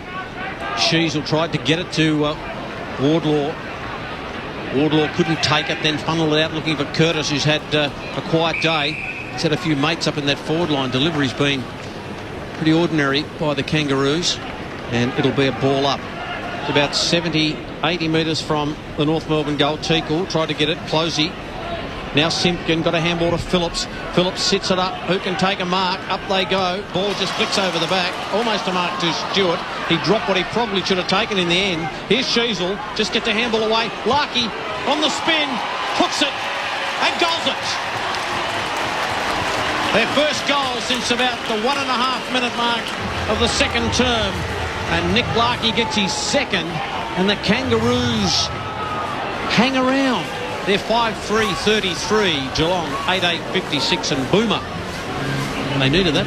They certainly did, and maybe got it through a little bit of luck. Tom Stewart was left there again, Brogues. I think we'll say it another 5 or 6 times before this game's out, but he slipped to the ground and nearly still took the chest mark, just dropped it, and the Kangas were lucky enough to keep the ball alive and got the ball in probably the best users in our team, hands to Nick Larkey in front of goal. He knows how to find the big larks, and he was a good finish for a big man, snapping over his left shoulder. But I just don't understand how you can leave Stewart, bro. He was there. He would have impacted that if he didn't go to ground. Back to 23 points. Can North Melbourne string a couple together in the middle? Here goes Sherry. Tumbles one out of the centre square. Curtis met it on the fly. Immediate handball off to Sheasel. One step on goal. What a finish from Harry Sheasel. And this young star continues to burn very, very bright for North Melbourne. Back-to-back goals for the Roos. And they reel the margin back into 17 points. 8-8-56 Geelong. 6-3-39 North Melbourne. 18.5 gone third term Saturday footy for ABC Sport. Dean Brogan. Well, there's nothing like centre bounce goals. They're almost like 2 goals, really, aren't they? When you can kick a goal, go back to the centre bounce and kick another one. Well, that is 2 goals. But the momentum you get from a centre bounce goal, and what a take by Curtis, just flying out at half forward. He took it at full speed, and to hit that handball at full speed to Sheasel, that is some super talent. And what a finish by Sheasel. That was an amazing goal, and North Melbourne are kicking here. They've got some life. It was never in doubt. His 12th goal straight this year without a miss, Harry Sheasel. So back in the centre. Up it goes. Sherry knocks it down. Here's Davies Uniacke. Quick hands. Got it to the man in question in Sheasel. He threw it on the boot. It's a high ball. Oh, the 2 Geelong players just run into each other. Buse was in amongst that. Here's Curtis now from 35, 40 metres. Shot on goal. Oh, that would be a play of the day, but Curtis missed it to the right-hand side. The Kangas have found something all of a sudden. They're really back in this. They trail by 16 points, 6-4-40 to 8-8-56. This one's just exploded into life here in Hobart as Broome marks the kick in. Inside defensive 50. Yeah, marching back to 16. It was 29 minutes. 29 minutes. 29 points. Only a flash of an eye ago. Off hands now, Dempsey on the outer side. Gave it to Manor. High up and under. Who can get underneath it? Double-fisted there from Dangerfield. It fell to Sheedsel, the man of the moment. Just weaves and ducks and kicks inside to Wardlaw, who takes the mark. 55 from goal. Thought about a handball on the way past, but he's going to just set it up inside 50 instead. Can someone take a mark? Larkey couldn't. Handball out to green grass. North Melbourne players go after it. It's Tucker and Scott. Scott ends up with the footy on hands and knees. Feeds out a handball. Now Tucker receives. Screws around on the left boot. Oh, there's coverage on the goal line. And Geelong doing Geelong things. Getting back in defence. And a goal-saving mark taken by Henry. It was a great mark, wasn't it? Charlie Tompin made him earn it. It was the old roundhouse bicep to the head trick, but it was a fantastic mark. Short ball to Kolajasny and they clear defensive 50 here, Geelong, but only as far as Sherry, who gets in the way and takes the mark for North Melbourne. So they'll have another roll of the dice here.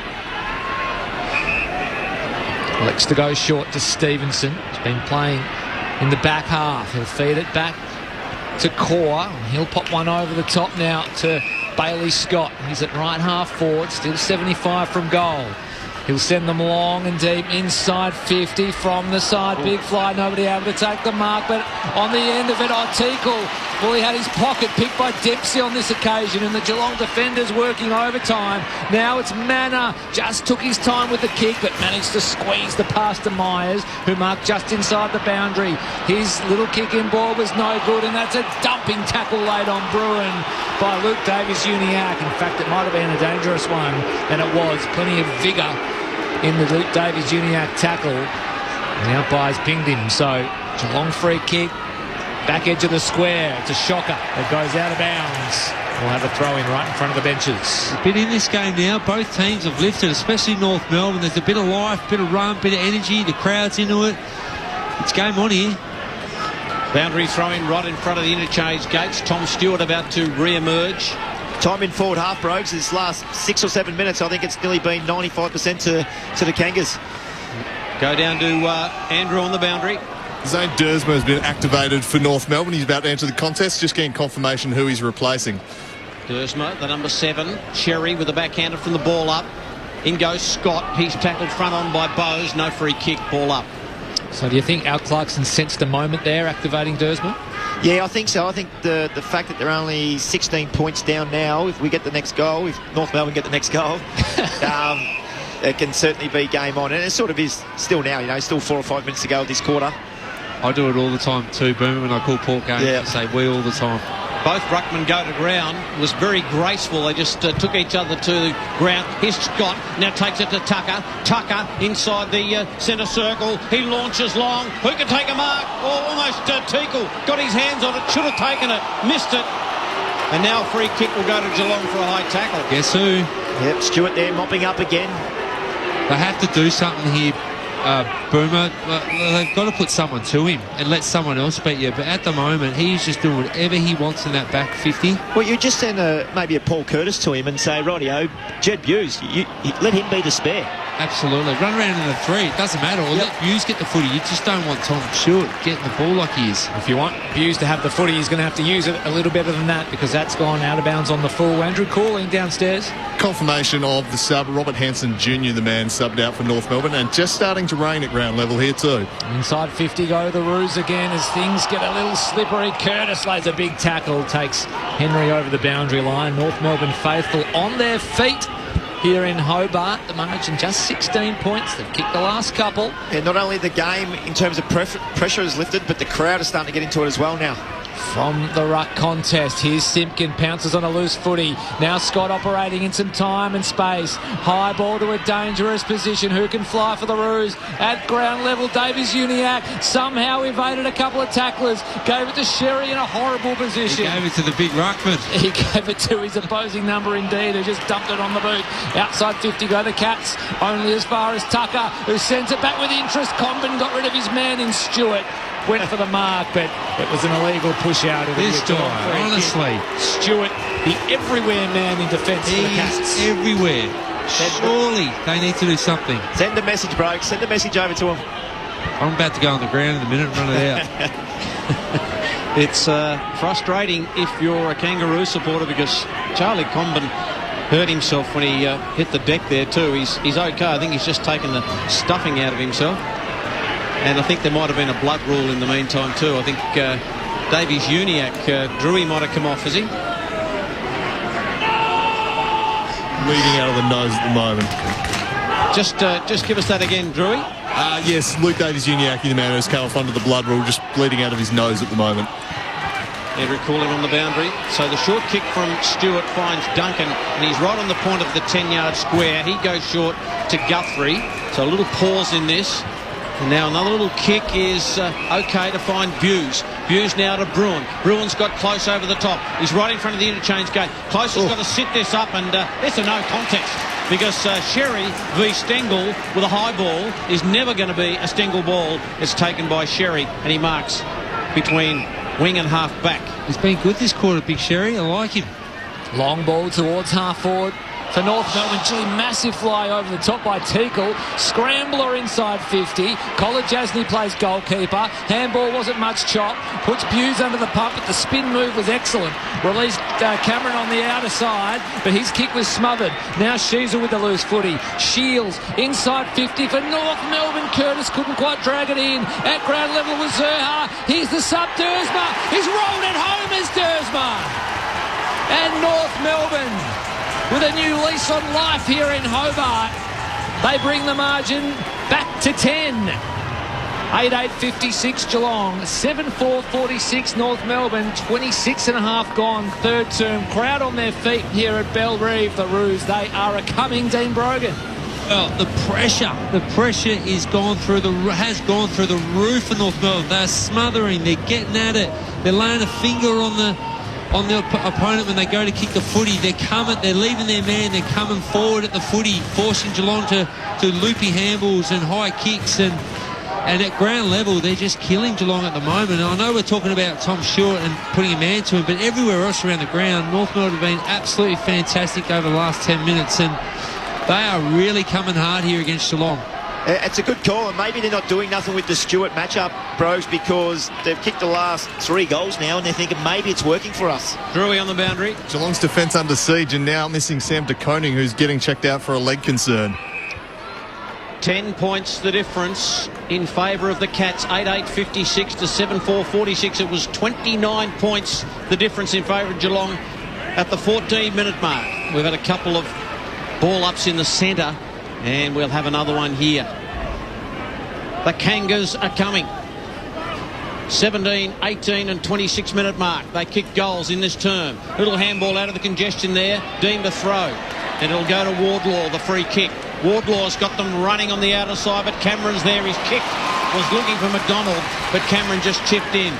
Had Duncan running past. Cameron wants McDonald to come back on the mark, but that's not his job to set that. Here he goes. He'll kick. It's a shallow inside 50. Up they fly. Dangerfield. 1 grab 2. Will he be paid? Umpire said play on. Ooh. Now he's dumped. That was a sling tackle. Almost. Archer. He's got some strength, the young bloke. The ball just pops over the top. Here's Manor. He could run into an open goal. Slip. Got it to Archer. Archer takes it to the line. And it'll be a boundary throw in. Left forward pocket with Geelong in attack. They lead by 10 points, but the Kangas are coming. He's a little bit slow, Dangerfield, after that tackle. I thought that was very dangerous, but he's up and looks okay, thank God. Otherwise, he might be in a bit of trouble. It looked more like a throw, bro. He sort of like let him go, but there was some slinging in it. Deep in attack for the Cats. Off the ruck tap. Stengel kicks the steadier. Beautifully rowed by Stengel, who just dribbled it home and almost emulated the Zane Dersma goal. It was quick as you like from Stengel. He boots his second and just stretches the margin back to 16, and the Cats get the steadier they were after. Wonderful bit of craft from Tyson Stengel. 9.862 Geelong, 7.446 North Melbourne. Yeah, he's just an opportunist, isn't he? He just knows where the ball's going to land, gets in the right spot, and he needs a 0.1 of a second. That ball goes to hand to boot without anyone even knowing. That was elite. That's small forward craft right there. Just worked his way goal side. Yes. Goal side, which was just amazing stuff. He's had young Jackson Archer on him all day, and he's been playing him like a blanket. And I could see just before a couple of little pushes and stuff, he was getting a little bit frustrated. But then a small forward like that, he just needs that opportunity. He kicks one, now he's up and about again. Back out to 16 points, the margin, 9.862 to 7.446. Well, the Cats, can they get another one? Here's Shields, just trapped it at half-back, got it to Powell. Powell's a horrible kick, marked by Buse, and Buse is away. He goes long. It'll go inside 50, but it'll be shallow, and Archer just stands his ground and takes a gutsy mark. When you think of Archer, you think of gutsy every single time. This young bloke lacks nothing that his dad... he didn't lack anything either, so his dad's passed it on to him, that is for sure. Definitely got some of his dad's traits, hasn't he? Coming off and taking those marks. The apple doesn't fall far from the tree with the young Jacko Archer. Well, he's just come on so much this year. I'd be pretty pleased with him, I reckon. So, long kick to the wing, up they fly. Buse, who made that run just a moment ago, wrapped up. It's on the wing and the outer side. We've gone 30 and a half minutes in this term. It is the Cats by 16. Up it goes. Sherry and Blitzarms do battle out of the congestion. Holmes tumbles it towards half forward for Geelong. Just slapped on there by Henry. Tucker arrives first, shares it with Power. Back to Tucker. 15-metre ball's good to Shields. Back of the square here, North Melbourne. Flares it wide over the head of Sheezel. It's not a good kick because it's out of bounds on the bounce, and Sheezel would be frustrated with that effort from the veteran Liam Shields. Yeah, he went on to his left there. I'm not sure he really needed to. Could have just popped it there with his right and hit the target. Boundary throw-in, centre wing, outer side, deep into the third term. Geelong lead by 16 points. It's been a resurgent North Melbourne though. Sherry takes it out of the ruck, wheels around, kicks it around his body on his right boot. Sheezer with class, takes it off the pack. He's harassed by Buse though. A good one-on-one now. Bowes arrives. Sheezel tackles him. In was Holmes. Good tackle late again by Sheezel. Zerha lends a hand, brings him to ground. And we'll have a ball up at left half forward for the Kangaroos. Can they pinch one in the shadows of three-quarter time? Sherry palms it down. Holmes been fantastic this afternoon. Off to Dempsey. Dribbles one up the wing. Here's Dangerfield. Tucks it under his arm. Now sends Geelong inside 50. One-on-one Henry and Tucker. Tucker did really well. Knocked it away, but only as far as Neil. Now is Stengel flashing past. Received the handball. 2 in a row, Tyson Stengel. So classy. He makes North Melbourne pay and rips their heart out deep into the third term. He kicks his third, and the margin back out to 22 points. 10.868 Geelong. North Melbourne 7.446. Tyson Stengel the difference. Boomer Harvey. Brogues, that's why I'm talking about. You give him a tiny little sniff. He gets on the end of another one. Now he's kicked 3 goals. Young Jacko Archer's done a fantastic job. He ends up with 3 goals, maybe kick another one in the last quarter. He's ended up with 4 goals for the game as a small forward. Gee, you've done your job, haven't you? And that was I spoke about the last finish. That was, if not, that was better. That was better. And, you know, North Melbourne, probably a minute or two to go. They just didn't need to leak another goal in what we call red time. And, yeah, it just kills you a little bit. But, yeah, Stengel, he's been the difference in the game so far. He's a sensational small forward player, isn't he?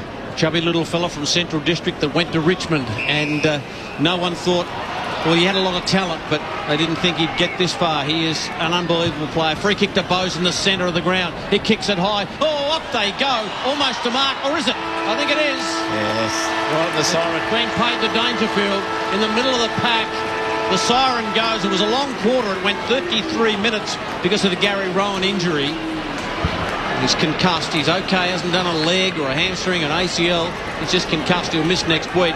But Patrick Dangerfield, to take it back out after all the good work that North Melbourne had done. Tyson Stengel's couple of goals took it out to a 22-point margin, and now Patrick Dangerfield from 35 metres out, directly in front, taking his time. Siren's gone. The Cats will lead by 23 or 28, depending on this kick. Dangerfield lays back on the kick and pops it through. Perfect ending for the Cats in this third term, and they lead North Melbourne at three-quarter time by 28 points. Geelong 11-8-74. North Melbourne 7-4-46. Some of the goal kickers for you at three-quarter time. Stengel has 3, including those back-to-back goals deep in the third term. Ollie Henry with 2, Dempsey with 2 for Geelong. Cameron, Holmes, Neal all with singles. And for North Melbourne, Larkey has 2, Curtis, Dersma, Sheasel, Simpkin and Zerha with singles. So Geelong just put the foot on the throat deep into that third term. 11-8-74 the Cats, North Melbourne 74-46. We'll be back after this. I have never seen anything like what I saw that day. Nobody knows the story like someone who was actually there. I heard commotion. Every fibre in my body just went into goosebumps. From the Boxing Day tsunami to Nicky Winmar's iconic stand to the Beatles tour of Australia. I screamed. A brand new series from the creators of You Can't Ask That. Oh my God. I was actually there. Gives me goosebumps, hey. Tuesday nights on ABC TV and stream all episodes free on ABC iView. This is ABC Sports coverage of the 2024 AFL season. Every match on the ABC Listen app. Look for the AFL button. Simpkin got a handball to Phillips. Phillips sits it up. Who can take a mark? Up they go. Ball just flicks over the back. Almost a mark to Stewart. He dropped what he probably should have taken in the end. Here's Sheasel. Just gets the handball away. Larkey on the spin. Hooks it. And goals it. Here goes Sherry. Tumbles one out of the centre square. Curtis met it on the fly. Immediate handball up to Sheasel. One step on goal. What a finish from Harry Sheasel.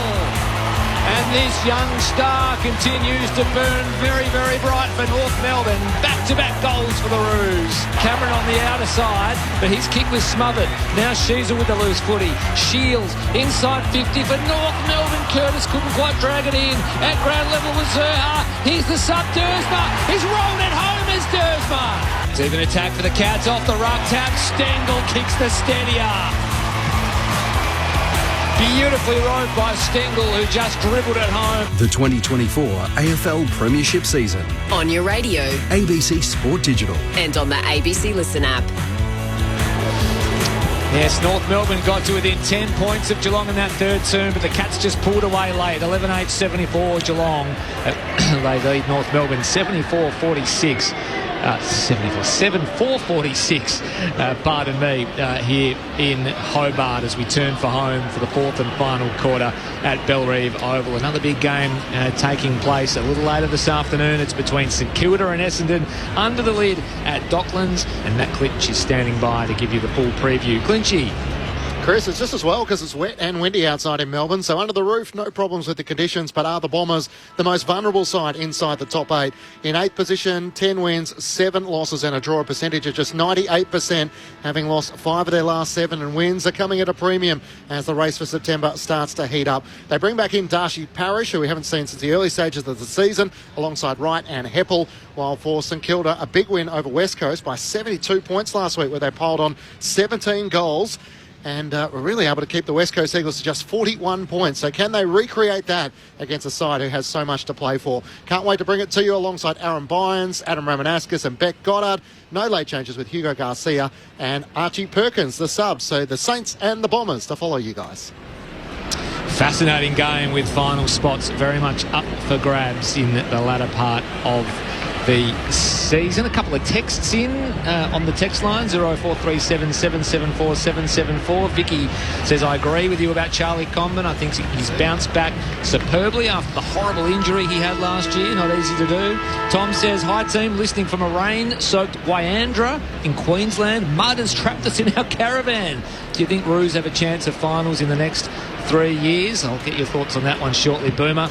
And Anthony from Mundalla says, at local football border districts, the Mundalla at Goroki on the western border. Freezing cold hail predicted. Loving your call. Thank you for your text, Anthony. Next 3 years, finals, Boomer. What do you reckon? Oh, you certainly think so. You can see, you only have to go back a couple of years where Collingwood finished 17th on the ladder and made a prelim the following year. you can bounce really quickly in this game if things go, if you get a little bit of luck along the way, but you work super hard as well. And Brogue spoke about our list we're putting together at North Melbourne right now, and it's promising. You know, you see Dersma come onto the ground as another youngster. He's only in his first year as well. Colby McKercher in his first year. Absolutely. You fast forward 3 years, you'd likely think that North Melbourne's playing finals football. Yeah, certainly starting to build the nucleus, and we've seen flashes of that today via Harry Sheasel, who's been one of North Melbourne's best contributors, but he'll need to find something extra special in this fourth and final term if he's to help his team over the line. They trail Geelong by 28 points going into the fourth and final term. It's pretty dark here at Bellerive, it has to be said. The lights are on, the skies are grey, and we are underway for the fourth and final term. Sherry won the tap. Wardlaw fought hard in there. Blitzar grabbed the footy, and he was grabbed by Sherry. Had the arm pinned, but got a kick away. Buse fisted it down to Simpkin. Buse flew through, and Simpkin will get a free kick. It was a little over-exuberant from Jed Buse, and he can send North Melbourne forward. Mark taken out at right half forward by Wardlaw. Moves things on to Shields. 70 from goal is Liam Shields. Tied up against the boundary. This is the kick that they've had troubles with all day. So Shields sends North Melbourne deep into attack. Pat will fly. Corbin over the top. Head surfed and couldn't quite brag it in for another big mark. Ball still in contention. Stewart comes away with it. Bowes outside of the right boot. Clears defensive 50. Contest on the outer side. Stengel was there, as was Neil. It's out of bounds for a boundary throw in. 75 metres around from the right-hand behind post. North Melbourne attacking. The big fly by Coleman. He sort of hung there, didn't he? He was like on somebody's back, and he didn't really come down for 2 or 3 seconds. Someone who's had a lot of leg injuries, he doesn't mind flying at the foot. He's got a lot of confidence in what he can do in the air, which is great. There's a big fella coming off a couple of leg injuries. Bet you he was a good high jumper at school. There'd be no doubt about that. From the boundary throw-in, works inboard. Sheasel knocks it forward, looking for Curtis. Kick it off the ground was Buse, and it's running toward the interchange gates. A foot race. Close gets there before Scott. Close just wants to get rid of it pretty quickly. That was smart. Got it to Guthrie. Guthrie's kick over the top finds Ollie Henry. So the Cats are about to go inside forward 50. Henry goes with a low-looking kick. It might just roll through for a goal, has it? No. Stevenson got there, and he was going for a kick to square it all up, and then all of a sudden the ball's trajectory found it, so bouncing toward the goal, and it was a behind. 11:09.75 to 7:4.46. The Cats lead by 30 points. Gee, Ollie Henry worked super hard there. I reckon his lead was about 100 metres to get the football from the centre to the ground to break out to the half-forward flank. Court took the mark from the kick in, and he goes wide to Powell, who goes on a little bit of a gallop on the outer side. Sends North Melbourne towards right half forward, but in best position at all times was Henry. He takes the mark and now goes across to Kolodjasny. He's got Guthrie further afield, and that's exactly where he goes. So Zach Guthrie mark, still inside defensive 50 for the Cats.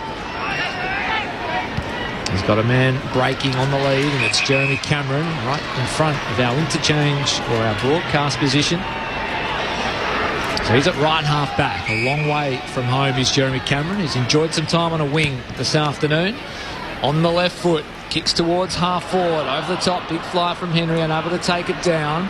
A little handball out of the congestion. Coming through was Neil. Fed it up to Wardlaw, got in the way. Couldn't bring it under his control. He ended up with Dangerfield, who found a man on the outside in Henry. He had Dangerfield coming past, but missed him with the handball as the runners and trainers get out of the way of Luke McDonald. He gets a handball up to Sheasel. Arches the back. Short 8-metre ball was okay. Sheasel received it back. Through the middle of Bellerive go North Melbourne. Mark taken out wide by Dersma. Onto his right boot. He's got Larkey breaking and breaking wide. He marks on his chest on the paint of 50 in front of De Koning, who's back on the ground. So Larkey is kick 2 for the afternoon. Sort of half thinking about having a ping here is Larkey. Not super confident, is he? Looked like he wanted to give that one off. He's going to take a really good kick from here. So Larkey can't find anything he likes, or he does eventually because Powell presents and he marks. He doesn't really decrease the distance, but he betters the angle slightly. So he's 55 from goal is Tom Powell. He just lopes to the paint of 50, sets it up into a dangerous position. Dersma, well, in front position, raised the hands and took the mark in front of his eyes, and that was a little easy for Zane Dersma. Well, it was a great kick, wasn't it? Tom Powell didn't kick the ball to Dersma. He put the ball to a space where Dersma could go and lead into. He's very good overhead for a first-year player, Dersma. And Dersma, who was subbed on a little earlier, has one for the afternoon, makes his approach from about 30 out. He makes absolutely no mistake whatsoever and puts it through for the Roos. So, good start to this fourth and final term. Geelong 11-9-75 lead North Melbourne 8-4-52. 4.5 gone. This fourth and final term here at Bellerive. Saturday footy for ABC Sport. Dean Brogan. Well, we spoke about North Melbourne, their efficiency going forward. That's exactly what we're talking about. If they can do a bit more of that, talk about playing finals, they'll be playing finals a lot sooner than what we think. If they can build the ball up like that, that's the best passage of the day, if you ask me. That was controlled. It was smart. It was well executed. And like you said, that last kick inside 50, it actually forced the forward to come and lead at him. Yep. He pulled the kick. That was a brilliant bit of play by North Melbourne. That would impress the coaching staff because we've spoken about their efficiency all day. It's been a little bit off. The message has gone down. They've listened, and that was a fantastic build-up and goal. Well done. Totally agree. 11-9-75 the Cats, 8-4-52 North Melbourne, back in the centre, and Stewart goes into the midfield and immediately wins a clearance, then falls over. Did he get a high tackle? He might have done. Just a little bit far to get down for Sherry. Unfortunately for the big fella, Sherry. Sherry goes in, in fact Stewart goes inside 50. Davies Uniacke's there, can't collect the footy, and it'll be a stoppage about 35-40 metres away from the Geelong goal. A lot of players around the footy. Sherry and Neal taken by Powell. Handball over the top, lingered to Phillips, now to Stevens. Stevens' kick this time finds the target, and he's got Comben. Just something about this ground, guys, that no one probably really knows. There's a cricket wicket in the middle, so if you start in the middle, you get all that tarry mud on the bottom of your boots. It sticks. So when you get out onto the nice grass, it's like having ice skates on, and you just skate. And that's why Tom Stewart fell over just before. It was Dersma who got it to Stevens, and then Stevens kicked to a pack, and right in the middle it was Sam De Koning. Took the mark. Split the pack, did De Koning. Now he releases Stewart by hand, who kicks to half forward for Geelong. Henry just got rid of his man, and then he got by Stevens. Ball spilled free. Umpire said play on. Big Shannon nearly had an eternity. Somehow got a boot to it as he was being tackled. They turn it over though, the Cats. Sherry's kick outside defensive 50 is no good because Blitzard gets in the way, takes the mark. He's 52 from goal at right half forward. Who was that Geelong player down there in their forward line that just put enough pressure on Cherry to kick that ball 35 instead of 40 and get it over the back? Fantastic effort, whoever it was. So Blitzars, he sort of half signals to Mitch Duncan. That's where he goes. He telegraphed it to everybody at Bellerive. Short pass now from Duncan. Couldn't quite hit Dangerfield. Duncan goes in back after it after the spoil was affected. Back to Dangerfield. High ball now to the top of the goal square. Big fly down there from Dempsey. Ended up in the lap of Sherry. He was immediately wrapped up and will have a ball up deep in attack for the Cats. The problem with Blizzard's handball then, he just gave it to Duncan while he was still behind him. He had to wait because the man in the mark can't do nothing while he's there. He just had to wait a little bit longer. Give it to Duncan. Duncan's kicking from 48 out instead of 53. Makes a huge difference.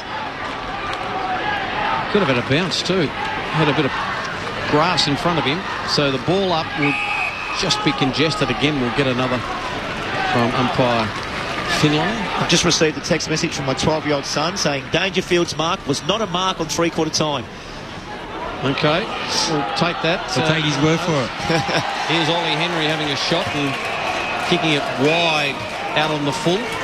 And the free kick will go to North Melbourne. It'll go to Griffin Logue. Logue, short ball into McDonald. Marks in front of Henry. Thought about the handball on too low. Still with McDonald in the back pocket. Crowd wanting to get a move on, and he does. Kicks beyond defensive 50 to a contest. In from the side, Cameron had his name all over it. It was knocked out of his hand 50 as the other week. Came down, and Paul Curtis, the perpetrator, just knocked it out of Cameron's hands as he hit the deck.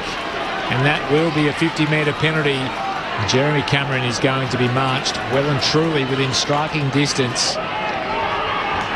Yeah, certain goal coming up for Geelong. Just silly.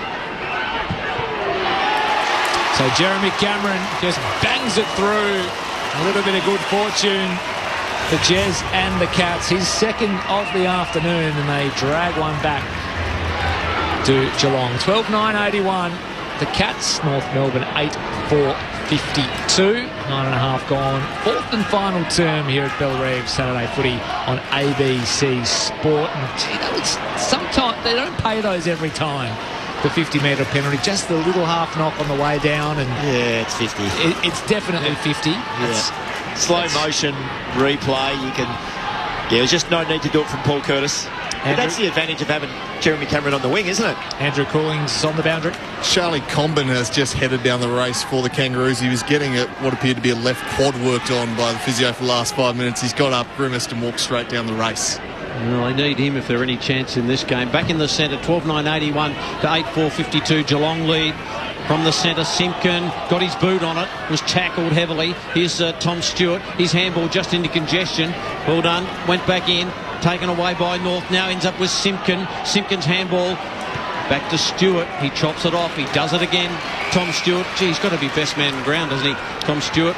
Davies Uniacke's sort of just gone out of it a little bit, but Tom Stewart's been so consistent. Bruin takes the mark in front of the interchange gates. 26 touches for Tom Stewart, but it's not only the touches that he gets, it's just the presence that he's got on the field. Big kick by Bruin to a pack. Neil flew, couldn't take it, backed up well. Archer comes through for North, little handball away to Stevens, and I thought he might have just dropped it there. The umpire said play on. They've been pretty easy on that. Another head knock was Bruin, who had head on head, taken by Holmes. He handballs it forward looking for Dangerfield. Dangerfield's under attack from behind by McDonald. The ball goes to the line. Boundary throw-in just outside the attacking 50 for the Cats. Right half forward, it'll be a boundary throw-in. They lead by 29 points as we tick into the 11.5-minute mark of the final term. I'm just watching Larkey. That last bit of play by North Melbourne, he's screaming at his midfielders to kick the football inside 50.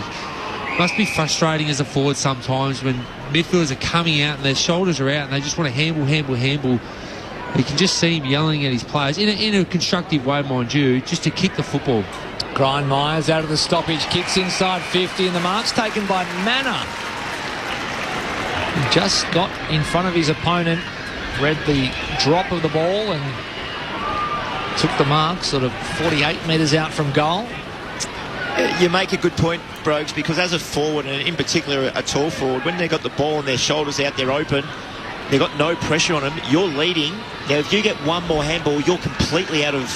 And then the backman just puts his hand in your back and you're gone.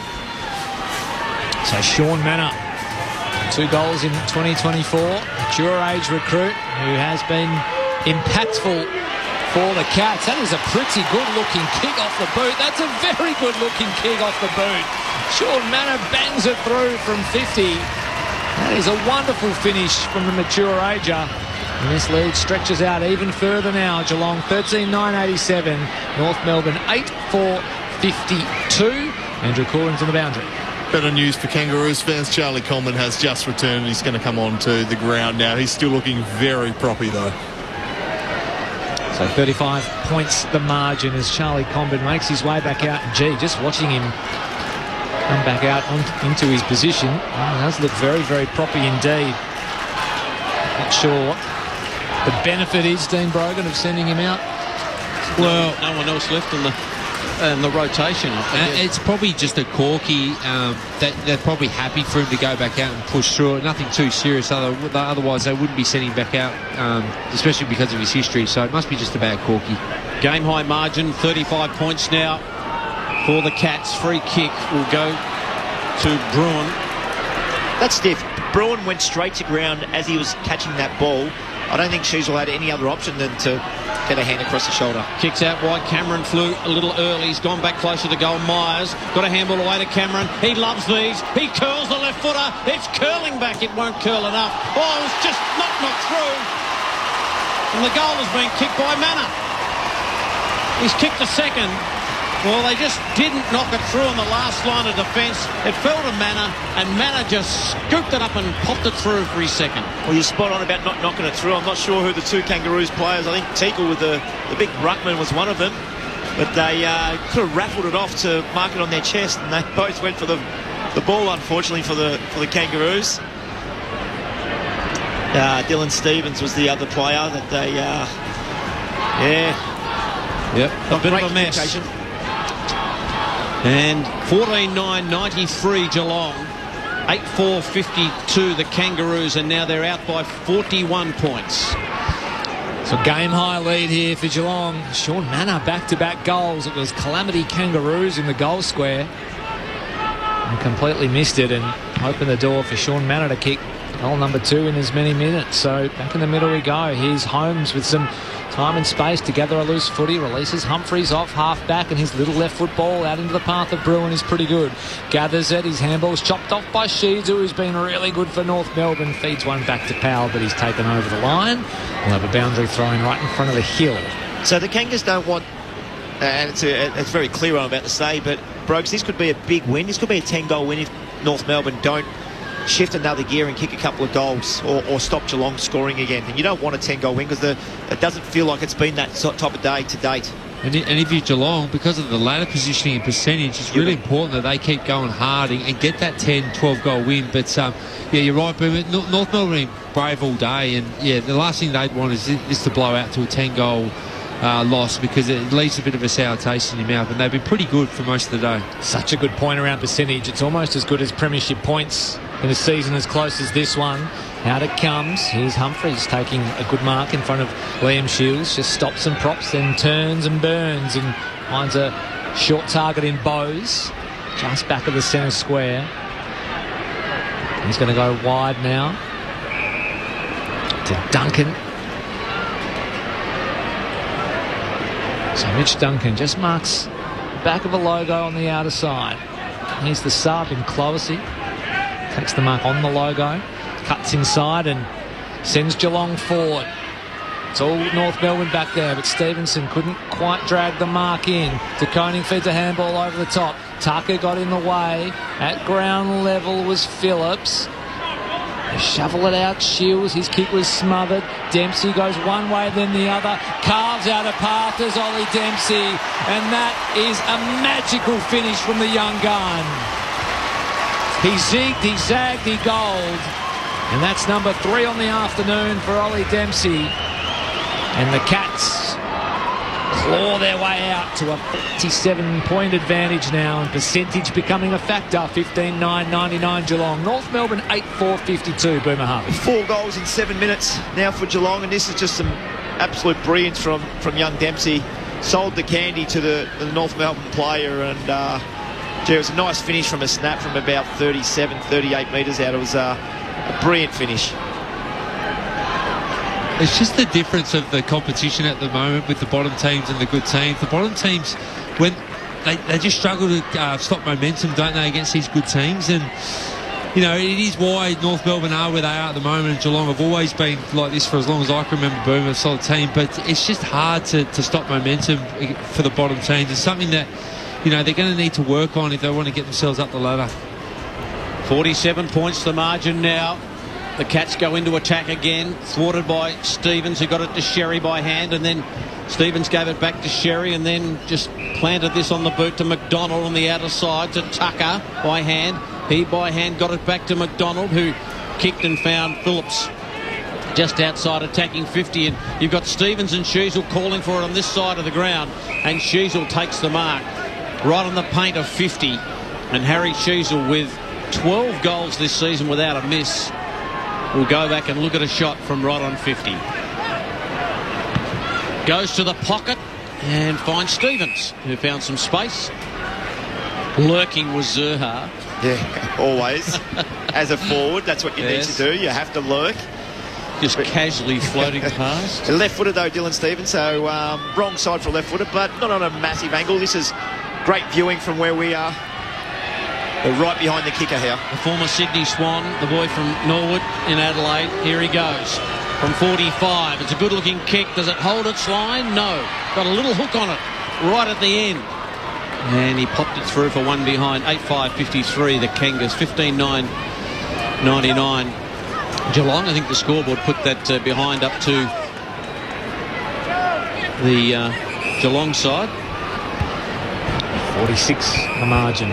Bowes marks the Mitch Duncan kick in and shares it back with Duncan, who kicks beyond defensive 50 for the Cats. Over the back of the pack on the near side is Stevenson, who goes one way, then the other, back inside, round his body. Kick fell into the lap of Sherry. Handball to Sheezel. It was too slick for Stevens. Sherry butted up and kicked North Melbourne inside 50. Good one-on-one. Larkey wins out. That reach proved just too good and too strong. Well, that's why he screams at the players to kick the ball into him a lot more than what he does, because he can mark the footy one-on-one. He's a brilliant one-on-one mark. So Nick Larkey, 45-degree angle, kicks from about 40 metres out and he makes no mistake. So Nick Larkey kicks his third of the afternoon. And the Kangas add to their tally. 15-9-99 Geelong. North Melbourne 9-5-59, back to 40.6. His goal kicking is so different to everybody else, Brogues, and most goal kickers I've ever had, goal kicking coaches say, kick through the ball no matter where you are. You're 10 out or you're 50 out, kick through the ball.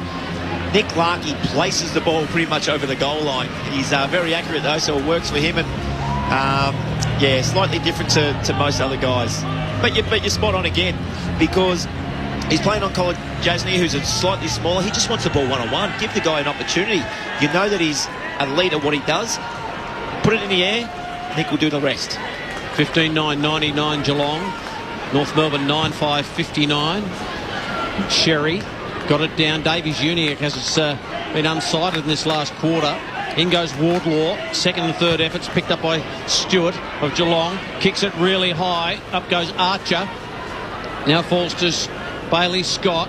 Losing the handle was Powell. Now taken by Stevenson. First real impactful piece of play from Stevenson today. He kicks towards shallow forward 50. Beautifully done by Collar Jasny. Backed himself. Got it to Holmes. Faked to go the handball. Went for the left foot pass and found Myers on the outer side wing. Myers takes a couple of quick steps and goes. Kicks a chipping ball at the back. Ollie Henry over the back. Taken by Stengel. Stengel with the right foot banana. Won't kick a goal, but it'll find Close. It went across the face and Close took the mark. And he's right in the right forward pocket here, Brad Close, the former Glenelg player, was plucked out of the sample by Geelong. And here he goes. They find him, Geelong. They find him from everywhere. Great recruiting. He's going to go with a banana. And how successful he is, you can hear the crowd. He's popped it through, Brad Close. He is a classy player, no doubt. He gets his first of the afternoon, and they reply to the Larkey goal, the Cats, very, very promptly. 16-9-105 to the Kangas 9-5-59. Well,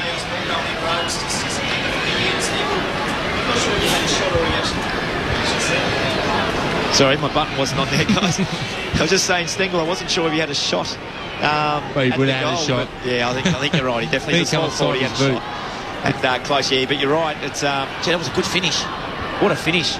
Love the old banana. We don't see too many bananas now. They normally go on their left foot and snap it, don't they? I love the old banana. Is it check side over in South Australia? What do they call it? It's check side, but I was never in a position to do that for him, so I don't know what it's all about. But one player we haven't called today for Geelong too much is Myers. I didn't even know he was playing, to tell you the truth. He's unsighted. Normally he's heavily in the score involvements and right up there, so he's had a bit of a quiet day. Yeah, he's had 18 disposals and 7 tackles, but you're right, we haven't called him a whole lot. Maybe a lot of work in close. Up it goes in the middle. Bowes at the drop. Can't get a clean handle on it. Stewart can, and he fed the handball out to Blitzarms, who sends a left foot tumbler inside 50. One-on-one with Dangerfield over his head. At the fall with Stevenson. He shared it with Powell. He's got some time to hit a target in Davies Uniacke, who has drifted out of this game, it has to be said. He marks the short pass, and he's just inside the defensive 50. So he'll go long towards the outer wing. or a pack will form, and another big fly out there. Might have been Combin. It's scrubbed forward by the North Melbourne player.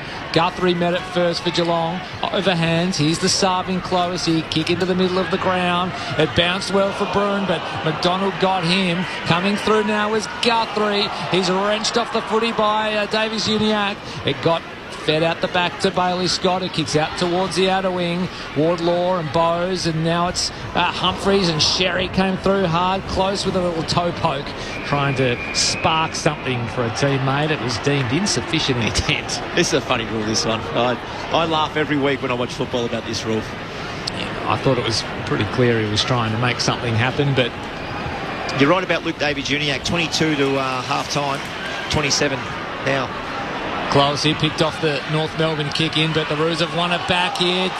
McDonald was swung in the tackle by Dangerfield. He got the handball away, and now they work it through the middle of the ground. North Melbourne, Dersma at left half forward. Short ball to McDonald. Andrew Cooling's on the boundary.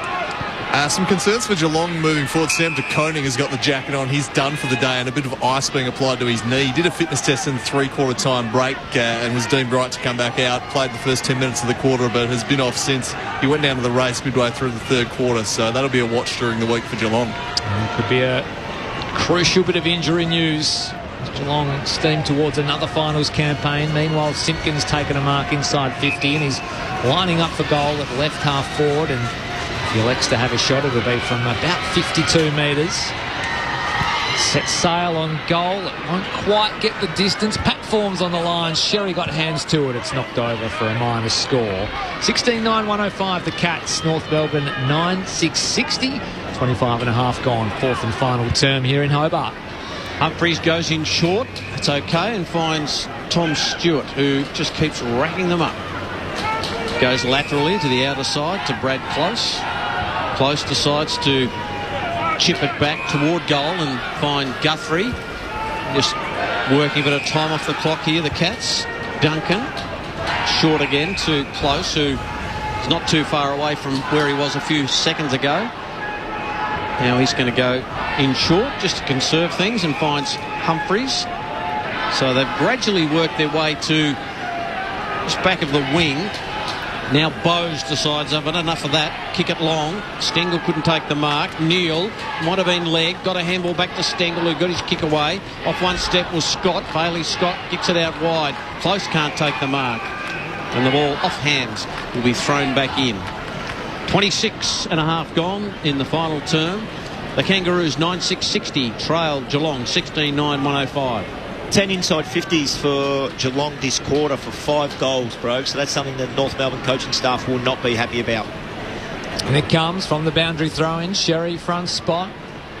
Powell gets out there and just takes down his opponent in Myers. Cameron comes up with the footy, kicks towards half forward. Close just missed it. It was gathered by Tucker, and Close hit the sub. Gathered him. They're at left half forward for the Cats. Just Geelong, they're just so good going forward. They have been for so long under the Brad Scott regime. They've just got smart decision makers, really crafty players that just know how to enter the ball. Oh, what a mark from Zerha. A late highlight for North Melbourne. He went for a good old ride, did Zerha, and took the mark on the wing. His kick wasn't much chop though, it's out of bounds, but gee, a little bit of spark from Zerha, who got up nice and high on the back of Mitch Duncan. It was a great grab, wasn't it? A little launch. Just out of nowhere too. Duncan wasn't happy with Guthrie either. It wouldn't have been. It's the last thing serve. So don't let him jump and put his knee back in the head. She's already got a bandage on it. It's already been split open today. Oh, it was beautifully roved by Sheasel, but the whistle came and it'll be a Geelong free kick. And away they go off half-back, the Cats. They have time for another one. As we know, percentage all important. That was nicely done in the air by Jackson Archer. Little pirouette, fed the handball back, but they're in some strife here, the Roos. Out to Lowe. His handball was smothered, and out of bounds it goes for a boundary throw-in 50 metres around from the left-hand behind post for the Cats, who lead by 45 points deep into the fourth and final term here in Hobart.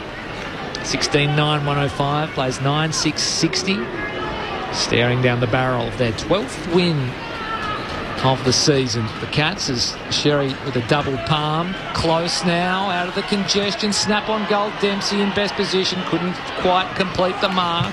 Came out to Tucker. Now Davies Uniacke sends a high ball towards the outer wing. Pack of players.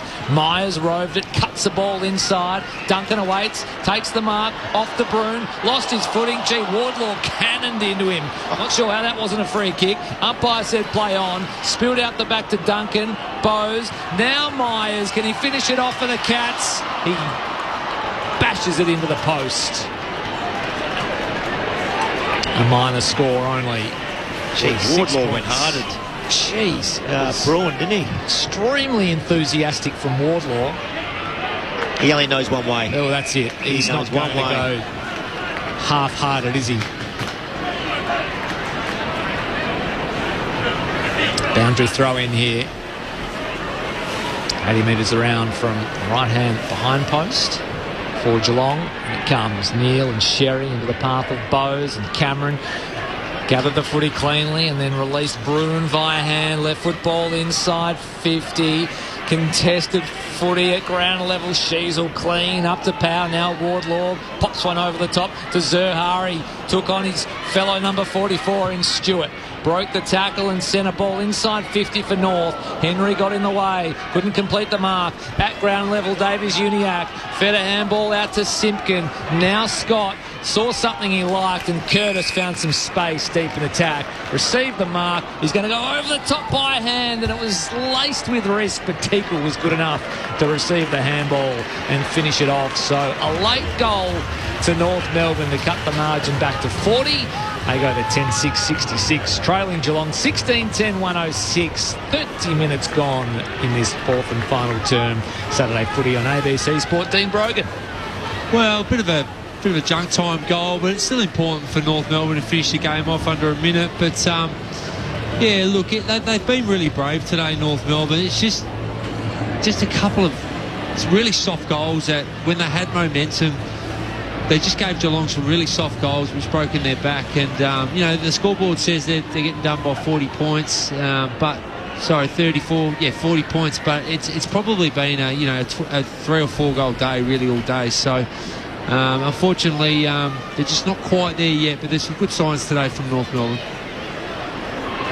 So back in the middle, slammed into the turf by the umpire. Simpkin tracks it, gathered by Bowes, the two number 12s. Out to Sheasel, who's battled hard all day. Now McDonald hits Dersmer on the lead, who's had an impact as the sub with a couple of goals. Turns and goes. He's on the centre wing on the near side. Inside 50 go North. And there's the siren. And perhaps fittingly, it ended on an intercept marked to Zach Guthrie. And Geelong will record their 12th win of the season, a 40-point victory over North Melbourne here in Hobart.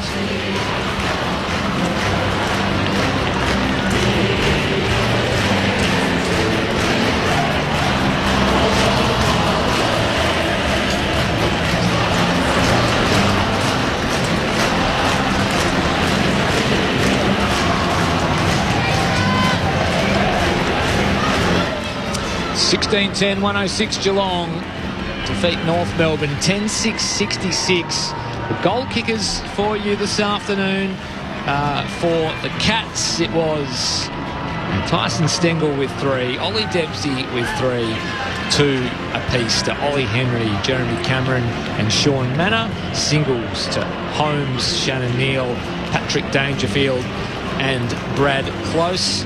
While for North Melbourne, the goal kickers, 2 to Dersmer, who came on as the sub, 3 to Larkey, 1 to Curtis, 1 to Sheasel, 1 to Simpkin, singles also to Teakle and Zerha. So they didn't quite have it all their own way here in Hobart this afternoon. Boomer Harvey, the Cats, but they were just too strong, too good in the end here at Bellarine. Yeah, they were, and 40 points. It's a nice margin, but we spoke about it halfway through that last quarter. It didn't feel like 40 points or 50 points. If Geelong had kicked the last 2 goals, it would have blown out to nearly 10 goals. It just didn't feel like that. North Melbourne had patches of really good play where they kicked 3 in a row, but they just let they just let Geelong dictate terms, and Tom Stewart down back being the spare. I think there was a couple of occasions where they kicked 4 in a row on 2 occasions, the Cats, and they just seemed a little bit classier today. At the end of the day, when we dissect it properly, the forward 50s entries probably told a story. The first half were all over the Kangas for not getting the ball in deep enough to Larkey, whereas Geelong were just peppering the top of the goal square, and time in forward half was the winner in the end. Yeah, look, North Melbourne, they had a crack today, and they've had a crack over the last 6-7 weeks. You know, you could put the Sydney game away, but overall they're cracking in. Parts of their game are really holding up. Like I said before, the last part of a good team is your efficiency going forward, and they've got some work to do in that area. But look, they let some soft goals go in. Like the first one of the day didn't need to happen. There was a spoiled late down here, you know, like in the quarter that didn't need to happen. They should have killed the ball. And back 50 stoppage goals, they're soft goals. You got to defend better in your back 50. I coached stoppages when I was at the Giants, and we used to find the player if your goal kicked a goal in the back 50, because they just kill you. Back 50 stoppage goals, and especially if you've been a bit soft on your one-on-one. And they would have had a few of them today. I think they kicked 3. Yep. So you take those goals out.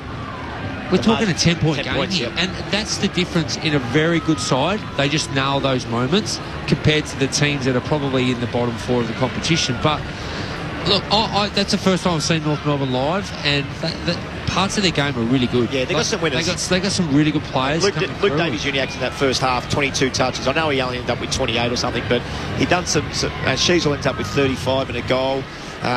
You see Wardlaw, what he's capable of. Tom Powell played off half back through the middle today and got a bit of the ball as well. So they got some winners and a good abundance of players to build a team around. Would you like to rock, paper, scissors for the 3-2-1 ABC Footballer of the Year votes? I think one's probably pretty clear.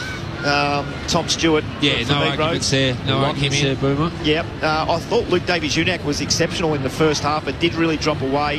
Sheasels ended up with 36 and a goal. He's probably got to be there somewhere, but I mean, the goal kickers for Geelong, Dempsey's kicked 3 and had 18 touches. I think he's going to be somewhere there as well. So, well, this is what I had. We can go with it. Yep. I had Stewart 3, Sheasel 2, Stengel 1. But absolutely. Are you happy with that? No, absolutely. Oh, let's go with that. That makes sense to me. So Tyson Stengel with the 3 goals, and 2 of those when the game was still in the balance, when North Melbourne were coming really, really hard. I just thought he had his moments, separated the game, like he stood up.